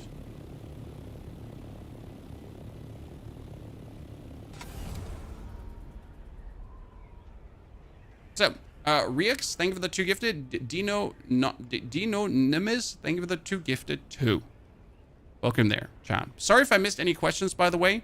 Right now we have tons of people on YouTube, but we have tons of people on Twitch. So there is a lot going on in both chats. My thing just goes like, so sorry if I missed something. Don't feel bad about asking twice. I'll make an effort. What were the Deep Desert changes? Okay, so the Deep Desert changes is that Ero Middle is PvE area now. So up to the Ero Middle is PvE. But the research stations in the PvE Deep Desert now, they only have 1 blueprint, shared loot, still Mark 6. And the research stations in the PvP area, so GHI row, they have 2 to 6 blueprints. Which is pretty fucking rad, honestly. I mean, I gotta see if, like, who do we have? We got Karyashas online in the Deep Desert right now. I'm currently thinking, like, we have to grab someone from the guild to potentially do a research station, because I need spice-infused dust. I'm not sure if Karyasha is ready for the madness. Because I just need some spice-infused dust. I just need enough to make myself my sword. Dave, thank you for your subscription and support. Dave, appreciation. Discord link is not working. !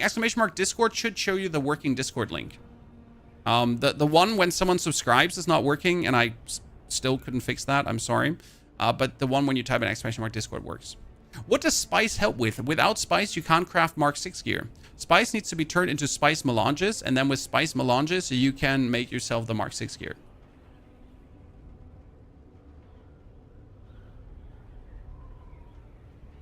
Announce it in the public. You get 10 randoms coming to help you with the testing stations. Not a bad idea, Dad Boy. I mean, I literally just want to do one of these PvE testing stations, so gotta find some people for that.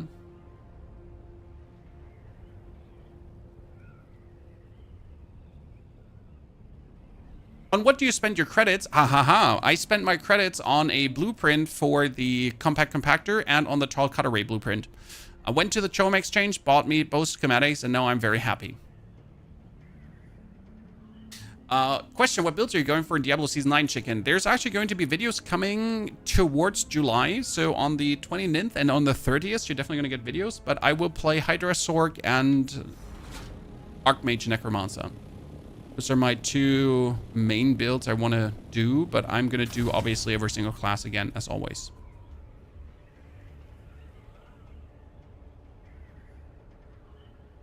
Once you get Mark 6 gear, will you PvP? No, because the PvP, again, in the current state is not interesting.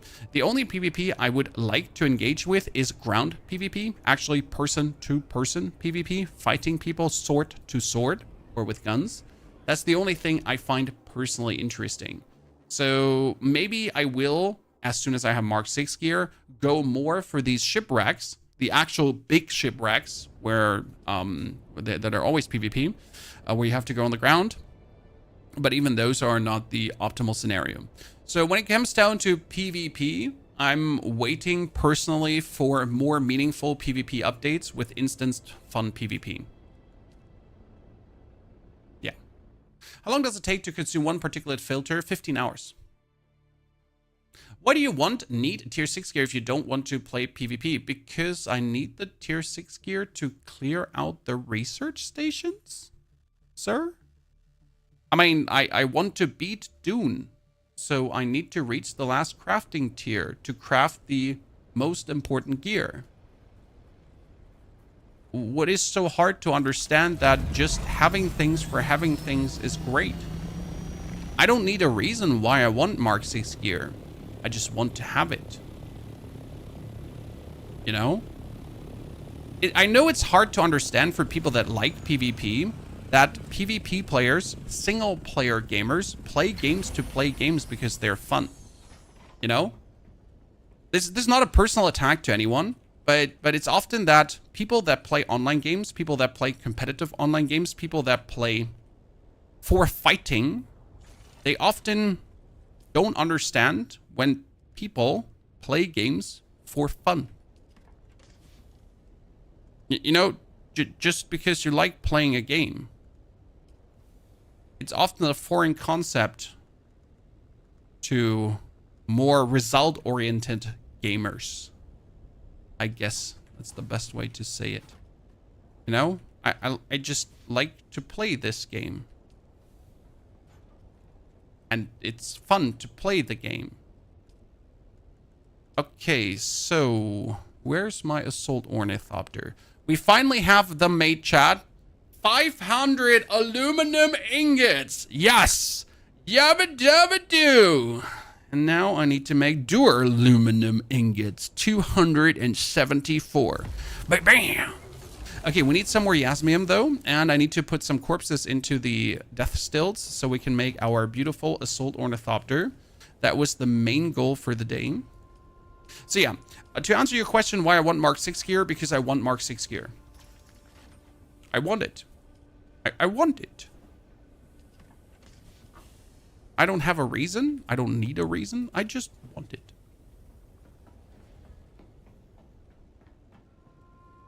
Is Dune a good game? I think people could just post their game time in the chat and you can choose from that game time if you think Dune is or is not a good game. Well, right now I'm sitting at 100 hours without any kind of beta participation, without any kind of closed stuff. So just with from the actual release time. And with 100 hours, I'm actually low as of what people have put in. And that is considering I have not played with others together. So I have been playing the game in the unintended way, right? Playing the game solo, like, is like, obviously the game is better in a team. The game is vastly better to play with others. If you have friends to play the game with, it's like, it's 10 times better.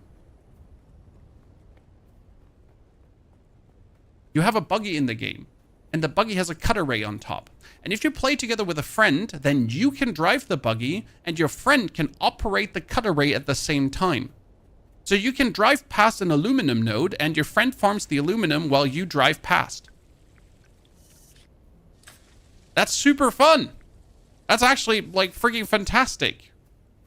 You can do that solo, yeah, but it's not as fun as with a friend, because in solo you have to swap seats. Torty. I mean, Torty, come on now.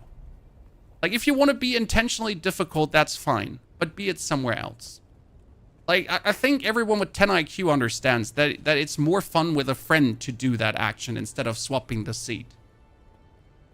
Right? Like, my 6-year-old daughter understood that. I should actually buy her the game and have her drive buggies with me, probably. Come on, Torty. Don't be intentionally difficult. No one likes that.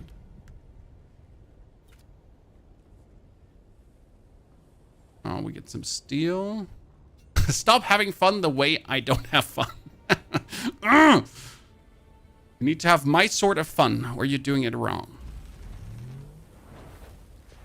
Solo is chill and nice, but I could imagine in groups it would be more, but even being solo is nice. The game is already fantastic solo, Warlicker. The game is brilliant solo. And that might make you think, how much more fun would it be with a friend, right? Some games are better solo, right? Some games are just great solo. Like, you don't need anyone. I've been playing Once Human, for example, alone, and other players did not enrich my experience in any given way, right? It was not like I needed someone to have more fun.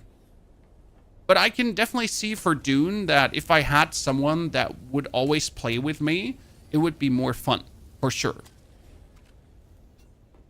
But I don't also regret playing this game solo. Now we need more Yasmium.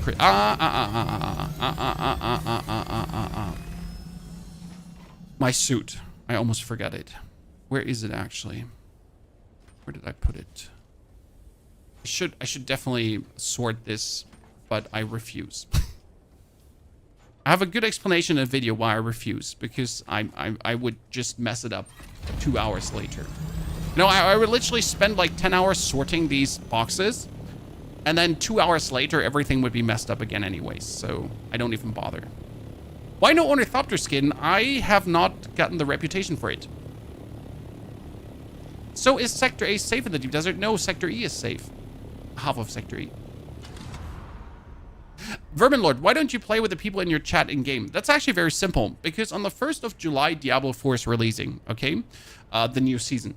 And then I will play Diablo 4 new season. That means for the next 14 days, I'll probably play a lot of Diablo 4. But also in the next 6 days, I have done mostly everything I can do in Dune right now. So if I would play with other players, and if we would build a base together and we would have fun together, then at some point I would still have to leave you behind. I would still have to say, sorry, you know, new game XYZ is releasing. I'm a creator. I need to cover this. So I'm gonzo. And I'm just gone then, right? And everything we have done together, like, you just have to do alone now. That's why I tend to just play the game solo, to not have this scenario happening where I have to leave you behind, right?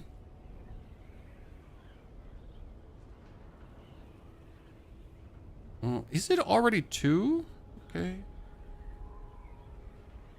Wouldn't bother me. I know it wouldn't bother you, but it would bother me. So this is not something that's about you, right? It wouldn't, like, I understand that you don't mind. I mind. I would feel bad. Oh, a little spice field in the open. I mean, I'm not here for spice. I'm here for Yasmium crystals, but spice is life.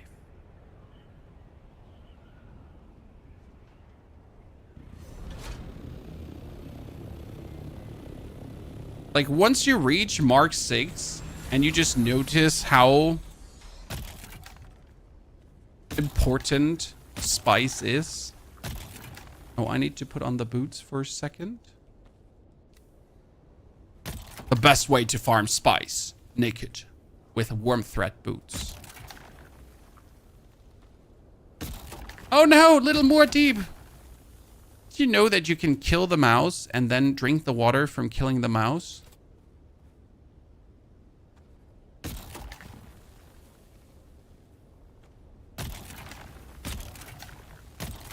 Don't do it though, because you're going to hell. The Harkonnen will come and get your family.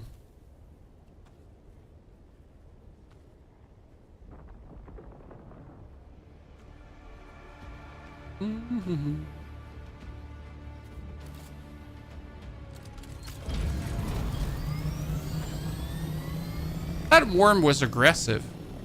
Just literally didn't even veer his head. It was just like, let's go. I put my radiation suit.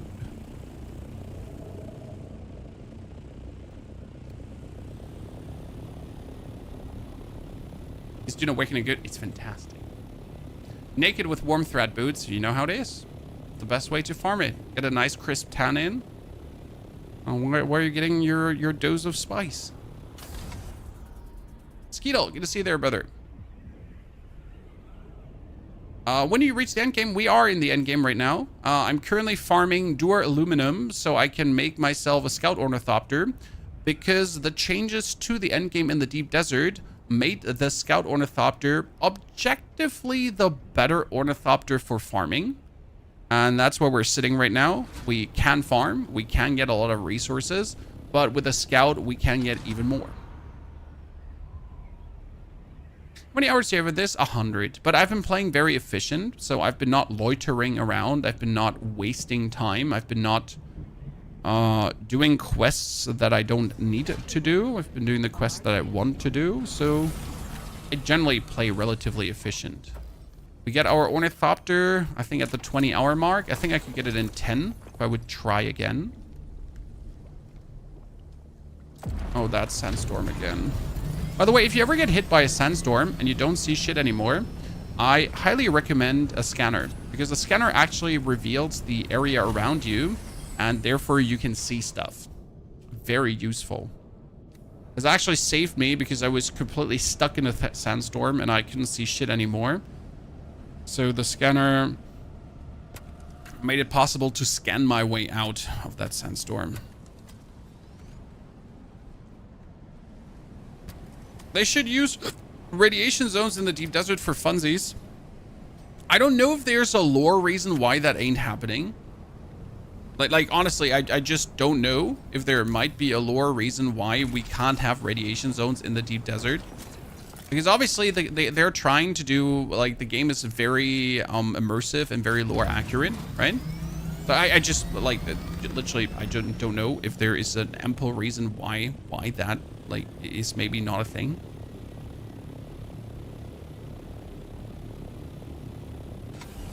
Yeah, Emperor, we must nuke the deep desert for science, pretty much.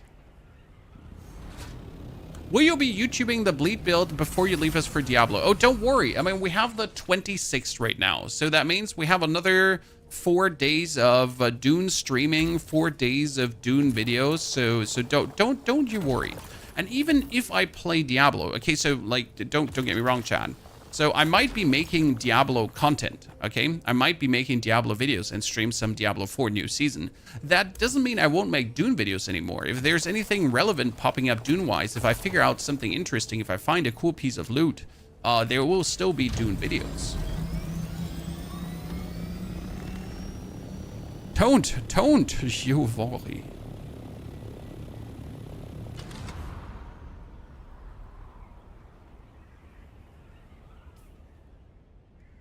Which regions in the deep desert are PvE? The E-row now. Sir, the patch is out. The patch is out.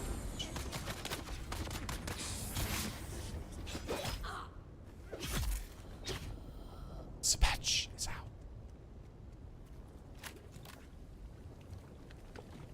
This channel should have way more subscribers. Sir, we've been actually making a ton of subscribers with Dune content.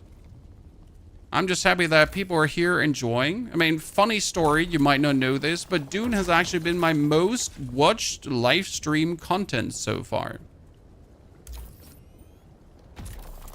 So shit's cooking, brother. We've been actually having more viewers on Dune YouTube than on Dune Twitch. And on Twitch, we have 500,000 followers. Because I've been streaming on Twitch longer than on YouTube. But it's beyond the point. So, things good. I'm here from the Dota Auto Chess times, Karyasha, and we're missing it. We're missing it. If I could go back in time, I like that. People always ask me, would you like to go back to the PUBG days, right? Would you like to go back to would you like to go back to the Hearthstone times? And no. I would like to go back to Dota Auto Chess release. God damn it. You know? That's what I would like to go back to. I don't know if you ever played Dota Auto Chess, chat, but that one was... It was special.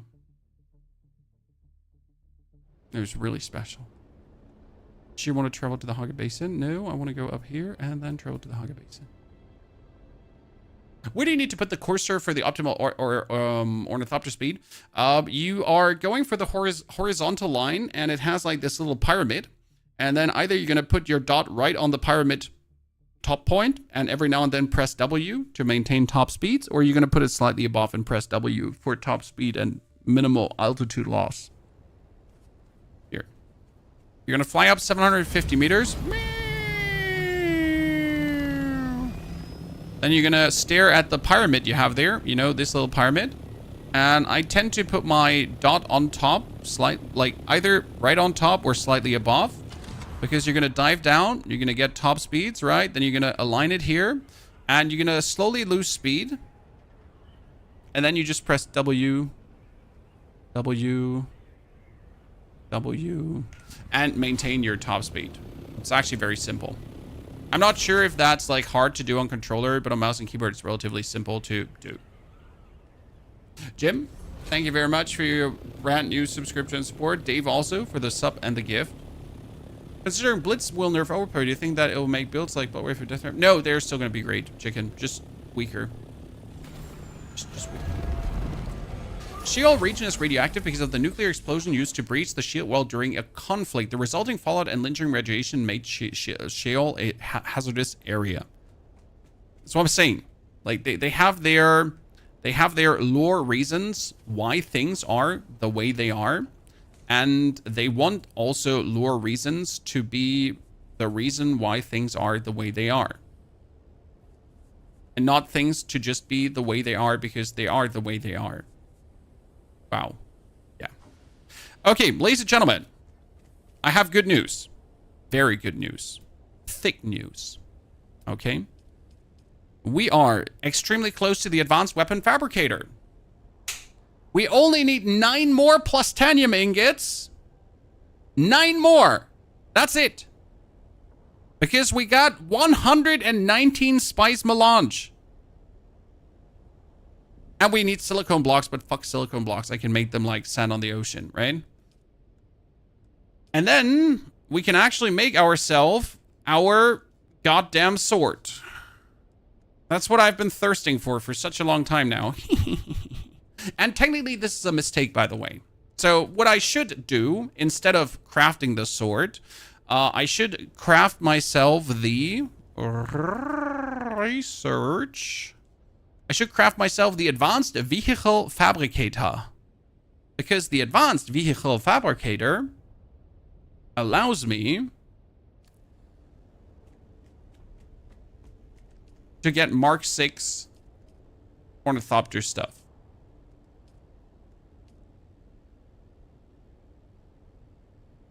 But I'm terrible, so we're not going to do that. Good. We made the chassis for my Ornithopter. I need to make the cockpit. I need to make the cabin, right? I need to make 6 wings. Oh yeah, baby. We're making it today, Chad. Making it today. I can make more Dura aluminium ingots, another 100, but I'm out of water now. That's fantastic. So now I'm out of water here, and I'm out of water in my deep desert base. So I'm literally out of water everywhere. That makes us now go for, let's see, I'm not repaired. I could buy, but I don't want to buy. No, I need to buy. Buy. Where are my Solari? 9K. I need more. I've spent a lot of money, so I don't know where my money is hidden right now. Where is the money? Where is the coin?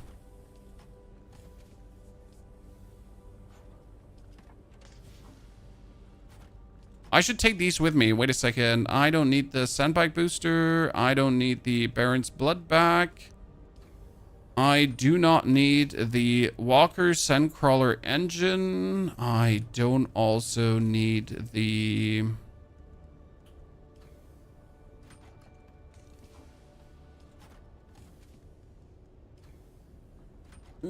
That's it, I guess. No, did I not have a set of hummingbird wings somewhere that I deposited? Pretty sure. No. Yep.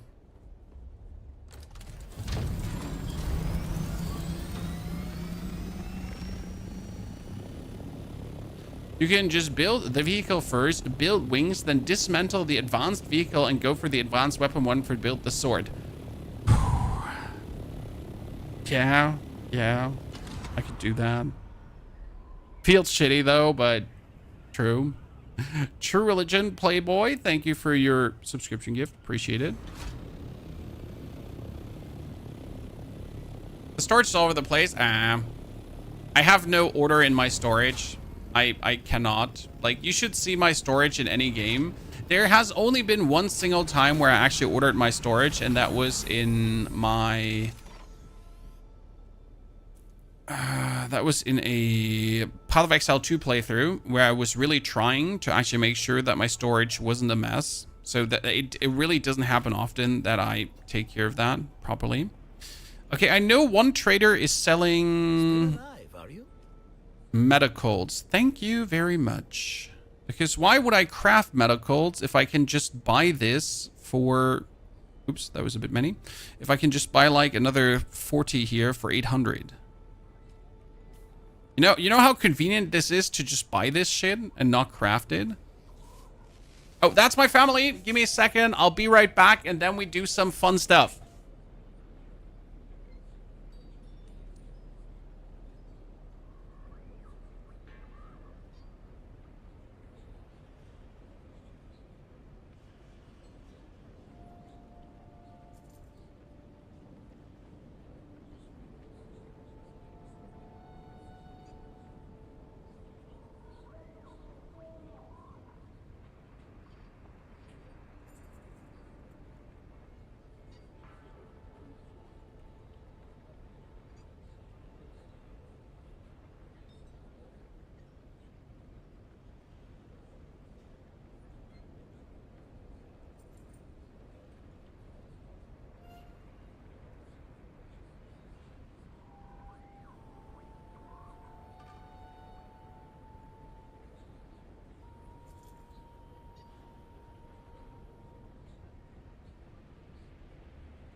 Okay.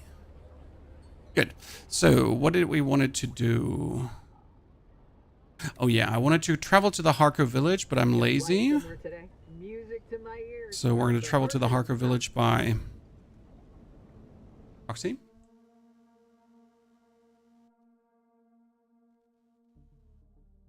Okay, Jim, that's too many. That's 5 gifted. Thank you very much, Jim. That's absolutely nice. Appreciate it, sir. Damn, son. Me and my boyfriend are debating your accent. Would you to explain a bit about your accent? Well, I'm German, from Germany. I live in Germany. I was born in Germany, raised in Germany, and I have been living all my life in Germany. And apart from 1 year where I lived in America. That was 6th grade. Now that does things to your brain and helps you to natively understand the language better. But I've been also streaming computer games now for over 11 years. And I've been casting League of Legends, Hearthstone, and other tournaments. So I had to make sure to speak proper English. And I've been spending way too much time with native speakers, which leads to a rather muddled accent. Hanging out with UK people, and American people, yeah, and people all over the world. So it's been fun. Wow, everyone is selling this for nothing. See, like Sandwalker engine is just being sold for nothing. No one wants this. You would expect that the MK6 stuff is going to be expensive, right? But no one gives a fuck about the MK6 stuff because we have so much of this. It's actually funny. What did I have to sell? I wanted to sell the Baron's Blood back for, wow, exchange fee. There's actually a fee here for 20,000. Someone buy this. I don't want it. So here, 20,000. And the Sandwalker. No one wants to buy the Sandwalker engines, so I don't even put them up. The Legends probably not. Server just died? No, server cool. But it might be that your server dies. Like, servers are, how do I say this now? Each server is individual. That makes sense.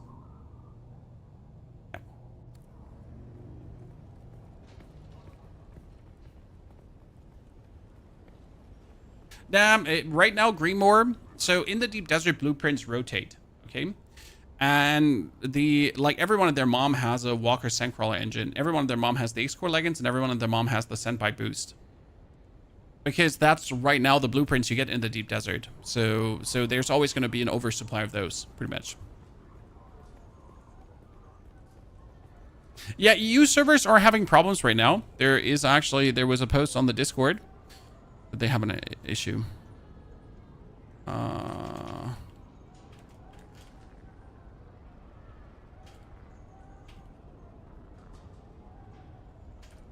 Give me a second. Need to give someone my address for stuff. I told you there's a cool promotion coming that I can't tell you anything about yet. But later, I'm going to post a short about it on YouTube and Facebook and TikTok and Twitter. Everywhere, pretty much. But I can't tell you anything about it yet. So sorry. Pocket Basin. Pinnacle Trade Post. Yep. I found 2 spots of spice in the Vermills. Yep, yes, you often can find that. It's pretty good. So yeah, I don't have the traditional English, the traditional German accent, which I'm glad for. But I also trained to avoid the casual German accent. Because if you speak English with a German accent, you always sound stupid. I'm sorry, fellow Germans, you know what I'm talking about. If you ever heard a German politician talk English, you always think like, wow, he's special.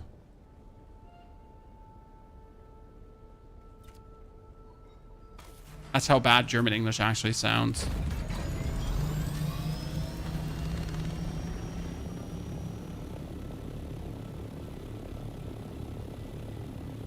The French accent sounds stupid as well. How dare you?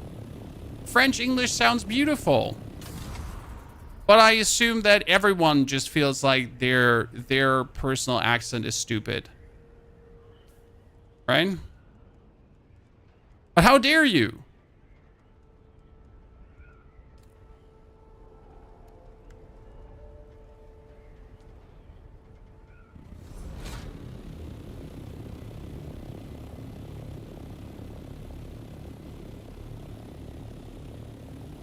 We translate German grammar directly into English. Yes, that is actually an ongoing problem. That when you translate a German grammar directly into English, it makes sense for every single German. So if 2 Germans speak English to each other, and both Germans use German-English grammar, it makes perfect sense. But when you listen to these people talk, you're like, wow, they're handicapped. And it doesn't make sense what they're saying. But it actually does somewhat make sense. But only if you're German. Where's my light darts? I know I have light darts somewhere. I just haven't used them in a very long while.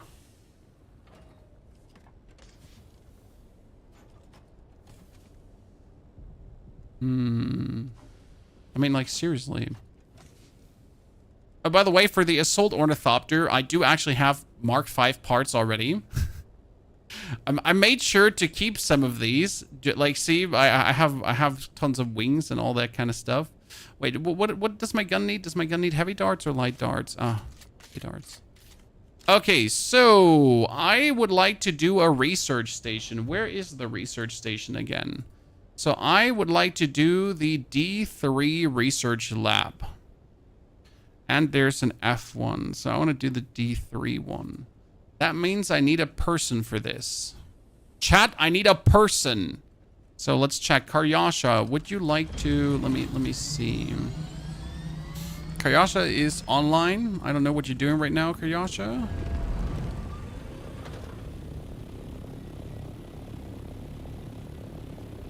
EU is not down.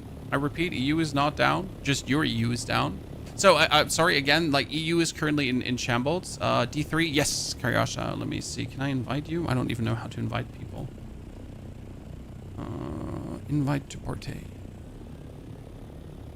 I'm gonna see that we invite some more people, because it's... Oh, shit, I should take fuel with me. These are, like, the instanced ones, so where everyone gets the loot, which is kind of cool. Yeah, so EU is having issues right now, like all day long already. They're actually trying to fix it. They made a post like this morning at 4 a.m. somewhere. So don't worry, you're not special.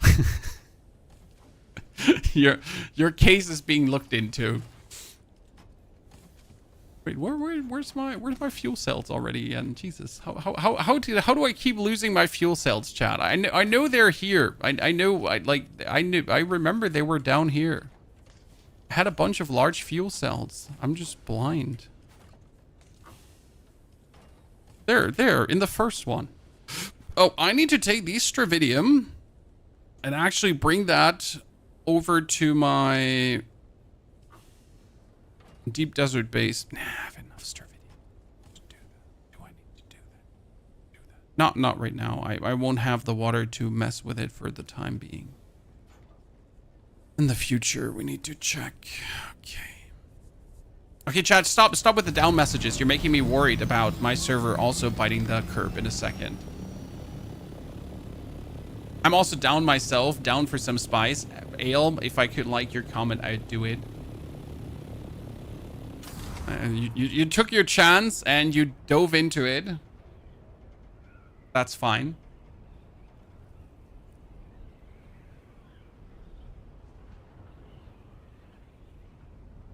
Okay. Lemus is down too. Is there a message in their Discord, a new one for EU servers going down? No, there's no message right now. I mean, the last one was service alert. Hey all, we are investigating the EU servers that are having issues. They should be back. That was midnight. I'm in Lampadas. I make your life a living nightmare and stream snipe you for the next 4 days. Well, congratulations. I'm actually going to stream tomorrow, sir. And then the day after tomorrow, I'm going to take a break. So good luck on that. And then I'm going to be back. So, like, good luck trying. But congratulations, I guess. Also, welcome to the Shadow Realm. Ay. Luckily, we have that new Deep Desert update, right, chat?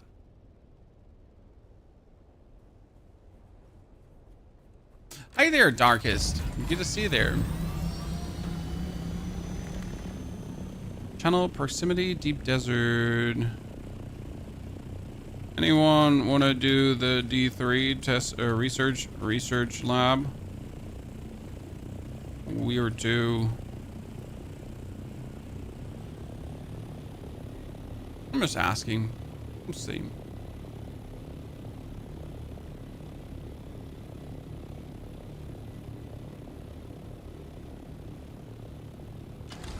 Peter Pierce is sour. Oh, Peter Pierce is sour. They're whining. Spice? Karyasha, spice. Ooh, you're right. Shit. Okay, Karyasha, we can go for the spice in the direction of D3. I mean, I'm like on my way to D3. I'm anyways going to go past the spice, so I have no choice. I'm steering for it. I like your way of thinking.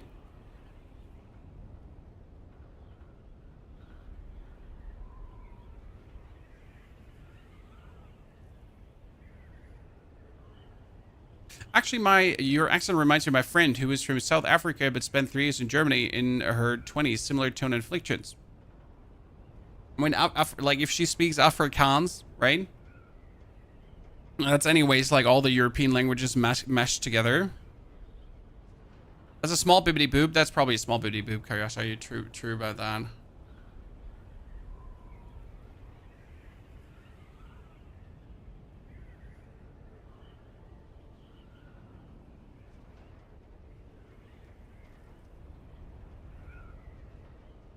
I hope the worm doesn't find me while the server's down. I mean, you're technically not there. Unless you're there. And it took you 5 minutes to lock out because you're in the deep desert. Hello, snake.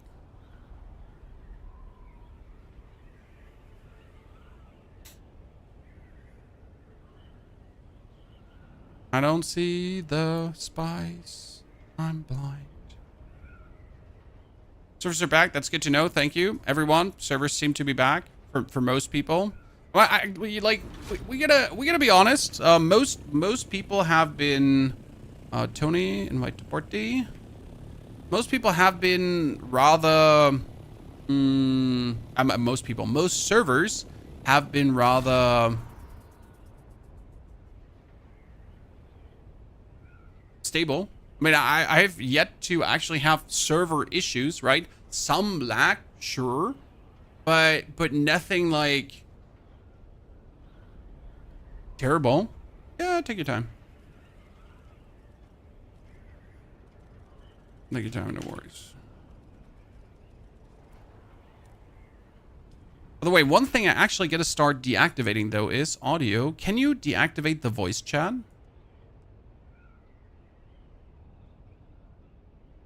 Voice chat volume. Yeah, because I've had someone yell at me, and you know, as a content creator, I gotta be a bit aware of proximity chat because there could be bannable profanities being thrown into my direction.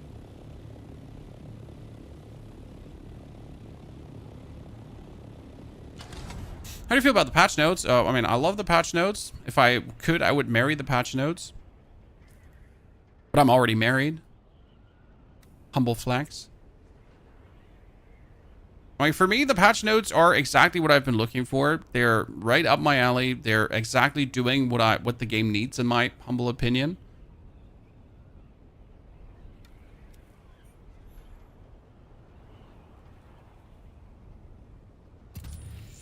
But then again, I'm obviously one of these stupid PvE players who's chilling for PvE and ruining the game, so what does my opinion matter anyways, I guess? Where is that research station in D3? I know there's supposed to be one in D3, but where the fuck is it?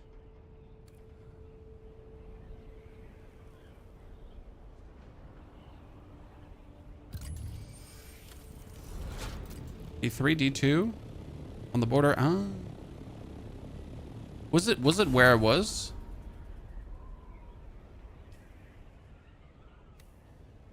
It's here. I should have known.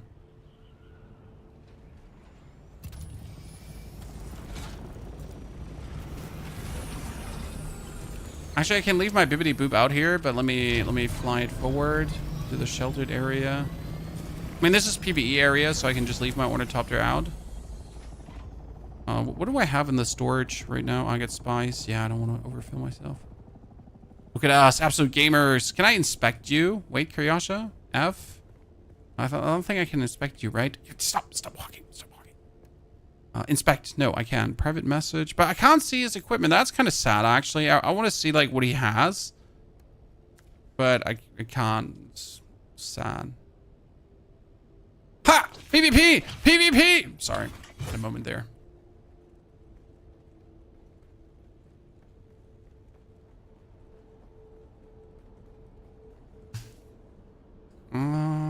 Party. We are slowly moving inwards. They nerfed all rocket vehicles. They did. And maybe it was a bit overdoing it.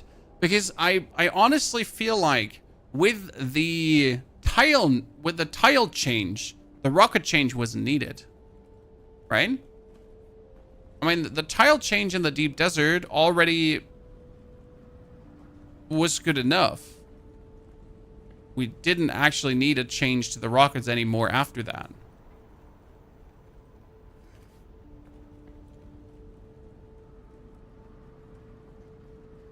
So both seem to be unnecessary.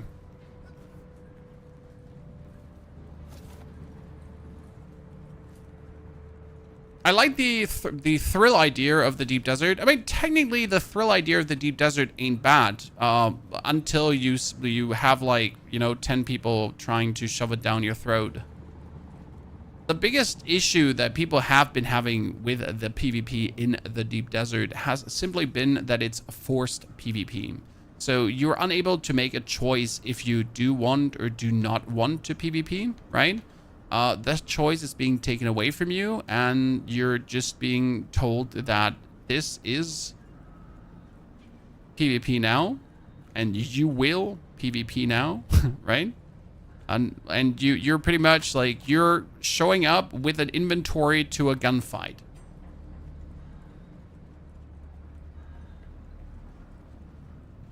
I might be fucked there, big boys here. Kuryasha, where are you? Let me find you.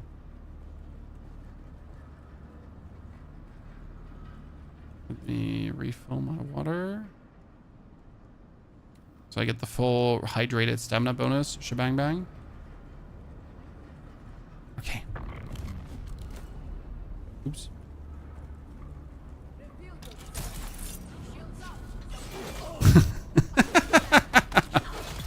Okay, that's better. That's better. With two, like this guy killing him alone is so much pain.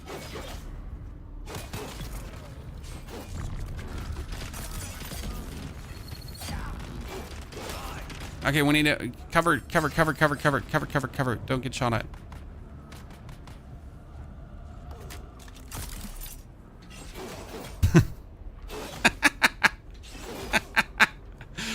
Doing this alone is so painful. But doing this with someone else is brilliant. Honestly, let me tell you how much pain it is to do this alone.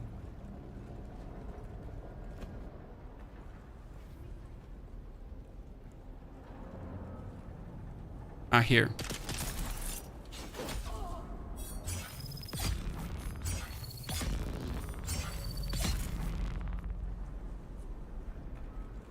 This feels easier than the actual tier 6 areas, I will say it.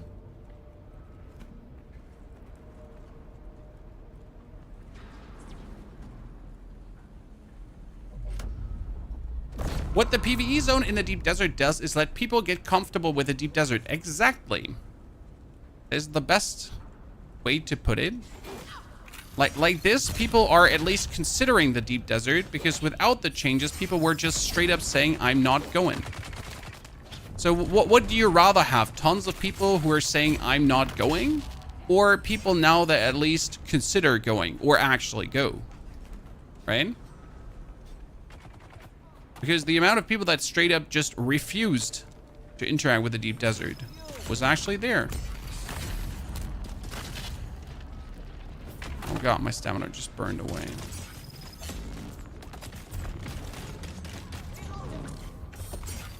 Oh, we're 3 melee guys.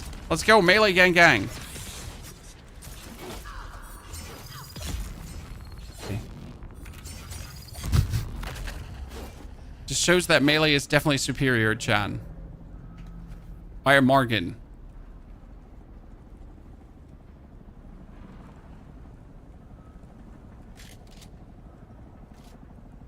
Okay, maybe with other melee players I can use my guns?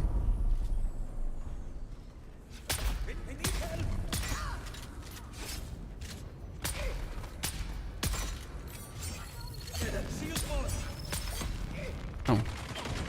Don't you PvP me. Oh my lord, just stop attacking me for a second.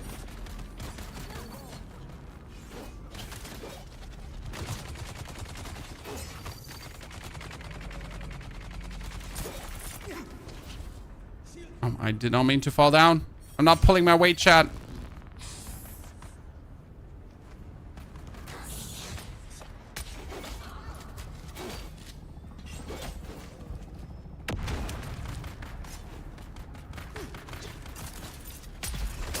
Okay, got it.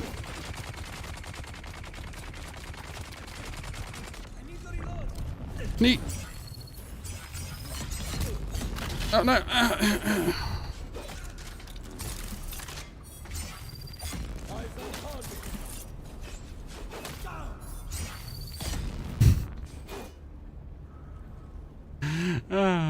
it. I love it.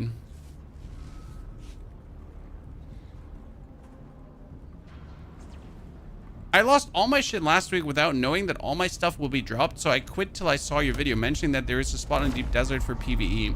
And now there's even more spot in the deep desert for PvE.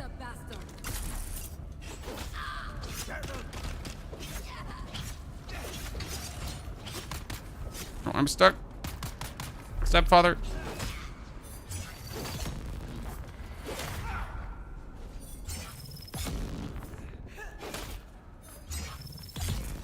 Good. I have the feeling they nerfed the testing station in the PvE row though. Because the one I was in, I was doing way less damage. And this can't simply be like playing with other players, right?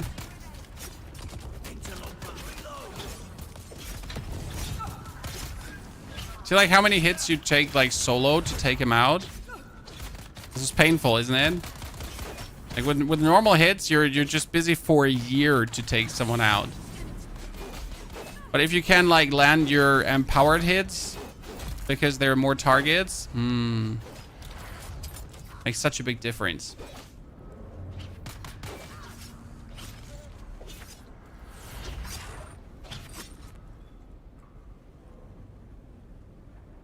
Eight more. Okay, that was wave number 4 or something already. Well, you're gonna put yourself here, and when they spawn, you're ready to like.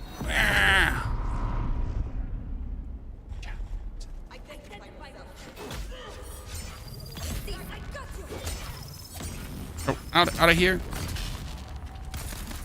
Don't want to get hit by the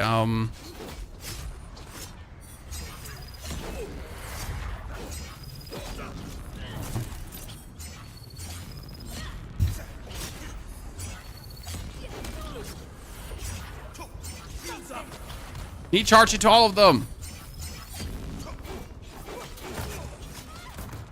What a clusterfuck. Oh, turret.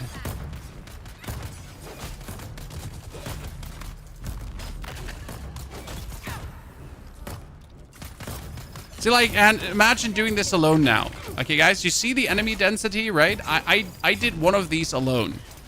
You can imagine how long that takes because you're pretty much gonna like dance like a bee, sting like a butterfly, and you just gotta go around and, you know, you gotta like dodge, and then you're gonna go around again and dodge again, and then you have like 20 melee dudes trying to kill you at the same time. It's something. I mean, it's wholly possible solo, but like fun is different. Oh, we got people helping us. Cool. Look at this. We got Bistrus. Bistrus is there too. See, these are like, this is how PvE works. Everyone can just roll in here. Dance like a bee. Yeah, dance like a bee. You heard me right. I totally said everything like I wanted to say. So this is how the, like, obviously if this was PvP now, like people could also come, right? So people could come to like screw with us. But instead of coming to screw with us, people are now coming and we're doing things together, which I find infinitely more appealing than people trying to screw with us, right?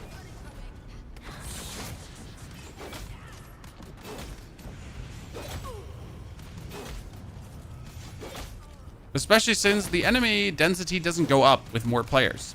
So now, like, because we are more dudes, like, it's not like that we're having more enemies. We actually have the same amount of enemies you would have solo. Like, there's no scaling going on, right? And the enemies don't also have more HP. Which makes you maybe understand why I desperately want to have a Mark 6 weapon, right? Because my Mark 5 weapon ain't cutting it anymore.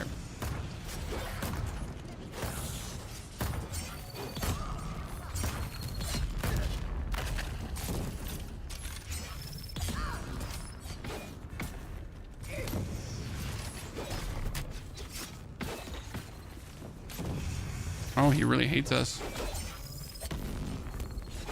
Bullied him.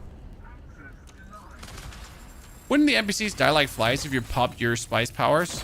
Wait, is that's a friend. Yeah, but your spice powers, they don't last forever. I can't wait to get to the deep desert. I'm still in the steel tier. I would heavily advise you to just take your time and enjoy the journey.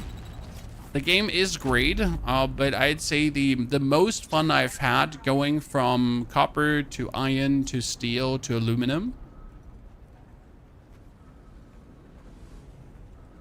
Okay, now we have killed everything, but where's the loot? I think through here, right? No, I can't go through here. ID banned. Oops.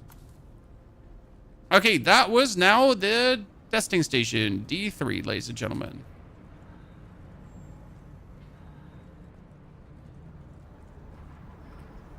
With other people.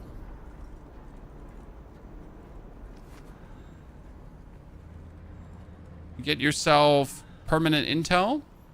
40 intel points. Welding torch MK5, welding torch MK5, industrial pumps. And now how much dust do I get? 10. Yes! Okay, that's perfect. Oh, this is love. Okay, 10, ladies and gentlemen. Why is 10 perfect? Well, listen, chat.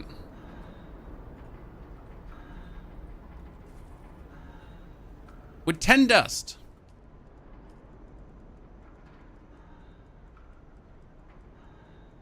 I can now make the replica pulse sword. Wee wee wah ha ha ha ha ha ha ha. Thank you very much, Tony Kuryasha. Appreciation. This helped tons.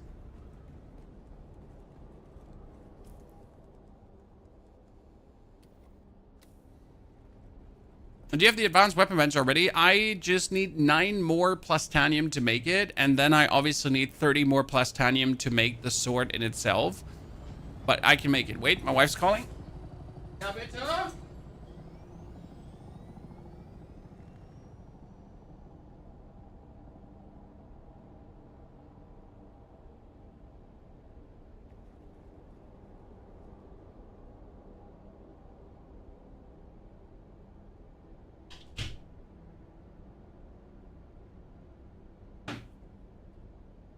Where do you find the blueprint for that? The blueprint for the sword I got from, I think, a shipwreck.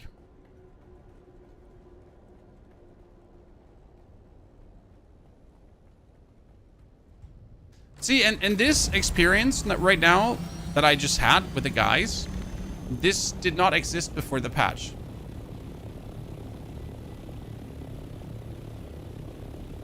Right? This experience did not exist. Because I could do that for Mark 5, but for Mark 5 I don't need this. So like only that I do this with randoms would only work like it would never work with randoms, right? Only if I go in with a full party. What is that? Is that an assault ornithopter or just an Atreides one?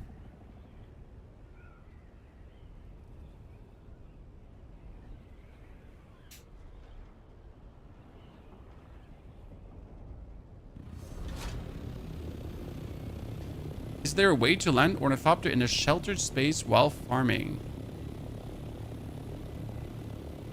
Yeah.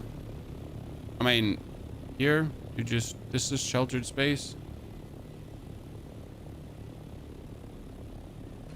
It says on the bottom right, it says when your Ornithopter is sheltered.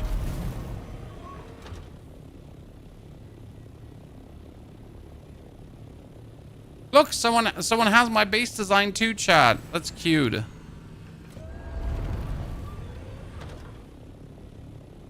simple 3x3 double HUD.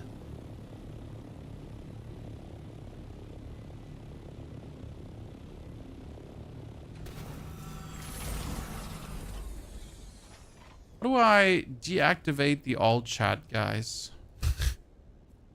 Because the all chat is just full of people being weird. I can make even more spice melanges, but I need to make plastanium right now.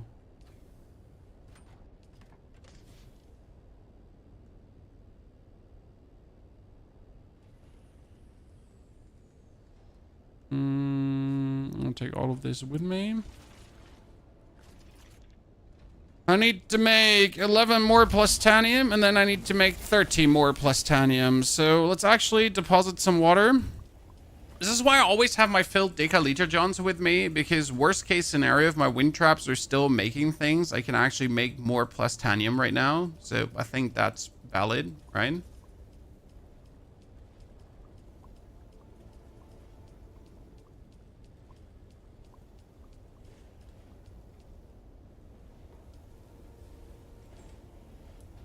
Another 19.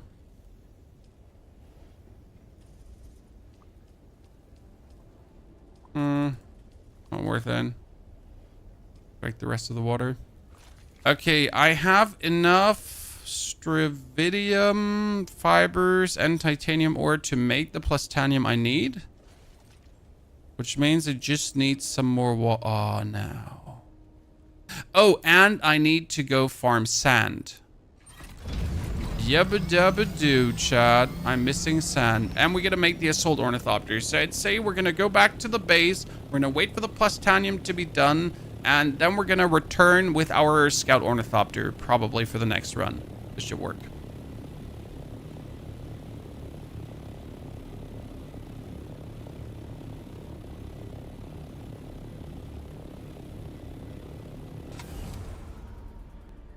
So would it be worth it to park the assault orny somewhere? Yeah, I should probably build a tiny garage for it.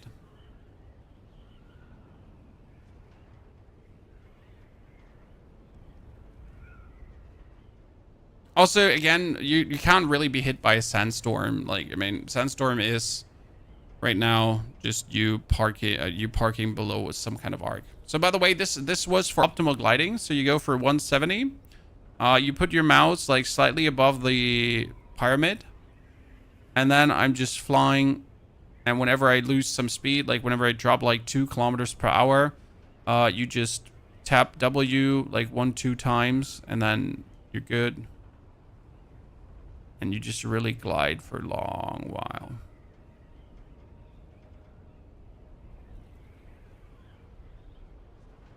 This is like a nice thing. In the deep desert, do your base get wiped out by the Coriolis storm? Yes, the Coriolis storm wipes out every single base, every single design, everything. Which means that you will have to break down the deep desert base before the Coriolis storm hits. Store everything in your Ornithopter. Bring it back to your main base. And then as soon as the Coriolis storm is over, you fly back in and rebuild it. Where can you see when the Coriolis storm will hit? If you lock out in the deep desert, or if you plan to lock out in the deep desert, it shows you the timer. Here, you go for exit, and it shows you 4 days, 14 hours.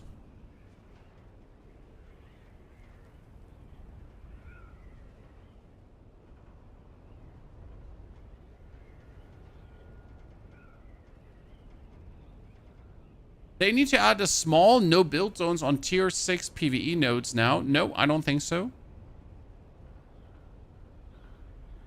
If someone builds his base over Mark 6 nodes, over titanium or stravidium, I think that's a strategic choice. But it's a dick move, don't get me wrong. It's like also cordoning off like flower fields, but it's a choice. Call it a resource PvE.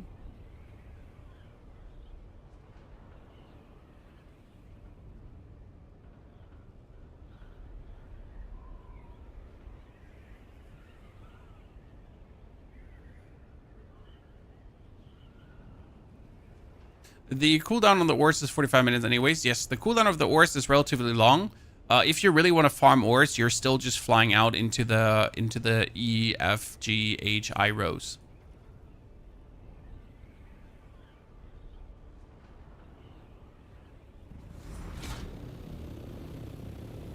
Blocking off nodes is against the TOS right, and Funcom said they remove the bases. I don't know, Max. I mean, I think it's just like, it's a basic conduct thing that you're not going to do it, right?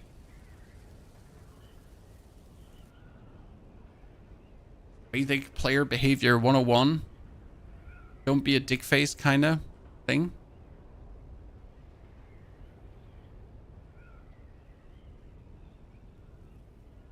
Is anyone else having problems with base lighting? Because mine is pitch dark even with lights placed. Yeah, base generally dark.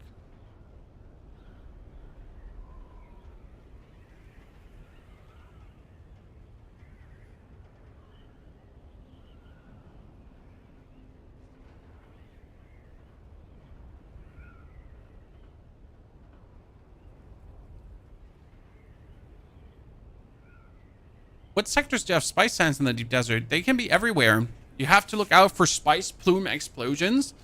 The big spice fields are in the F2 IRO.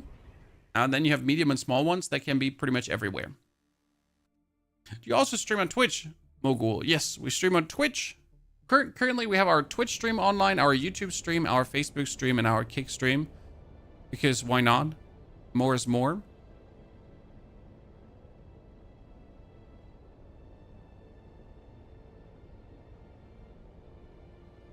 Our biggest audience is sitting on Twitch and YouTube right now. But we're actually very happy how much YouTube has grown.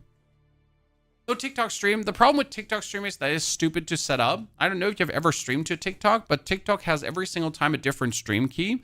So if you want to stream on TikTok, you need to open up your phone. You need to open up the TikTok app. You need to press like post content. Then you need to swipe it over to live stream. Then you need to copy out the stream key, send it to yourself via WhatsApp. Then that stream key needs to be posted into OBS every single time again. Also, TikTok is a shitty platform anyway, so let's be fair. It's not that I'm against streaming on TikTok, but like the thing about streaming on TikTok is like you have Twitch and YouTube, right? If people want to watch a stream on Twitch and YouTube, they usually look for it, right? People that want to watch the streams there, they're searching for the streams there. It's not that by accident you usually hover over a stream. On TikTok, it happens that people are just spending their time on TikTok, and then randomly in their feed will get presented to your stream. So on TikTok, you kind of get like the weirdest kind of people that just randomly faceplant into your content. Because the algorithm just certainly thought they would like your content, right?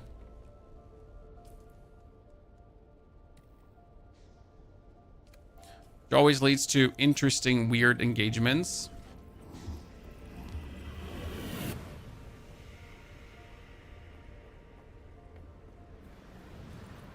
With multi-stream OBS, it works without a key. And as if you're using, what was it called again?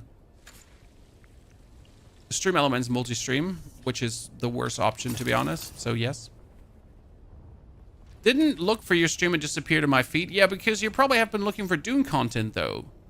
I assume. And that's why I randomly just get shoved into your face.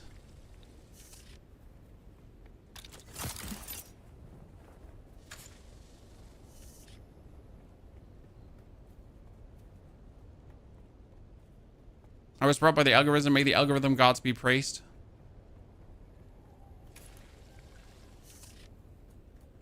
Let's harvest some dew so we have more of that.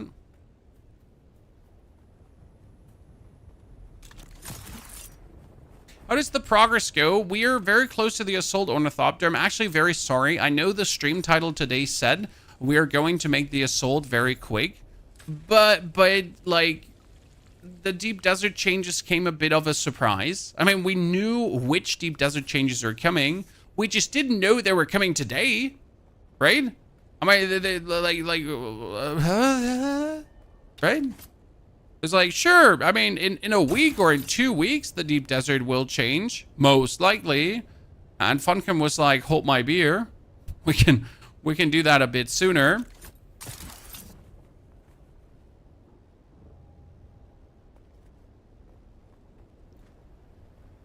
The patch already kicked in. Yep, not 1.1.01110.0. It's actually 1. Like, it's crazy because they gave us the patch notes for 1.1.1.0, and then they just released 1.1.017.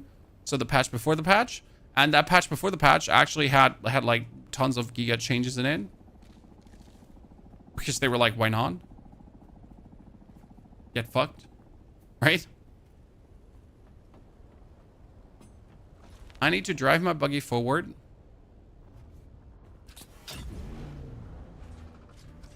For Jiffy.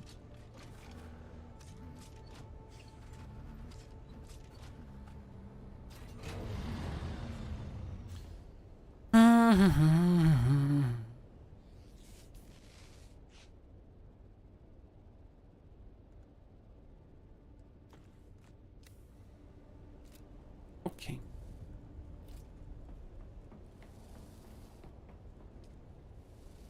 Ladies and gentlemen.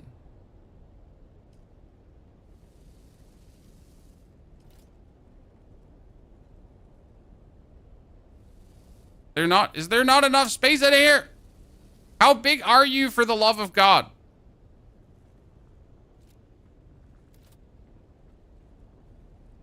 Like, seriously.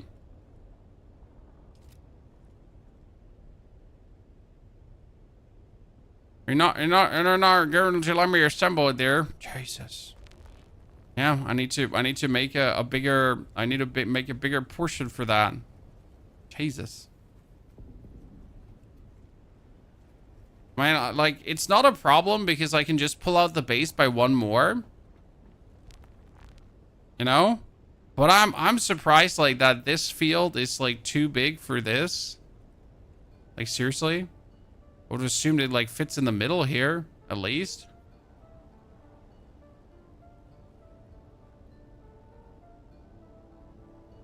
I wonder if I get the buggy out if it actually fits. Well, let's drive the buggy over there. This was never intended.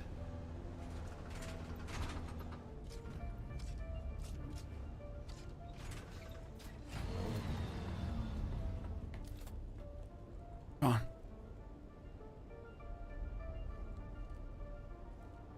If it's John, listen, you were wrong. Bunch of haters. Bunch of salty haters.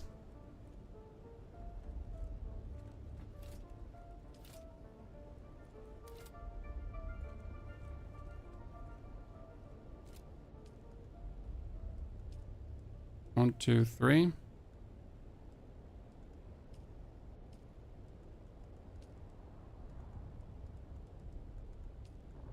One, two, three.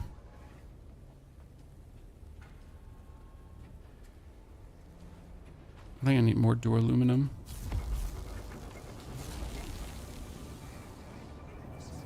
Door's too small. I'm gonna get enough lubricant in my chest. Okay. Don't worry, sir. I got enough lubricants.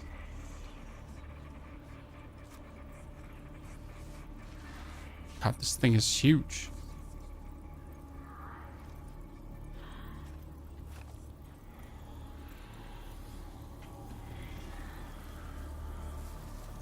Seriously, ginormous. Okay, so the thing is, I kept this little stuff here for no reason. This is an Assault Ornithopter engine, because why would I not have an Assault Ornithopter engine? Right, chat? I mean, every good person just keeps random your Assault Ornithopter generator. Why would you not just have random Assault Ornithopter parts flying around? Like they might come in handy at some point.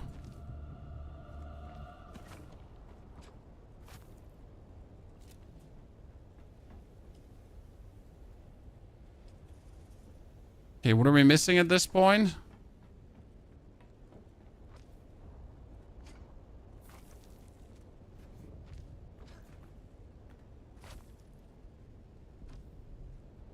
I mean, this thing is girthy. Like, seriously, I did not expect it to be this big. That's impressive. This is tier 5? Yeah, I cannot make tier 6. What do you, I mean, seriously, what do you want from me?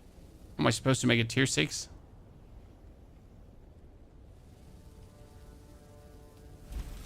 Sir, calm the fuck down, sir.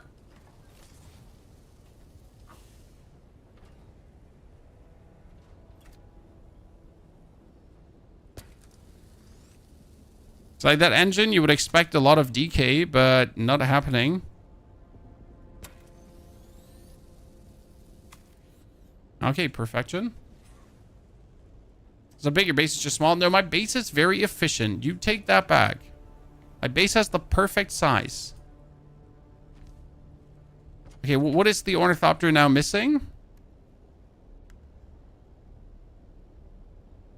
Oh, a tail. It's missing a tail.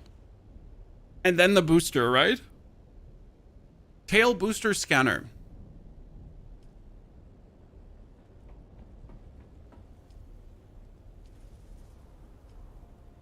Tail. And I would have to make the boost module too.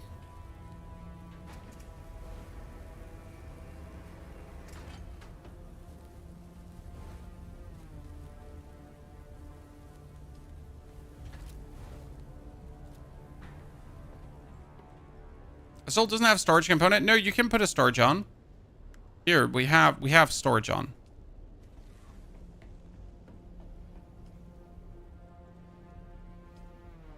Okay. Assemble. Look, Mom. Look. See, storage 1,000. It has 1,000 storage. Woo, woo, woo, woo, woo, woo, woo, woo. Fuel it up, baby. How much fuel does it take? Passenger seat 1, 2, 3. Jesus, too many passenger seats. What one fuel thing is? What one large fuel cell is only 80%? Holy. Thing's hungry.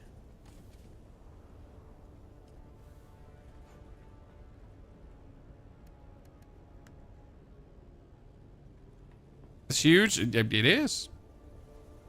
Okay, we right now have to wait for the Dura aluminium ingots to be done. Luckily, we're going to make another 94, so that's 7 minutes. Then we can build it. So let's see if we can actually get it out at this point. That's the bigger question.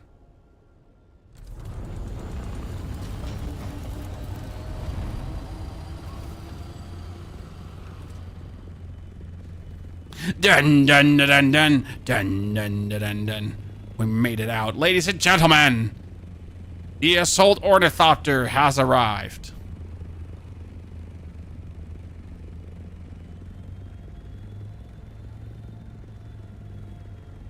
Okay, let's try to land it. Be a tight fit, chat. It's fine. Everything is fine. Everything is fine.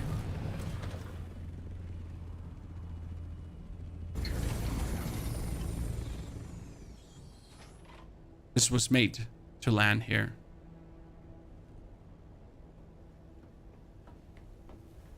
Can you put your Ornithopters nearby? Nah, I would have to yeet my buggy off here to make that, to do that, and I don't want to yeet my buggy off.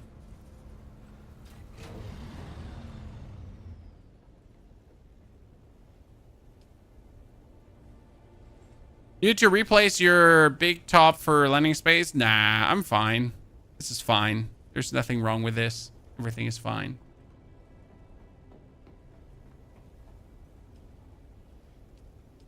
I'm gonna, like, the only thing I'm gonna most likely do is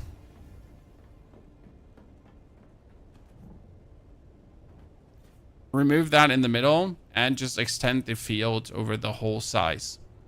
Probably.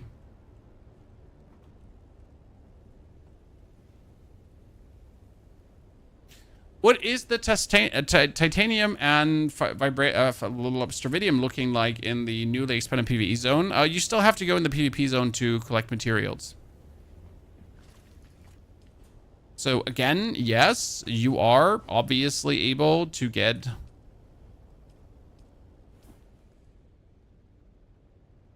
a lot of the some stravidium and titanium from the PvE zone. But you are most likely wanting to still get the stuff from the PvP area.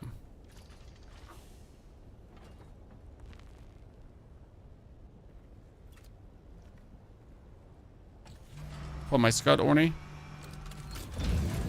Always have in your pocket. When you move your base, well, you gotta destroy everything, pack it up into your vehicles, and then move to a new spot. That's how you move your base. If you're hoping for an answer that is not absolute pain, then I am here to disappoint you.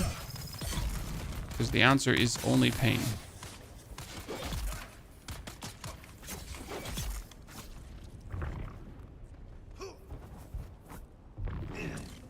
Moving bases is definitely not for the faint of heart in this game.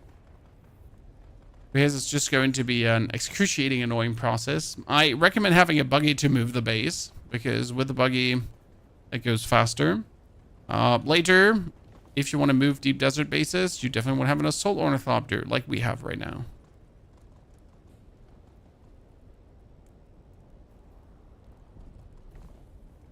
Okay, some body napping.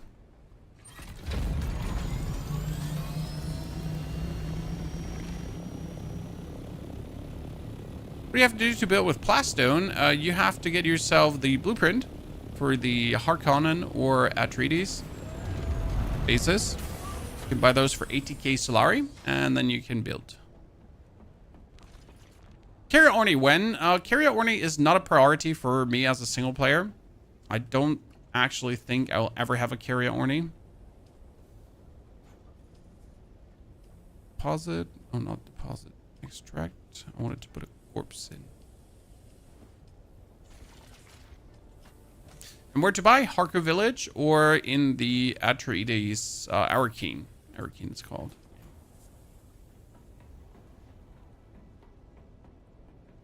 You have your base almost in the same spot as mine. Well, that's because great minds think alike, sir. Great minds think alike. What techniques do you use for the melee build? Currently, we're using Prana Bindu stability, discipline breezing, and thrive on danger. Even though I think they nerfed the Prana Bindu breathing. Yeah.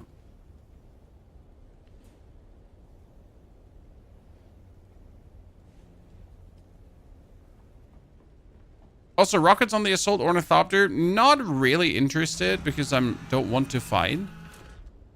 When I have this Assault Ornithopter for one reason, and that is farming, and that's it. I don't have it for any other reason but farming.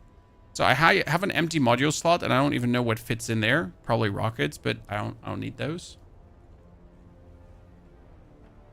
Okay, I need plastanium. Plastone, not plastanium. Oh, I needed silicone blocks. Do we go Assault Ornithopter silicone block farming now? Yeah, why not? Okay, ladies and gentlemen, the big boy.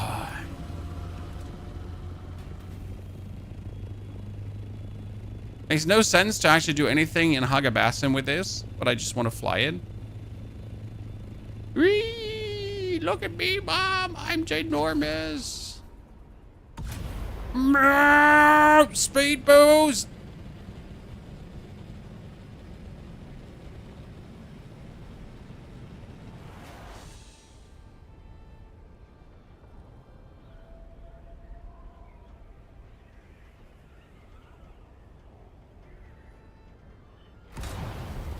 Speed boost.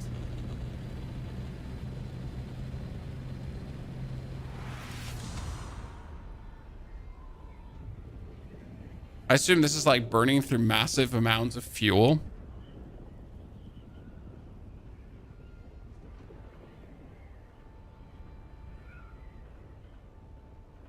So I'm very happy to have the Scout. I like it.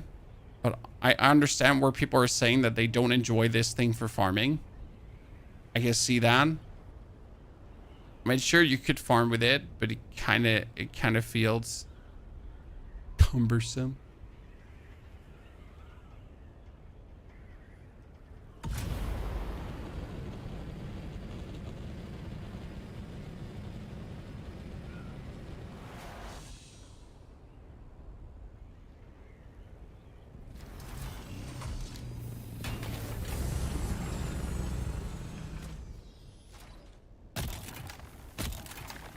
I am here for flower sand. I need all the flower sand. How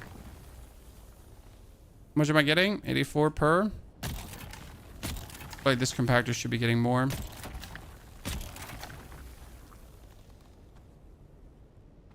Using mine for farming. I mean, that's the only reason I want the assault right now. I want to park it at my new deep desert base in the E-row, and then I want to use it for farming. That's literally the plan there. Like, for example, if I need to get Stravidium, if I need to get to a spice field, the assault should be an absolute banger for that.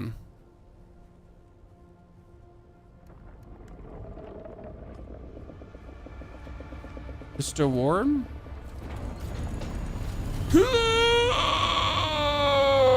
Sorry, chat. Couldn't get it up.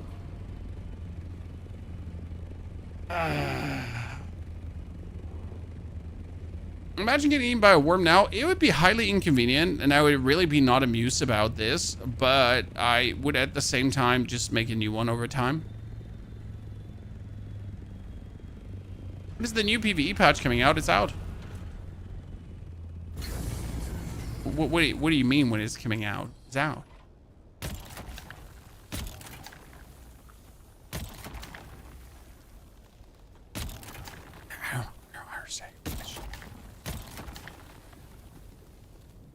What do you mean when? It's out.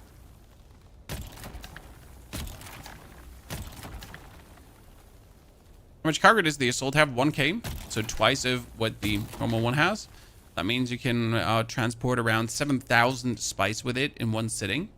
Now, most of the time, you actually won't find like big spice fields where you can gather 7,000 spice in one sitting. So the argument could be made that it makes no sense to go spice hunting with the assault unless you know where a big spice field already is, or even a medium spice field, right? Because otherwise, you're gonna spend your time flying around and trying to discover stuff. But like, yeah, it's gonna be slower. So technically you want to have your scout ornithopter to scout around, to fly around, to then find something. And if you actually do find a big spice field, you want to come back with your assault ornithopter, right?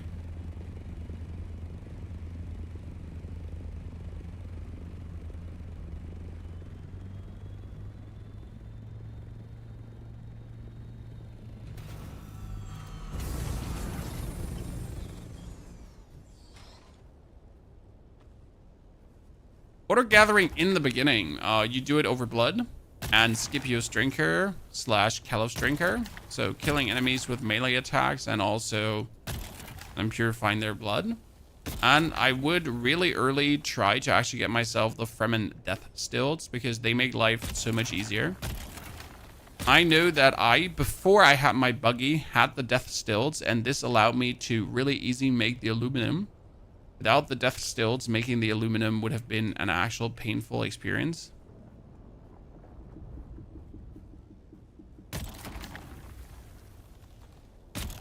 Assault can have booster in storage, yeah, but Assault is also slower than Scout, so that booster does not actually make it much faster or even faster than a Scout.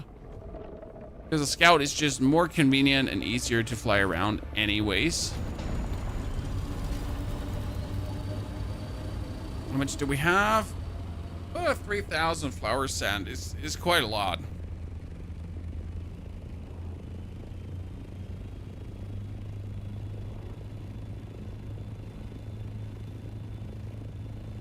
How do you get the Death Stilts? You need to do the first 8 trials. And then you have it.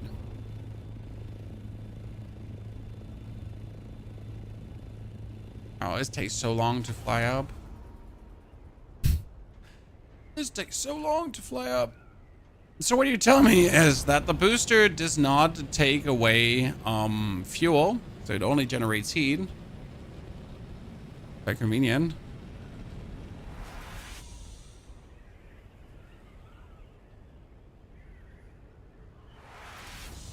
Booster makes us go brrrr. So you use your booster to get altitude to then glide. I understand that correctly.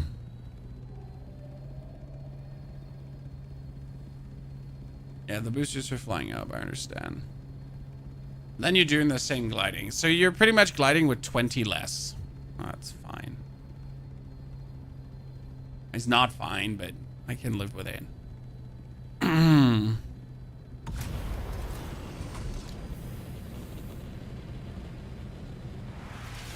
When I get Pwn in the deep desert, my Thopter is lost. How do I get it back in the Haga Basin? You don't. You build a new one.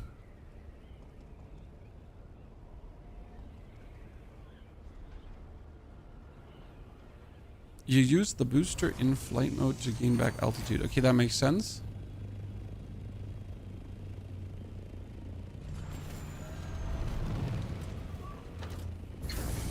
Careful, careful, careful.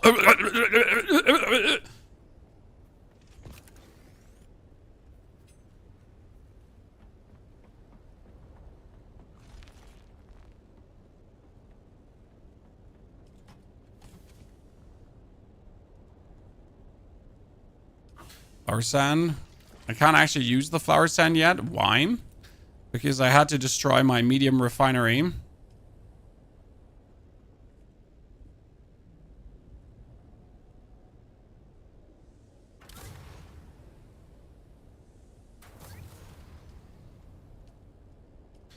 Yep. We need to make 125 silicone blocks, and then we need to make 125 more silicone blocks. And for that, I need to deposit water. And today we're really burning through water like there's no tomorrow, because we actually do want to craft so many things. Like it's been a very busy day, I gotta say. Like the amount of water I actually do Reaper farmed and then deposited, and then do Reaper farm and then deposited, and do Reaper farm and deposited. Quite busy times.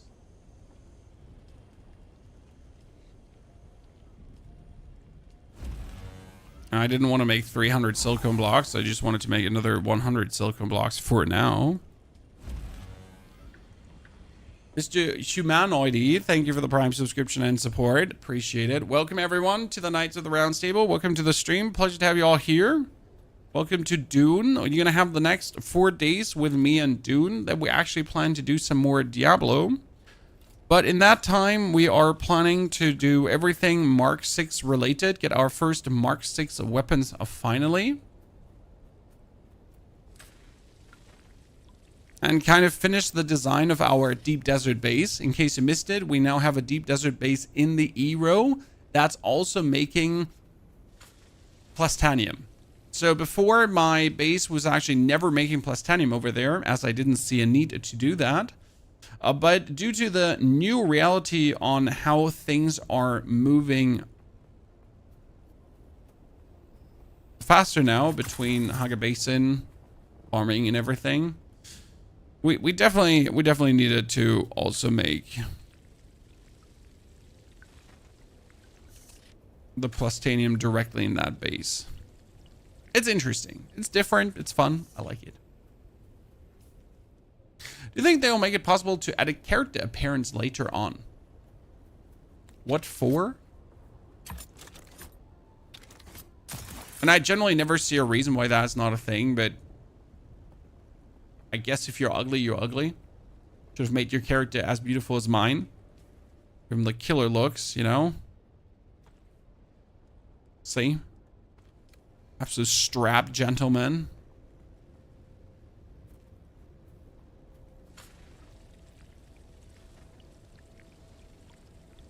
Complete lady killer there. Do you think the PvP players' concerns are valid after this patch? No. No. Toxic, no. So the thing is that these are not PvP players that are complaining. The people that are complaining are mostly the griefers. I mean, right now, due to the amount of players that have actually been in the deep desert, there has been the possibility for more PvP than ever. And yet, for some reason, there are only complaints, even though you could have had more PvP than ever. Okay, we're making the silicone blocks. We're working on the 180 silicone blocks in total. So how much does this have? This has 112. Okay.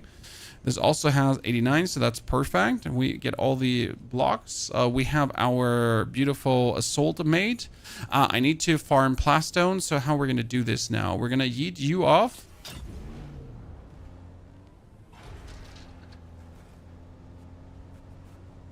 Get myself some more basalt.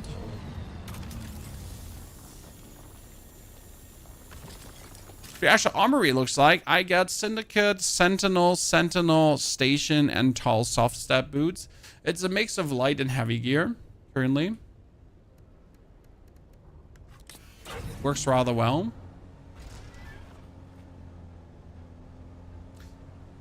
The only valid PvP concern is the labs. Not really Caleb, because the current PvE lab has one single blueprint in it and also only 10 infused dust.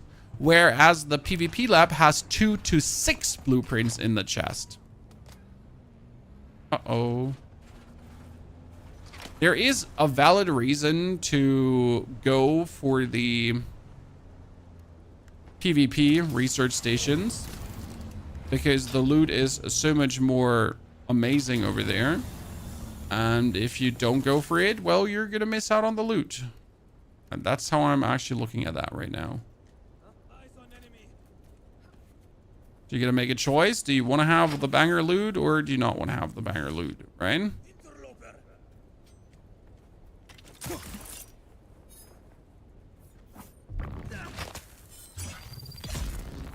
But that's pretty much a conscious choice you can make, right?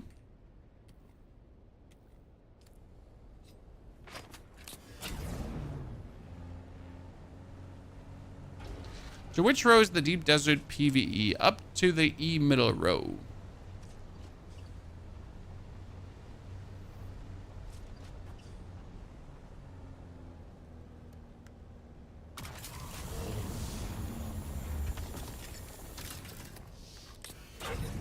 Yeah, the PvP side is absolutely worth going for. Despite the game having a PvE deep desert now, right? I have been, like, let's say we've been in the deep desert today for 3 hours. 2.5 of these hours, I have been farming in the PvP area. The advantage is, so the main good point about the change is not that we don't have to go in the PvP area anymore. It's that you can build a base in the E row to actually more efficient play the game. It's the big advantage. Can Assault have booster and rockets? Yeah, I think so. What did you? No, sorry, Kayasha. We're not gonna do F6 right now. I'm working on crafting my sword first, so I want to get my Mark 6 sword.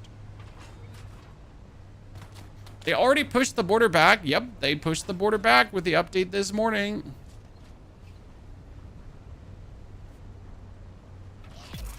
Boop. 16 XP. I'll take that.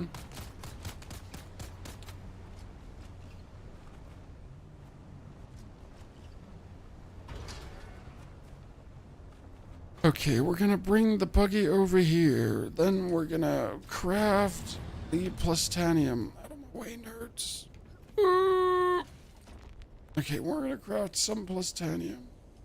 Pasto. Then we're going to take this one.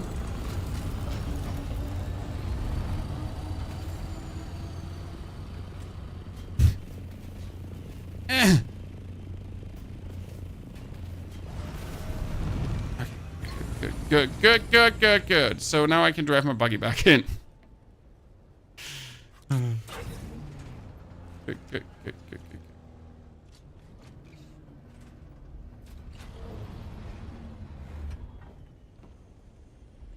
It's tight. Yep. It's as tight as it goes. Storage. Sold.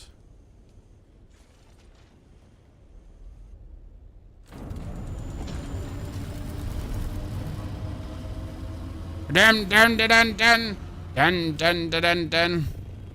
Boost!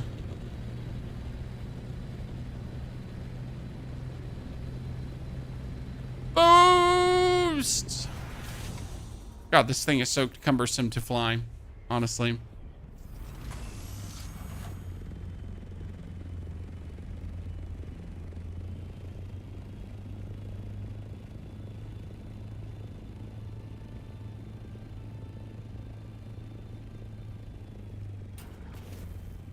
Okay, ladies and gentlemen. What build are you using? I'm just having a normal suspensor build. Nothing special, just that. Okay. Can you deposit the assault in the vehicle gun? No. I think so. Never tried. I think it's a no. But I'm also only using this one for resource runs. So right now, the plan is to park my assault ornithopter in my deep desert base and just let it there. And whenever I need to farm stravidium and titanium, I'll get it out.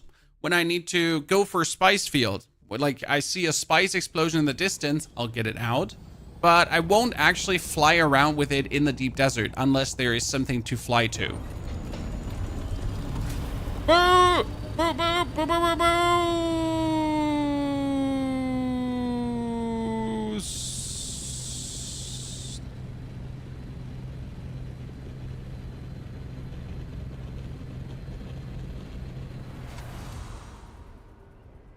So I can bring it up to 150. And then we're just gonna fly like this, right?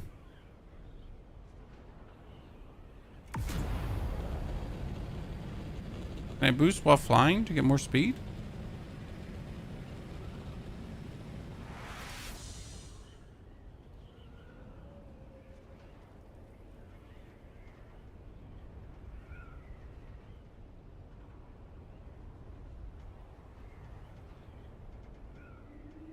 Can I return the game if I don't like it as long as I've played under 2 hours? Yeah, but you'll get hooked. I hate to tell you this, but you're probably going to get hooked and you're not going to refund it. I mean, the first 2 hours of the game are just simply brilliant, highly immersive. You probably like the game gets more grindy down the line, but the start is just like absolute love.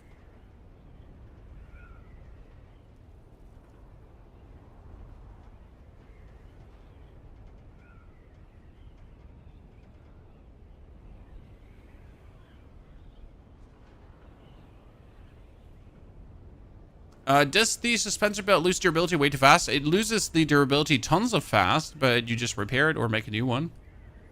When the deep desert restarted and how works Solida Replicator? I built some base deep and save it to Replicator when it comes start. So the Solida Replicator only replicates your design, so your outer shell, your walls and everything, not your machines. Which just makes putting up your base a bit easier instead of having to re-click everything once you have settled for an actual design of your base. When it comes down to the reset you can see by trying to exit the deep desert. It actually tells you 4 days, 13 hours. And then when the Coriolis storm comes, it destroys everything.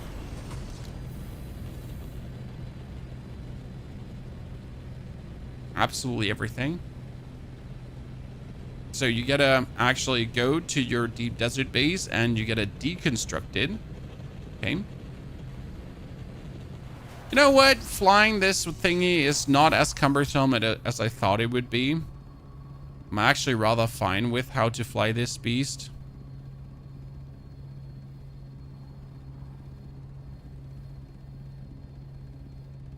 Suspensor belt gets broken so fast. I mean, in the beginning where you don't have the Ornithopter yet, you're going to just break the suspensor belt like there's no tomorrow.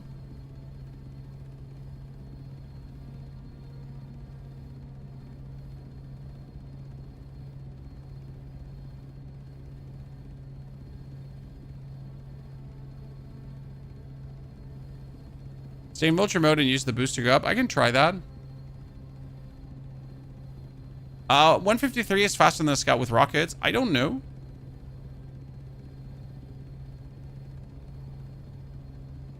So what you're saying is I'm supposed to boost and then go.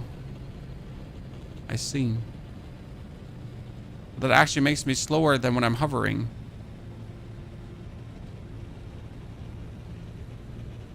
You know? I have more speed while hovering.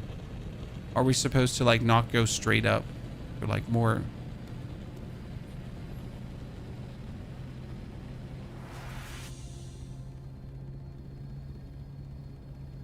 I see.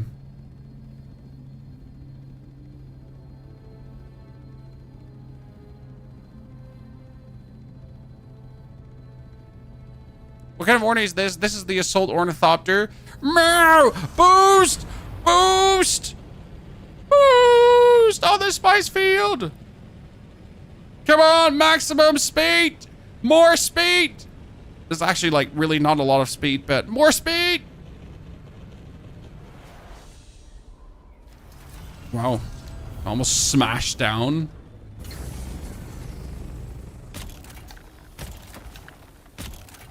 Oh, this is a non-existent spice field I got robbed.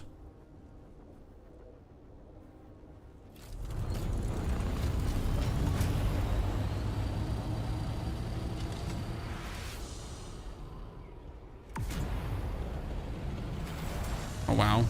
I didn't have enough altitude to boost and vulture at the same time. Okay, I'm trying. Okay, it works. It works. Boost. Boost. Oh, spice plume in the distance. See, that's what I was talking about. So now I would take my assault ornithopter to fly to the spice in the distance.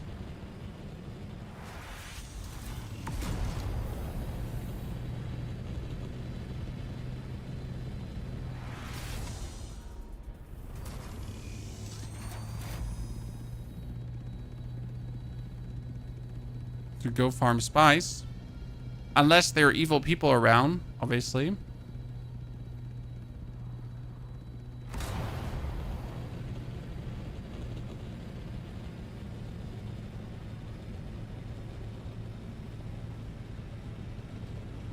More altitude.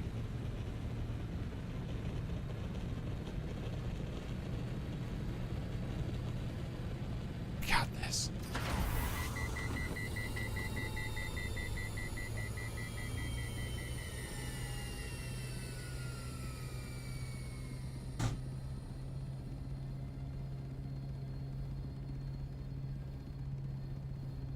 Okay. Howdy, Smokescreen. Good to see you there. Should we build everywhere in the Eero now? Yep, you should absolutely build in the Eero. If you're not building in the Eero, you're stupid. Don't be stupid. Be cool instead. Definitely build in the Eero.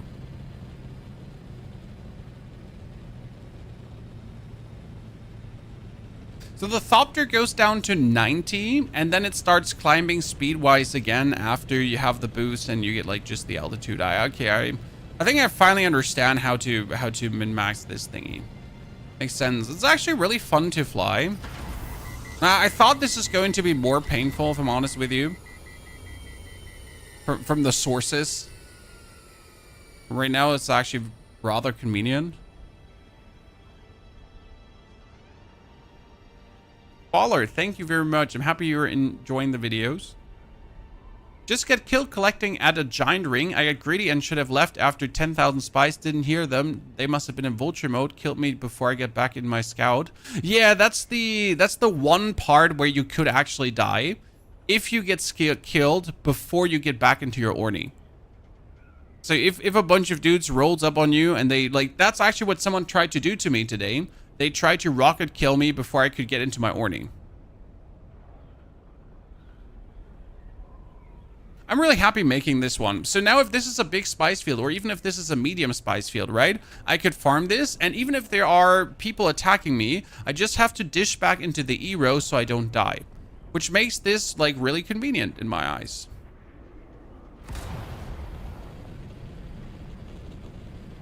Straight up! Chat is telling me to go straight up, so I'm going straight up.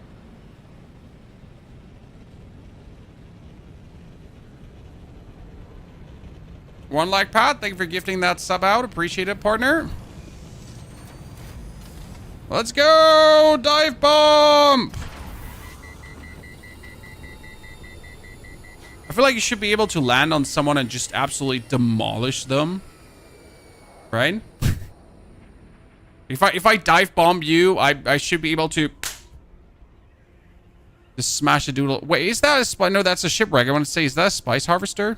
Okay, so there are a couple of people hovering. Are you rocketing? No, there's too many people here for people to be aggressive. You know? There's too many peeps here for people to actually be aggressive. This is just a bunch of... Dudes chilling. We had this earlier. It was super cool. It was just a bunch of dudes chilling and gathering spice.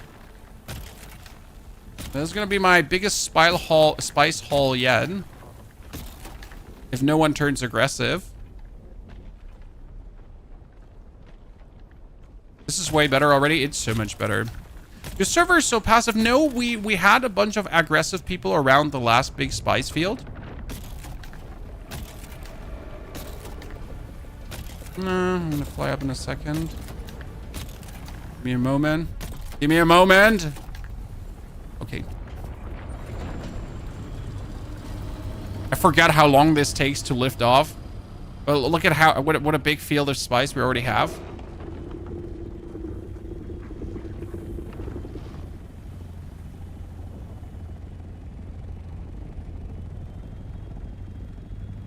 How long do you actually have to wait for the worm to be gone? Or could you just go down right away again?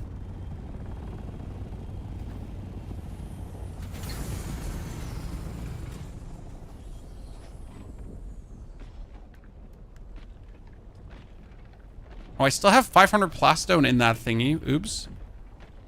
I kind of forget to get rid of that first. I think it should be fine.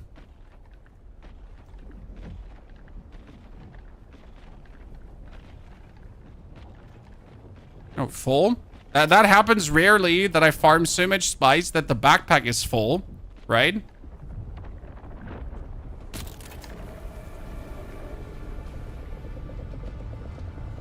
I don't see it.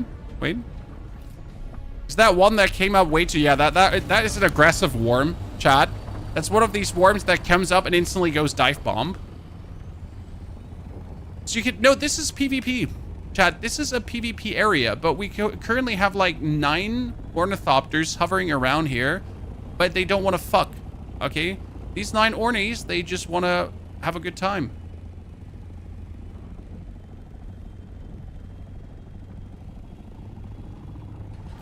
Is the important distinction between people wanting to PvP and people literally just wanting to farm resources.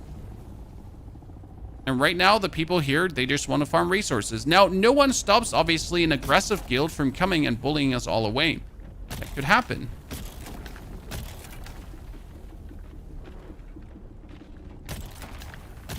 But of these people we have here, they just want to farm right now.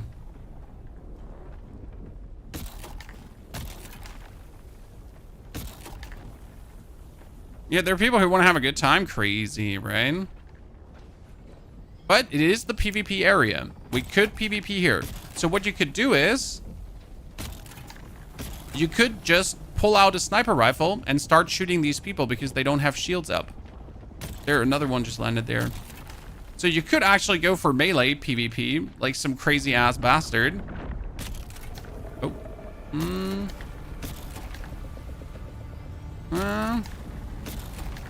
He's not going instant for the dive bomb, so I'm going to go for a bit more compacting. So how much? We have 2,000 already. Look at that, chat. 2,000, and we're not even half full.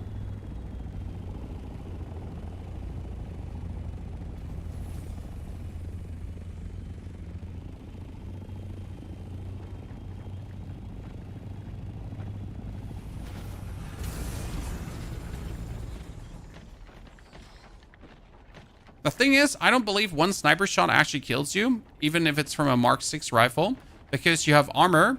Well, I have at least a mix of heavy armor, so I have like 70% damage mitigation. So if someone would actually shoot me, even if his rifle does 400 damage, I mitigate a lot of the damage. So you would have to snipe and like hit me twice really quick in a row. So if I get sniped at and I lose HP and I activate my shield, I'm usually safe enough to actually make it back into my Ornithopter. That's why it's like relatively hard.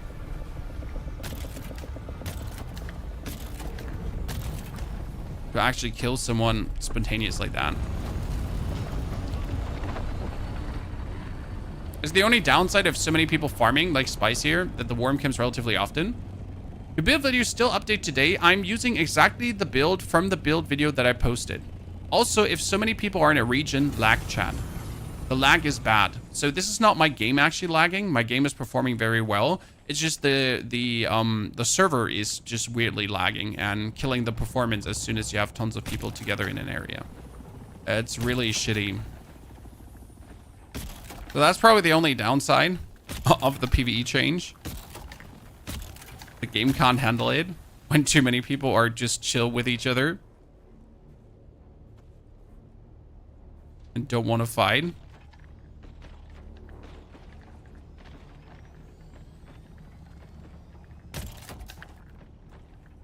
Goodness, this is so much spice.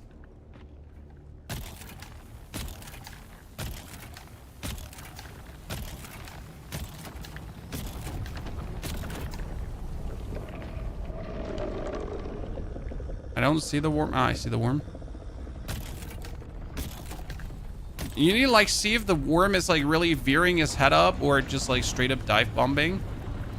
That one was actually way too close for my comfort. Okay. Quick deposit. How much are we looking at, chat? Or 4,000 already. Let's go. I want to bring like what, almost 8k back. Ooh, that worm was really slow.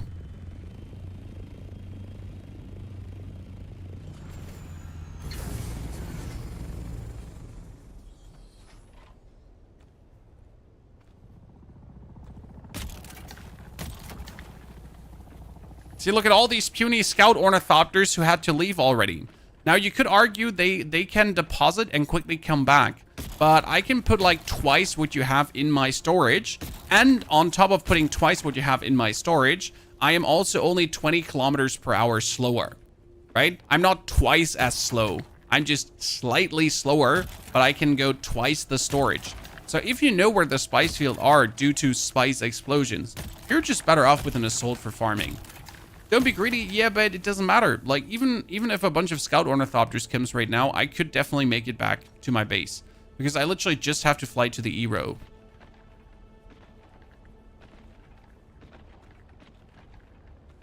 Right?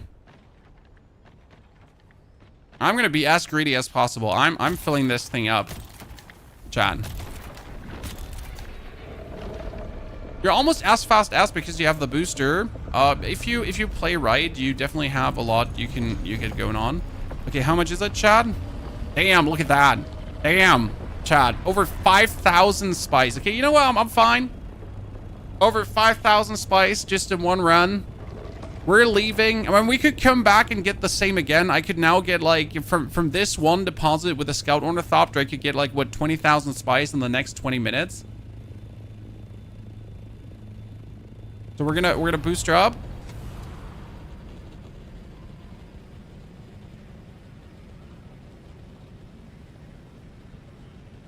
I just got the rockets load. I don't even have rockets.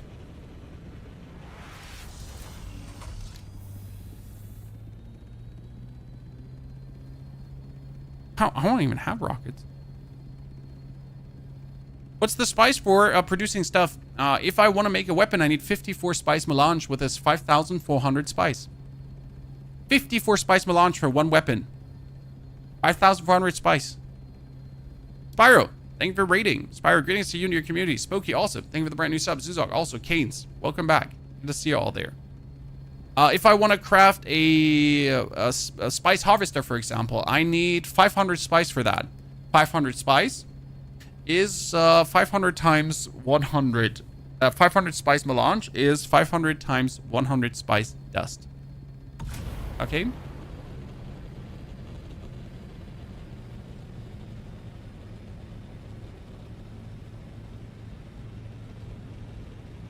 Wrong math. I mean, obviously, if you have a what is it called again? A medium spice refinery, the math is different. It's just like for example purpose.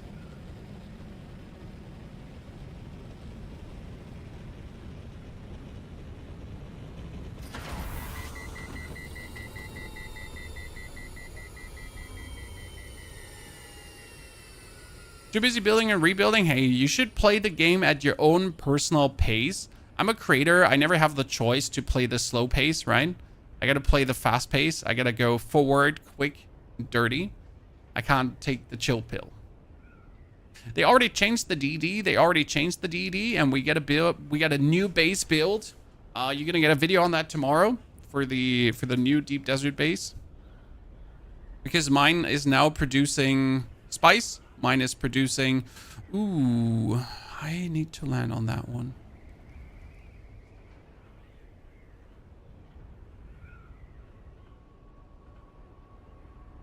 Mine is producing spice, mine is making stravidium, and mine is making plastanium now. So the interesting part is they nerfed the PvE racks, guys. The PvE racks don't have blueprints in them anymore, but the PvP racks now have up to 3 blueprints in here.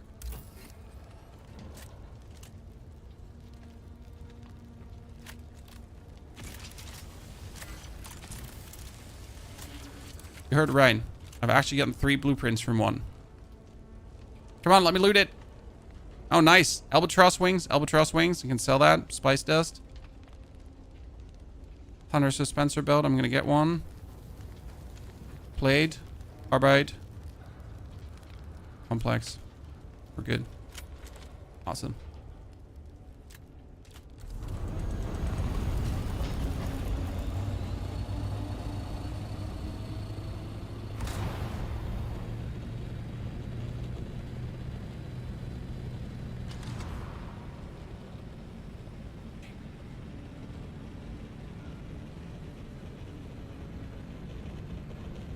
You go back and loot the rest? Nope.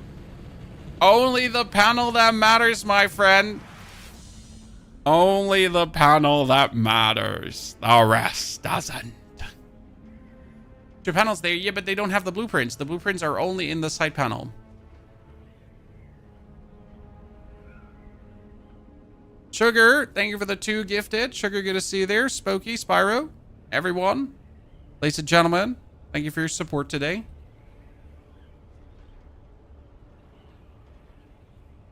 Do you know vehicle mining affects sandcrawler yield? Isn't there one specifically for sandcrawler as well? I'm not entirely sure because I don't have a sandcrawler. I will never have a sandcrawler probably. Nasty Mogwai, thank you for the 2 gifted as well, my friend. Okay, we need to build a little landing pad for this one. Chat.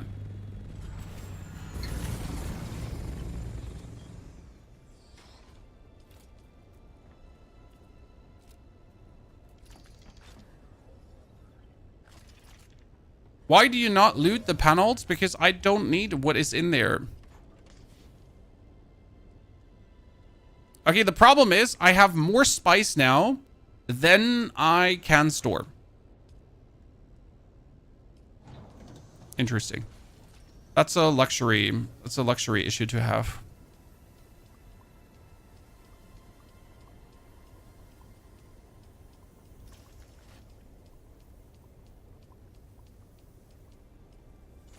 That's an actual luxury issue to have. I need another 18 plus 10 and then we should be happy. Was every streamer ignoring your question? How long does it take for spice to respawn or explode? I don't know. Not everyone is ignoring your question, sir. You know, there's just more than you in the chat. No offense. No, there's 2 or 3 more people in the chat. Maybe 5 or 6. I mean, no one knows how long spice takes to explode. It explodes when it explodes.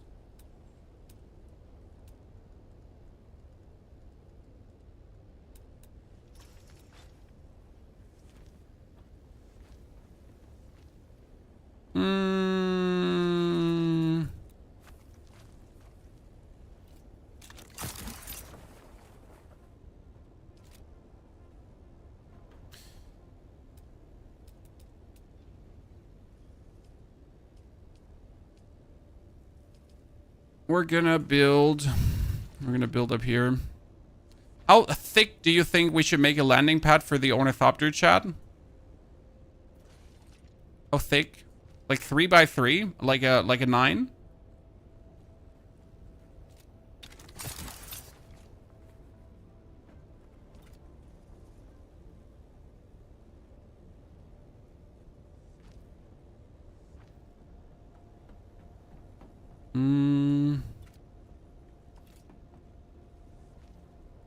Need to extend the upper area so I can move this one back.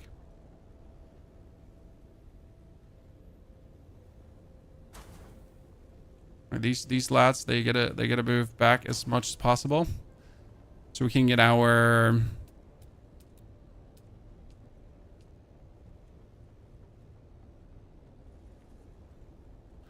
Ornithopter here a little at least covered.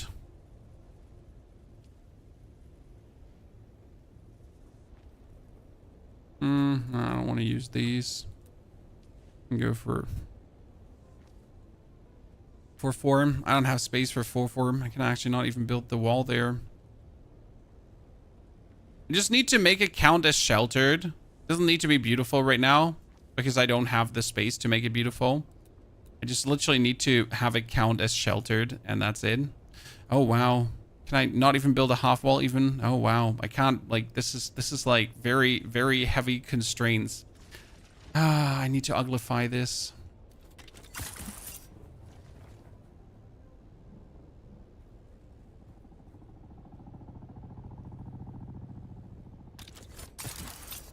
Yeah, this is going to be this is not going to be pretty, chat.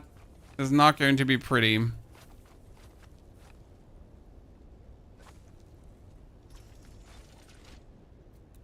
see if we have enough space.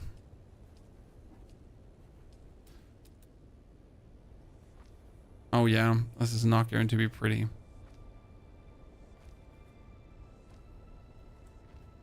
It's gonna work!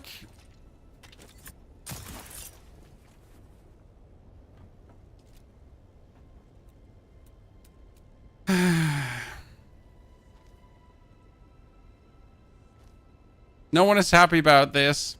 No one. Function over form? Absolutely.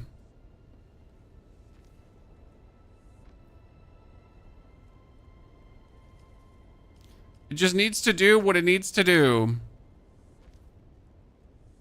And that is allow my Ornithopter to just chill here without being affected by storm. Does that count as...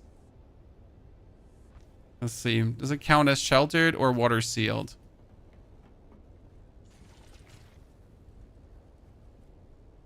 Oh, wow. That's really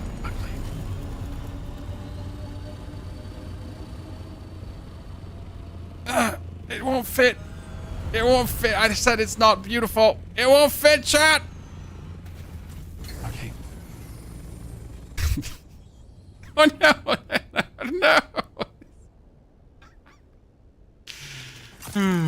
Okay, this the count is sheltered. Okay, this is sheltered, chat.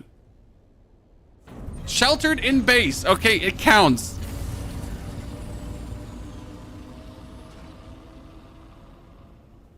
I am very not pleased. But I think we can extend it one more. We can extend it, chat. We can extend. Okay, so like I can extend it one more. Where?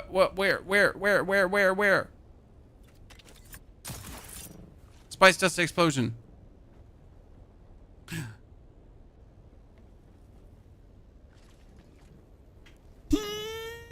Oh, wait. Is my Ornithopter empty? Still not empty.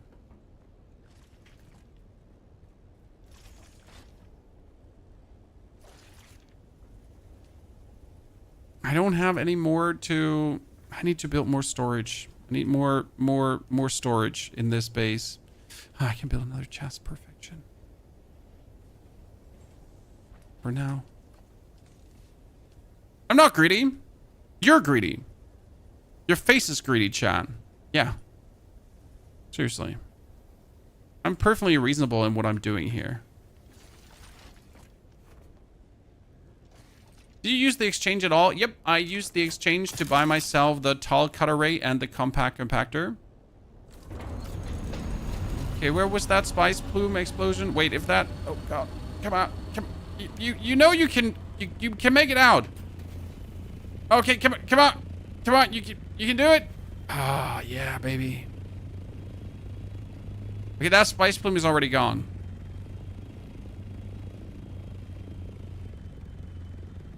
Land again.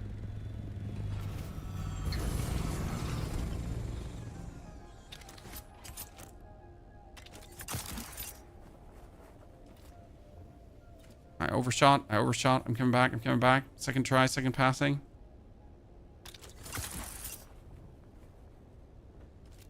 Okay. The thing is, my assault ornithopter is supposed to stay here. Okay? So I need to come up with a solution to store it somehow.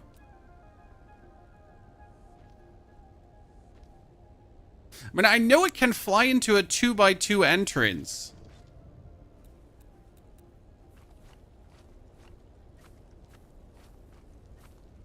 It doesn't look beautiful, but I know it can just fly into a 2x2 entrance.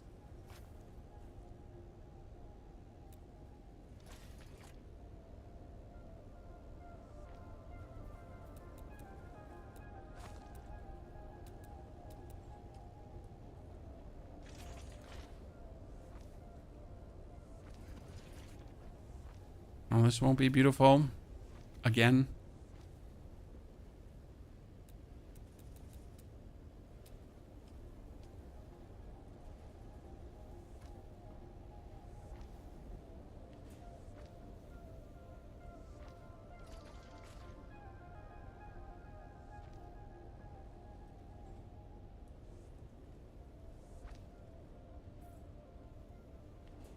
And this is ugly. Do what we do.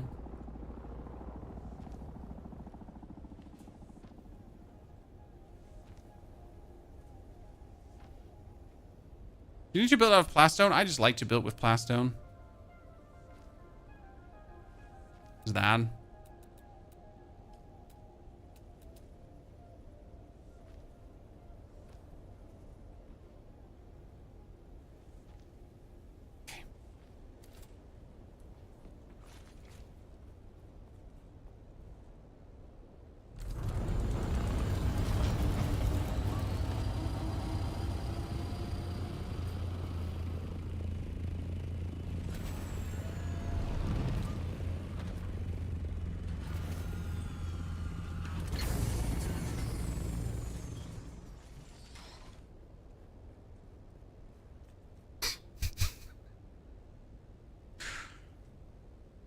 That's fine. That's fine.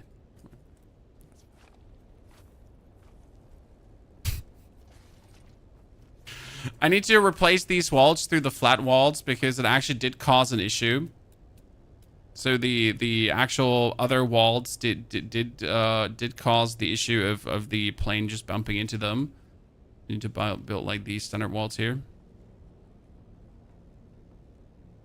Need to figure out how much plastanium I actually need to craft this.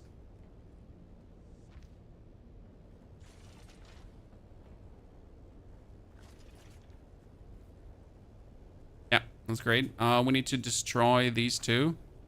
Replace them through the other flat walls. Okay. Now he should be easier to get in here.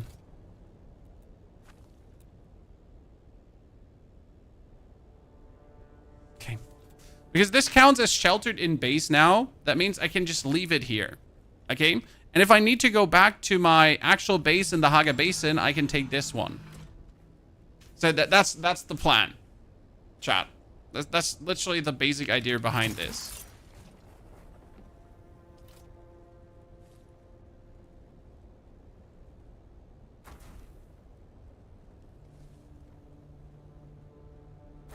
Good. Okay, beautiful, ladies and gentlemen. So this is the base, by the way. So that's the design. Why did the design this way? Because there's a generator floor in here. So these are all the generators. There are 14. There are 14 in the floor. That power pretty much one medium chemical refinery, one plastanium ingot, shebang bang, shawaba waba. I'm actually going to take all of these plates, diamond dine, whatever, shamambo bambos, thingies, the jiggy majiggies, actuators, all that shit that we don't need. All that is being taken with me. We don't need this. We don't need that. Okay. And then now I can leave this here because this is the PvE area, right? This is cool. And I can just leave. Can I build doors to accommodate this one? I kind of feel like I want to at least try to get the tail somewhat inside. So let's build the walls here. Do I need a 3 high or is 2 high enough? I thought it needed to be 3 high, but it seems like 2 high is enough.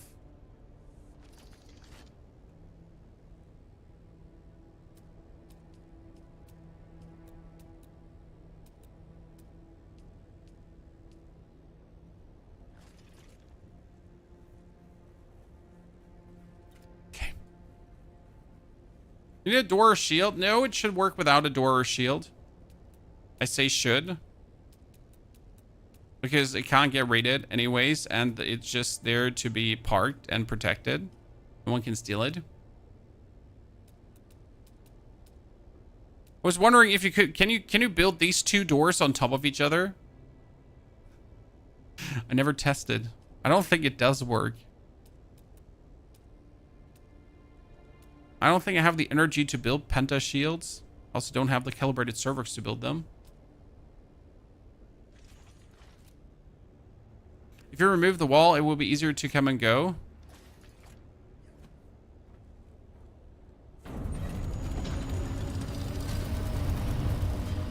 See, like, oh, ladies and gentlemen, look at it. Okay, the magnificent bird. And let's jam it in.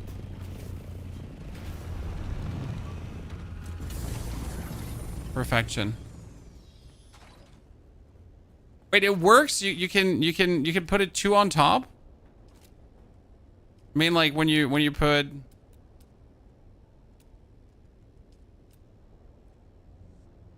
like when you do this and that?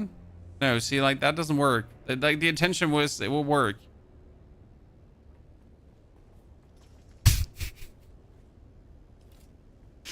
I think we can make a penta shield for it. That's fine.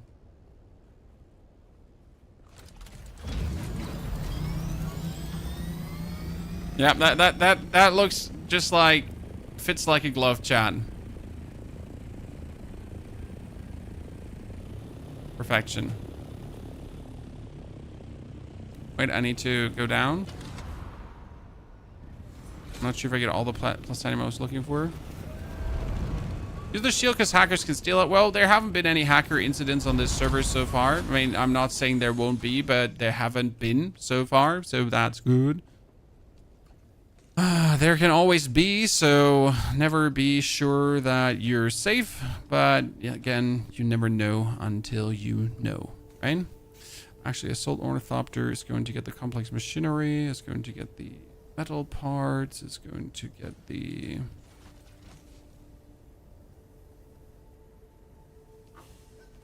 God, that Assault Ornithopter can carry so much. It's love, chat. It's absolute love how much that thing can carry. A bit like, seriously. Actually, why did I load this all into the Assault Ornithopter? That made 0 sense. Because we're going to be flying with the Scout.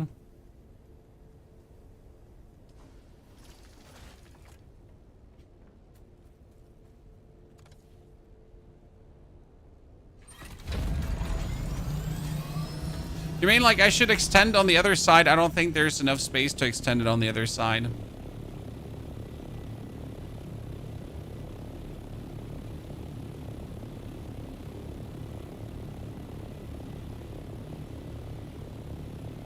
Okay, so this is how I'm going to act from now on. By the way, there's 2 small spice deposits. I should get them. I am pretty much going to play with my Scout Ornithopter for traveling, and I'm going to play with my... I'm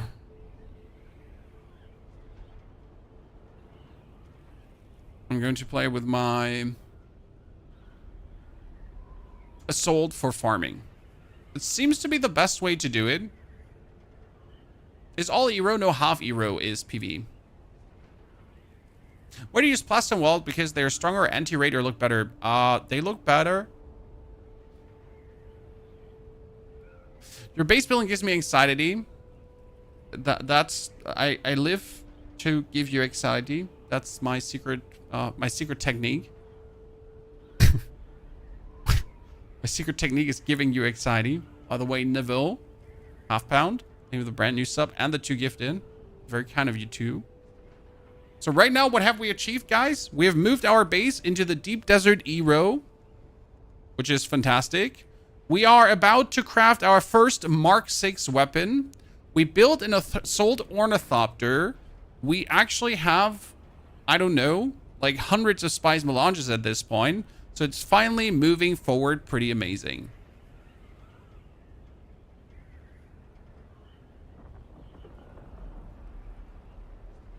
Why do I get a warm danger message up here? Chat, what kind of worm is is flying worms? Am I being attacked by a flying worm? Is this what's gonna happen?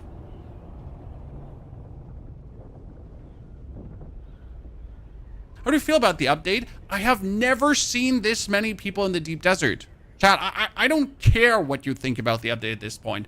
I have never seen this many people.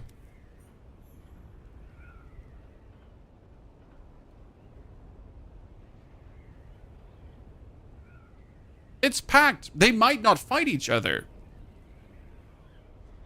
But at least, like, I finally feel like there are people in the game. It feels way more alive. Now, obviously, people still have to decide if they want to fuck or not.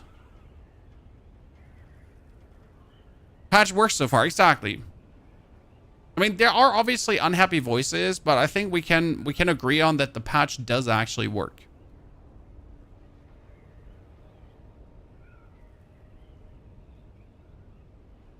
Half pound. Found you through D4 videos a while ago. Staying for all the Dune content. I'm obsessed with the game. I think many people are, myself included.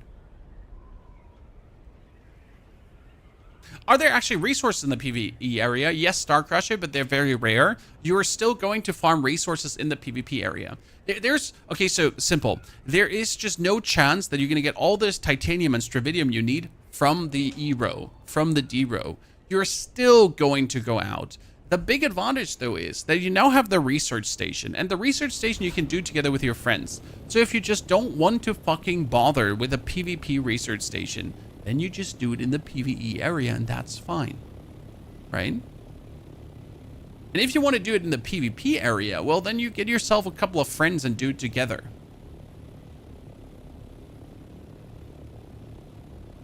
Is that a green water bottle? No, I'm just using my spice-infused powers to make it invisible. My personal deciliter, John.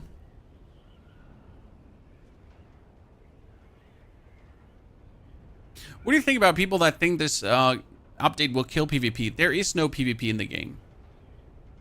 There is no PvP right now. You have PvP in the shipwrecks. You have PvP in the testing stations if you then actually do meet another person, which is rare, right? And the Ornithopter fuckery, that's not PvP. That's just currently dogfight bullshit. And griefing.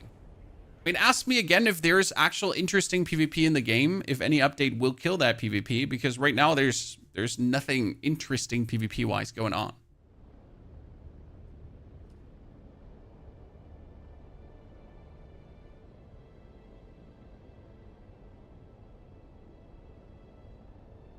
Hilo versus Hilo isn't a dogfight. I don't actually know what constitutes as a dogfight in gaming per definition.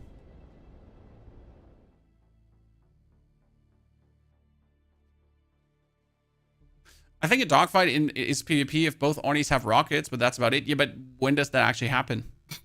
When does it happen that both players do have rockets? Because, like, if I count on my hands, I have seen only either, like, one person has rockets, the other person doesn't have rockets, and then one person runs away while the other person chases.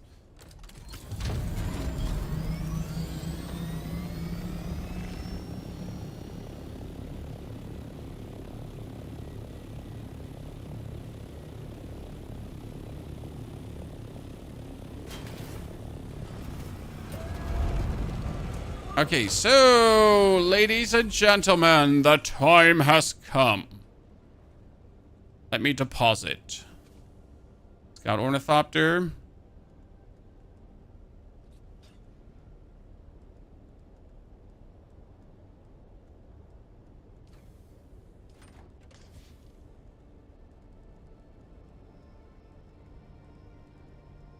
I need to really sort this.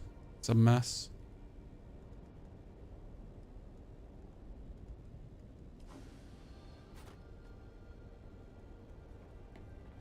I think somewhere are the blade parts.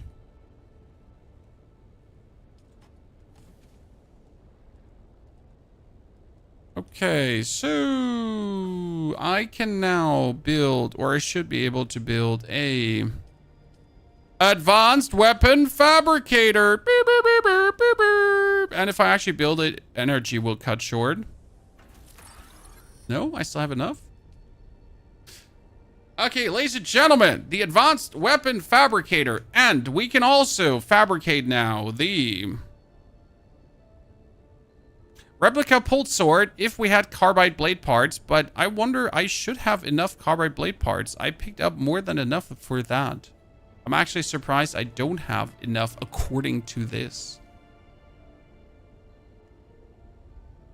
Huh. I would have assumed I have enough carbide blade parts because I really specifically looked out for them. Okay, so we need more. No, I have diamond dyeing carbide and plastile composite blade parts. Okay, so I have these too. I thought like these are the carbide blade parts. So I'm actually missing the carbide blade parts right now. That's the last thing we're missing. But where did I get my carbide blade parts from then? We could also make a Regis drill shot, but we need more plastinium ingots for that and plasteel composite gun parts. Oh, I could definitely make the Regis rapier, but that's 115 damage. This one is 152 damage. Don't you craft those at the advanced survival fabricator? Can you? I mean, I just know that I found them, so I don't, like, it's interesting to know that you can craft them at the fabricator. But I can't make the advanced survival fabricator because I don't have the plastinium ingots. That means I just have to find more, but I don't remember where I actually found them. I probably just found them, you know? Yeah. Or crafted in the advanced, yeah, it actually does say good. I just have to, like, dig for it. Break the weapon fabricator, then build it. It could actually do that. You're right. So what chat is saying, because chat is like a bunch of absolutely strapped gentlemen, they're like, hey, Pony, why don't you just demolish this thingy? Right? And then you just build the thingy again.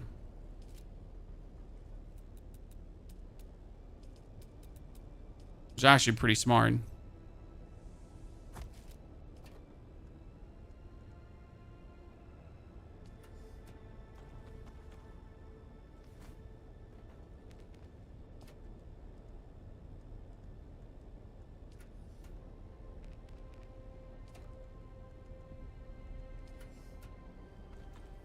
Okay, and now we can build the survival fabricator.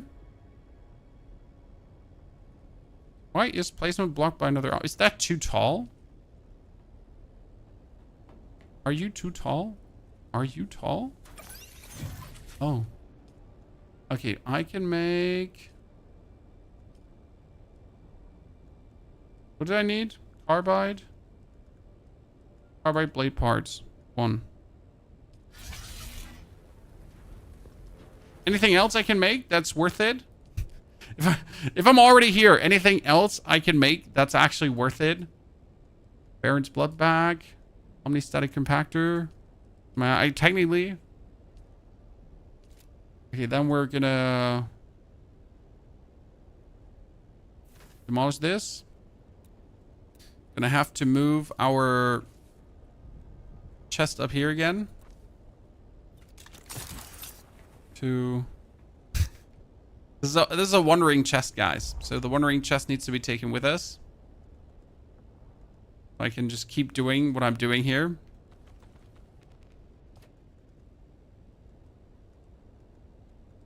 Very, very smart way of doing it.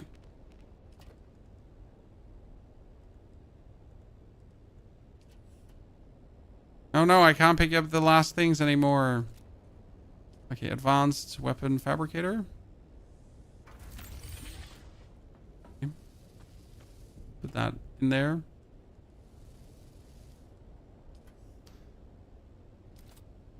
Move this over into the large hell. Good. And now...